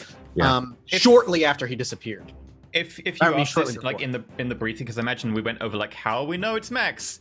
Yeah. Zach was just like, just take some blood with you, and we can confirm it with like, the Tremere Primogen or someone or whatever. Like someone. Saito can tell you. Don't give it to Saito. It's true though. Saito can tell you. Yes, he could. It's true. But from what you're looking at, it looks like. Can I rip the head off? If you want to just immediately kill him, yes. I thought he was already dead. You don't know because I don't think he is. Here's the thing: when vampires die, their bodies catch back up in the decomposition process. If he was dead, he'd likely be dust. So ripping off his head will dust him. Will likely dust him. Depending how old he is, yeah. That's why I was like, take some blood because that won't dust. Okay, well, the gas is pouring in here, and we're on a short time frame, especially now there's fire in the street. So Dakota goes over and leans down in front of him and stares him right in the face. And she says, I am sorry that this has happened to you, but you must die for the Camarilla. And I just pop his head right off his body. Strength plus brawl. Oh, Lord. Let's just rouse for the hell of it. Try not make it super duper helpful. Do. Not getting hungry.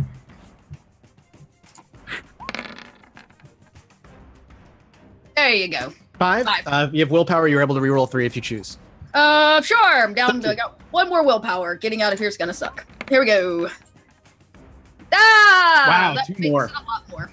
And it's as clean and as simple as that. You are able to first snap and tear the skin and break the vertebrae of the spine, and then with a couple of hard tugs, the skin loosens and the bindings and muscular muscles that hold his head in place come off, and very quickly his head severs from his body. And shortly thereafter, you watch as his body decomposes over time, fingers and limbs falling off and dusting in the process, as the once Prince Maxwell dissipates to final death, his head in your hand decomposing almost instantly. We Zach, didn't take any blood. Zach, what was the reroll for? Which roll? The final one I got. The final one? 4. Okay. One of them got away out of the 3. You took shots at all of them. You were able to just miss one of them as it quickly ducked behind a building, but 2 of them went down. Okay, I relay where that one went to Ava and Saito. Sure. Ava, you're outside. You see bodies on the ground. You can hear sirens now that you're out here. Zach, you can hear these 2. They're encroaching slowly. But you're trying to calm the children down. I need you to make me a charisma plus presence, or rather a charisma plus performance check. Yeah, let's go with performance. Both of us? Just Ava. Okay. Saito, are you staying in the orphanage or are you going outside as well? I asked Ava if she needed my help, but if she's going out there alone, I will search the place for information. Gotcha. Okay.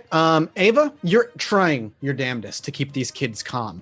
There's a few of them that when they see you, they sprint out into the wilds. They just go out into the streets running as fast as they can.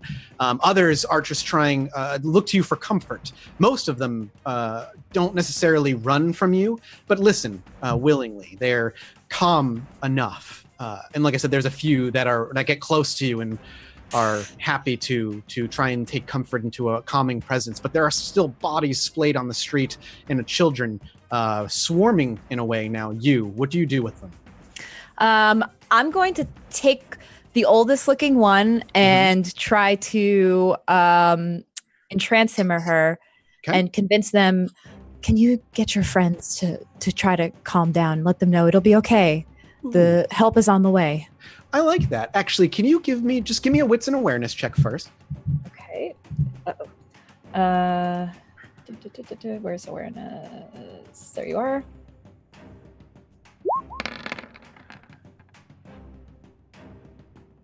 Two successes. Ava, this is your wheelhouse. Watching others work and learning who takes charge so you know who to manipulate, it's second nature to you. So as you watch the sea of kids, you're particularly keeping an eye out, like you said, for that older one that may have an older brother kind of presence amongst this crew, or an older sister presence among this crew. And that's exactly who you find. A young girl, maybe 12 or 13, cusp of being a teenager, clearly. And as you go over to speak with her, as you look her in the eyes, you feel that tug. It's easy. Mortals are so simple. Putty in your hand, playthings, pawns. And she listens to you. And she goes about helping you to keep them all calm. And with her help, you're able to shepherd these children if you so choose to. The question is, do you want to? And if yes, where?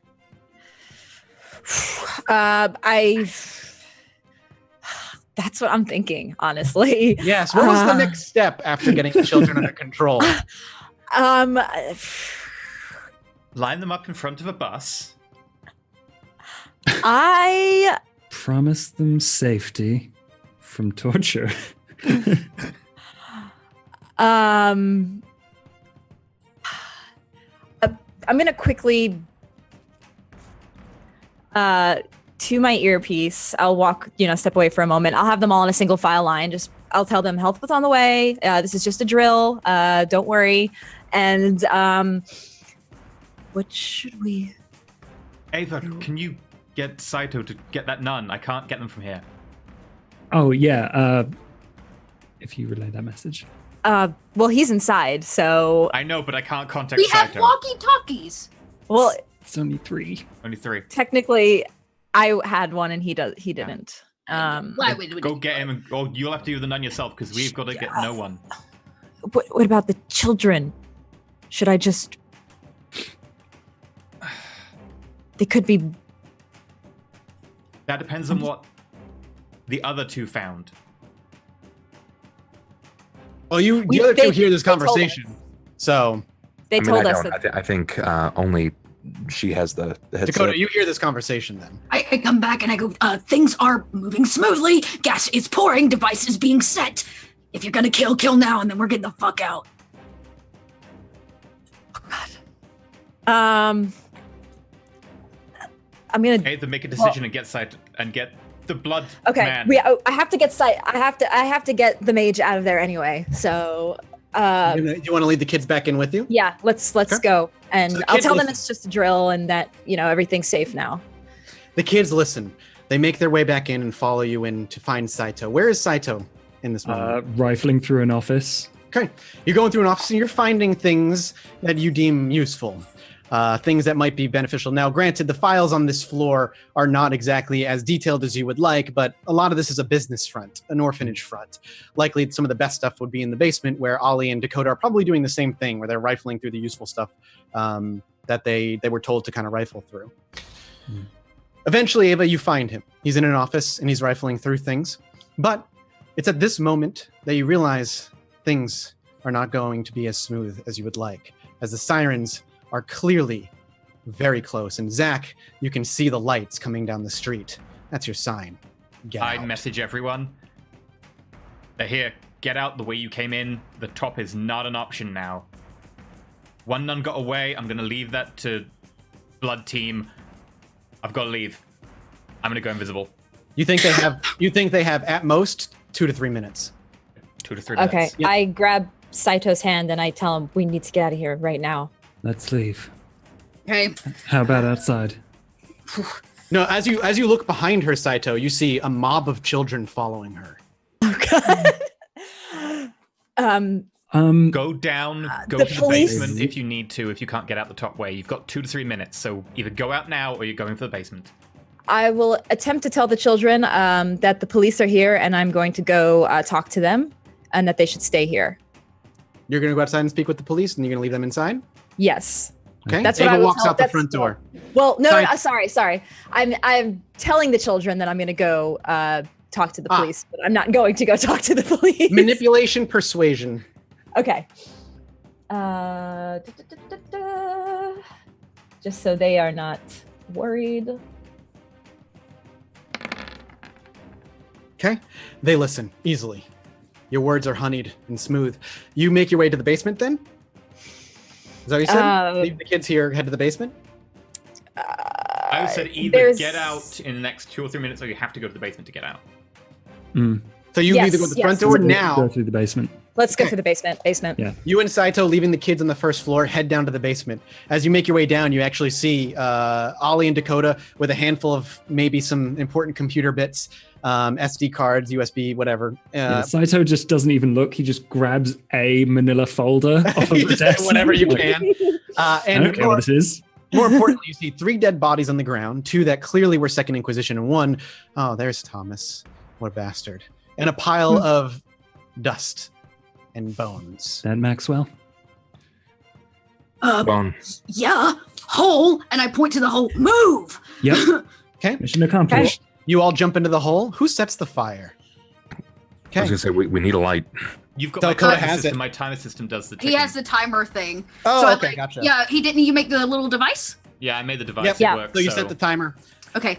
Yeah, I said it. Leave it. and leave it, and you start hauling ass through the sewer, your arms filled with goodies, and a job, at least you believe, well done. A few minutes pass before a low rumble rocks the sewers, with all those children inside. Oh God. We don't know Zach, you hear the explosion. You hear and can even see a dim light in the distance as you're hauling ass as well. Where do the 4 of you go? Do you separate and just split up and plan on reaching out to each other over the course of the next few nights? Or do you plan on going to Bella the next night and let her know of a job well done? I think we'd probably just scatter and then meet back up at the Ivory Tower the next night to go to Bella. Saito does not, obviously. Okay. Yeah. Would anyone have told Saito about the nun that escaped? I would have told. Okay. Well, Yeah, at some yes. point then, Saito would just fire off a message to Tori, like, give a description. hunt Nice. around. Have Find her the hunt if she nun. can find Yeah. him. She agrees. She'll say she'll do what she can. Actually, if we've got walkie-talkies, I can meet back up with them later that night. Yeah, you can meet up Yeah. later, and then if you want to do the Ivory I'll probably Tower, then then just drop down into the sewer near them. Since things And then are meet up. kind of like calming down and we're just carrying Things are- out what we've taken, I look to both of them. All right. So like the cops or the firemen, they have the kids, right? I just look at Ava. What happened with the kids? I mean, surely there was like police on scene. You said the sirens were here. Yes. I left the children in the building. What? Why? You said there were devices in the basement for children. Yes, torture devices. Yes. The prince was right. They could have been brainwashing those children. Torturing and brainwashing. They were tortured. That doesn't mean that We they're don't- part of the Inquisition. We don't know that. And that wasn't your call. We didn't have much time to make a call.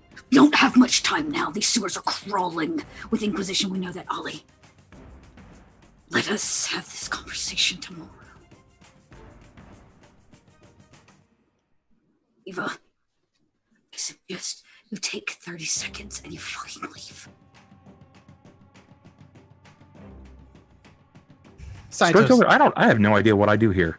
Like the whole point of my character here was to save the children. I mean, this whole thing was to save the kids. That was like our thing. Was like, we're gonna Yeah, save these or kids. we- That's why we're we taking could've it just- on. But you Place- guys both agreed to the backup plan, which was We did. globe I placed did. high heavens. So with the Don't kids in there. I didn't make the decision. I guess I I turned up asked. shortly Nobody after this said conversation. anything. I said I- it was the choice of the people in the basement because they're in the situation and they're the ones who know what's going on. There was too much going on. We didn't have time. And what the fuck is all of this? All of this garbage ass old equipment. Oh, I've would no you like to fucking make a clue. frenzy check, sir? An angered frenzy check? Is this something you feel would fit the moment for Ollie, having learned things? Yeah, totally. I Fury frenzy. don't know how I make that check, but It's the same Whatever. thing as resisting a fear frenzy. Same roll you made last time. Willpower plus 130, your humanity rounded down. is it full willpower or what remains? I think I it's think actually it full, just says or is it Full. remain? It's a willpower check, Okay. so it's just what your score in willpower is. Hmm. I could be Hmm. wrong, but that's how I understood it. Okay, so 1/3 humanity, so 2, and the 5 willpower, so 70-10. 1, 2, That's 3, 4. You resist. Five. Ooh. You resist even the strongest of fury frenzies that could have possibly. You're still pissed. You're not calm in any way, but the beast wanted control for a moment, and the beast wanted to rip off Ava's head. Let me know when I get to the conversation, by the way. Saito is in a convenient excuse for you to walk away from this coterie right now. Saito can't go with you to the Ivory Tower anyway, and this is where he'll be departing. If you take Dakota's offer, here's your out. Walk with Saito for now. Is Zach with I'm- us? Let me know when I Everybody's get there. there. Yeah, All no, right, we can assume this conversation happens when everybody gets together. So yeah, Well, I then become I'm- visible again in the sewers. Jesus Regardless- Christ, Zach. Regardless if he's there or not, I'm dropping the equipment Mhm. and Oh, stay to point. Even in the water, I don't give a fuck about it. I grab it. People call me the monster, but you're the real monster. You're the real monster. I offer my hand to Ava. We should leave. I just deadpan look at Ollie. Just deadpan for a moment as Saito has his hand out. And then I just, after a moment, take Saito's hand and leave. Saito, before you go, are you going to tell anyone about Max being in the basement? Who was in the basement? Wonderful. And the two of them walk off. Leaving the three of you, who I imagine would eventually scatter to your own directions anyway. I'm gonna have 2 seconds with Ollie just to Yeah, please. calm the situation. I just say, remember what you told me. That your son is the most important child to you. We didn't have to go through all this effort and putting our own lives on the line. I We could have understand just. You said from the beginning, stick to the plan. Stick to the plan. You bitched and yelled at everyone. Stick to the plan, stick to the plan. And the one part of the plan that I was down for is doing this if there was a chance to save the kids. So you know who didn't stick to the plan? Ava. And you know who's got a scapegoat again? Ava. She gets to constantly skate. She's free on everything. she is not free on everything, Ollie. You are a beating heart for this coterie. Ava will face what she has done. But there's nothing we can do for those kids now. We have to go and we have to hide. We have a successful mission. We fucking did it. And those kids, they don't have to be tortured anymore. We knew this was not going to go perfect. And we knew it was not going to be sunshine and rainbows. So let us celebrate that your son was not here at this orphanage when all this went down. Please. I'm good at hiding. But I'm not worried about the kids being tortured anymore. You want to go hide together till tomorrow? I'm sour grapes. I'm just gonna be bad company. No. Sour grapes too, it'll be fine. Sour grapes, rotten apple. Some rotten fruit in a barrel. Come on.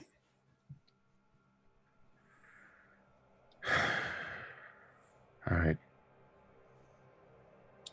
And so the three of you separate and spend the night in hiding quietly, all of you in separate parts of the city, until the next evening when all are to arrive at the ivory tower and report on a job well done. Does everybody arrive? Saito, if there's conversation you want to have with Ava, we'll have to hold it for now. You dissipate and disappear back to the Anarch territory, also feeling very accomplished. This is a job well done. Do all four of you arrive at the ivory tower the following evening? Does anybody not? Does anybody skip? No skip. Okay. Upon arrival, the door is opened for you. The woman behind the desk doesn't even ask you why you're here. She merely says she's waiting for you. You make your way up the elevator to the 35th floor. And as you walk into the double-doored suite, there's not just Bella here. Bella, Rudy, Snitch, and Vanessa all stand in the penthouse. Bella turns to you four first, while the others mill about behind her, doing their thing. She steps and smiles. For the first time, I think I can tell the four of you, job well done. May not have been as clean as you may have hoped, but things have been taken care of. Excellent job. I'm proud of you. Especially you, Dakota.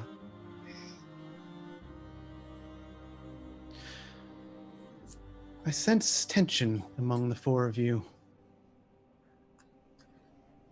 Would you prefer if we spoke alone? And she turns. Doesn't make a difference. Why are all of these people here, if you don't mind me asking? What's the matter, Zach? Your sister's just asking a question, and yet, if you were living and breathing, I feel I'd see the pit stains under your shirt. I haven't ever seen Lady Vanessa or heard of Lady Vanessa leave her tower in such a long time. And I understand that Rudy and Ollie had differences recently. Everybody has their differences, Zach. It's the way of the kindred. You understand the tension in the room. Then let me dispel it. We're all on the same side. I promise. We're all working toward the same goal. And do you hear that? And she turns to the window, gazing over Chicago. She looks to the other three. Rudy's merely just staring out the window blankly. Snitch doing the same. But Vanessa faces the four of you. Then Vanessa continues the sentence. The sound. And Rudy says, of. And Snitch says, true silence. Peace. Here in the city. For the first time. Interesting. I bow again. I've never met Vanessa. I have no idea who this is. She and I have never met in person. They never let me meet Vanessa. Before anything can be rebuilt, it must be consumed. It? I believe we're talking to the Lysandra Methuselah? You're speaking to the Prince of Chicago. Prince SYBIL. I bow as low as I can. And on the lowest of bows, and a confused face on perhaps a few of them, we fade to black, and credits roll.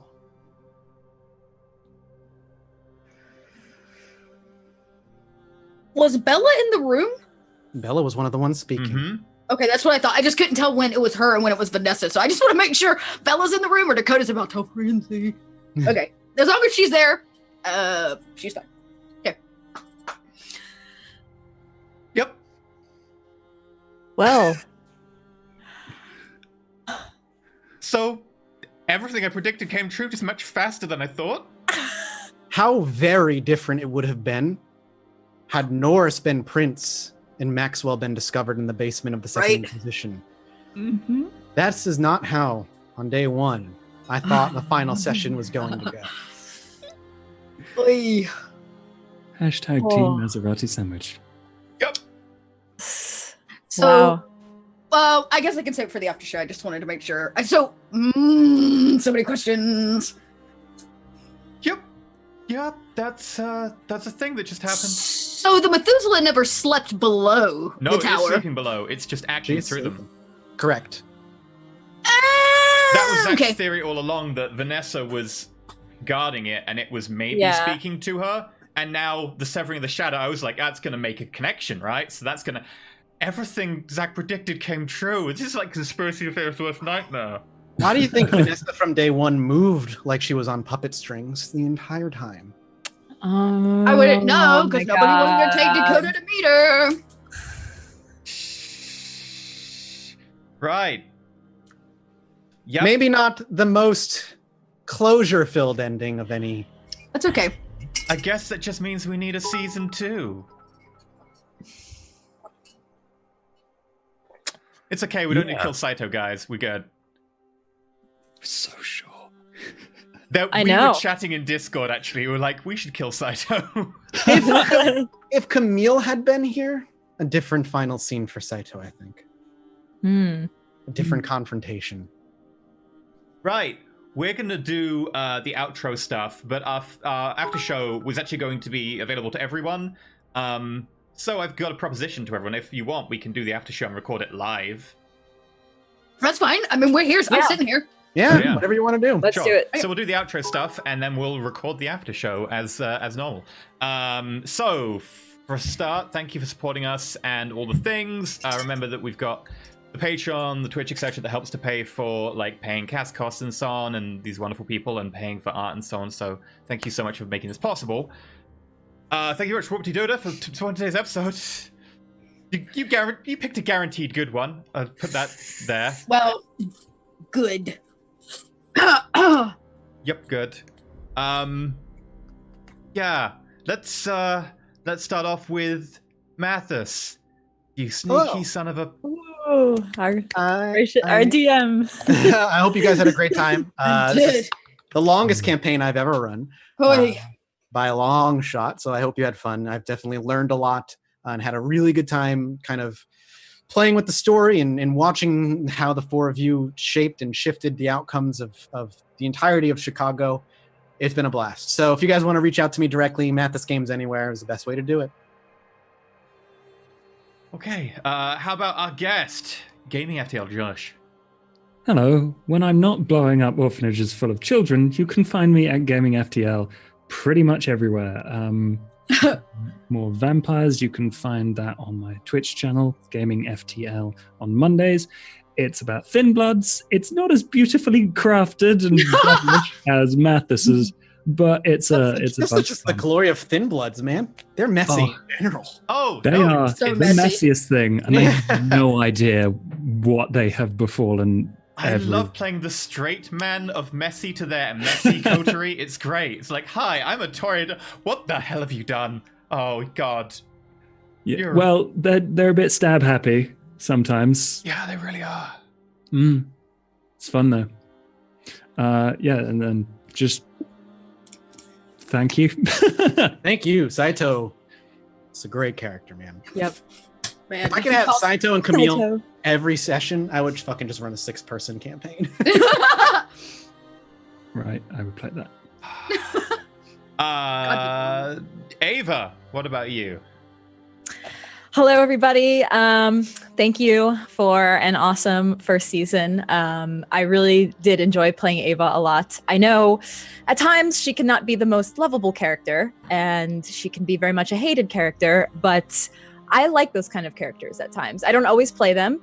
This is my first time playing a more manipulative kind of I would say like more of an evil alignment character if I was looking at in D&D terms, and it's very interesting and a lot of fun. So I very much enjoyed it, and I hope to play her in season 2 and see what happens next for Ava after all of this. But other than that, thank you guys. You could find me at twitch.tv/MissMagitech or Twitter, MissMagitech. But it's been good. Going down alphabetical order. Butcher. Bub, who are you?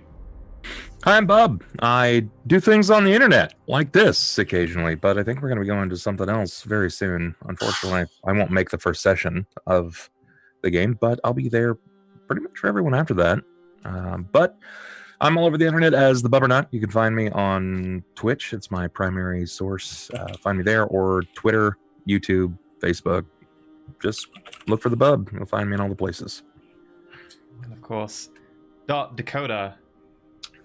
Bethany. I'm little. Yeah, I'm here. She does not go by that name. Bethany is dead. No, I'm Little Red Dot. You can find me online on both Twitch and Twitter, where I run RPGs on my own channel. And then the rest of the time I get to play on cool channels just like this one, where I roll a lot of dice and I tell a lot of stories. Oh, and thank you, Mathis. This game has one, Yeah, forever thank you so changed me much. as a GM, and 2, as a player, has forced me to step my fucking game up. So, for real. Thanks for raising the stakes, man. I didn't even think I raised them, so thank you. I need an image of Mathis holding 2 stakes above his head now. Are we missing just EE at this point? I think we are. EE, what about you, our favorite Caitiff, fake Malkavian? That got me in so much trouble.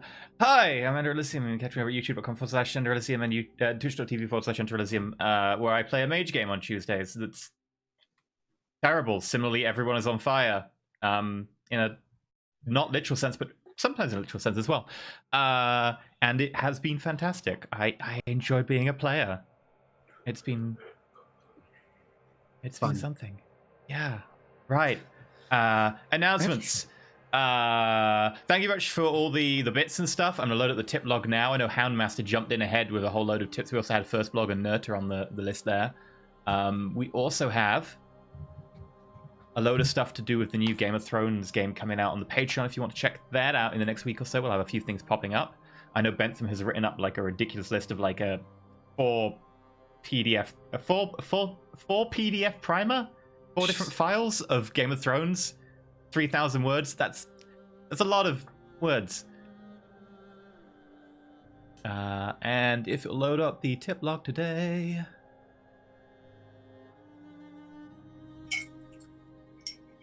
We had a fair few. Caldi with $7.04. I'm sad this is the final. SOS introduced me to Roll4It, and now I'm in love. Oh, thank you very much, Caldi.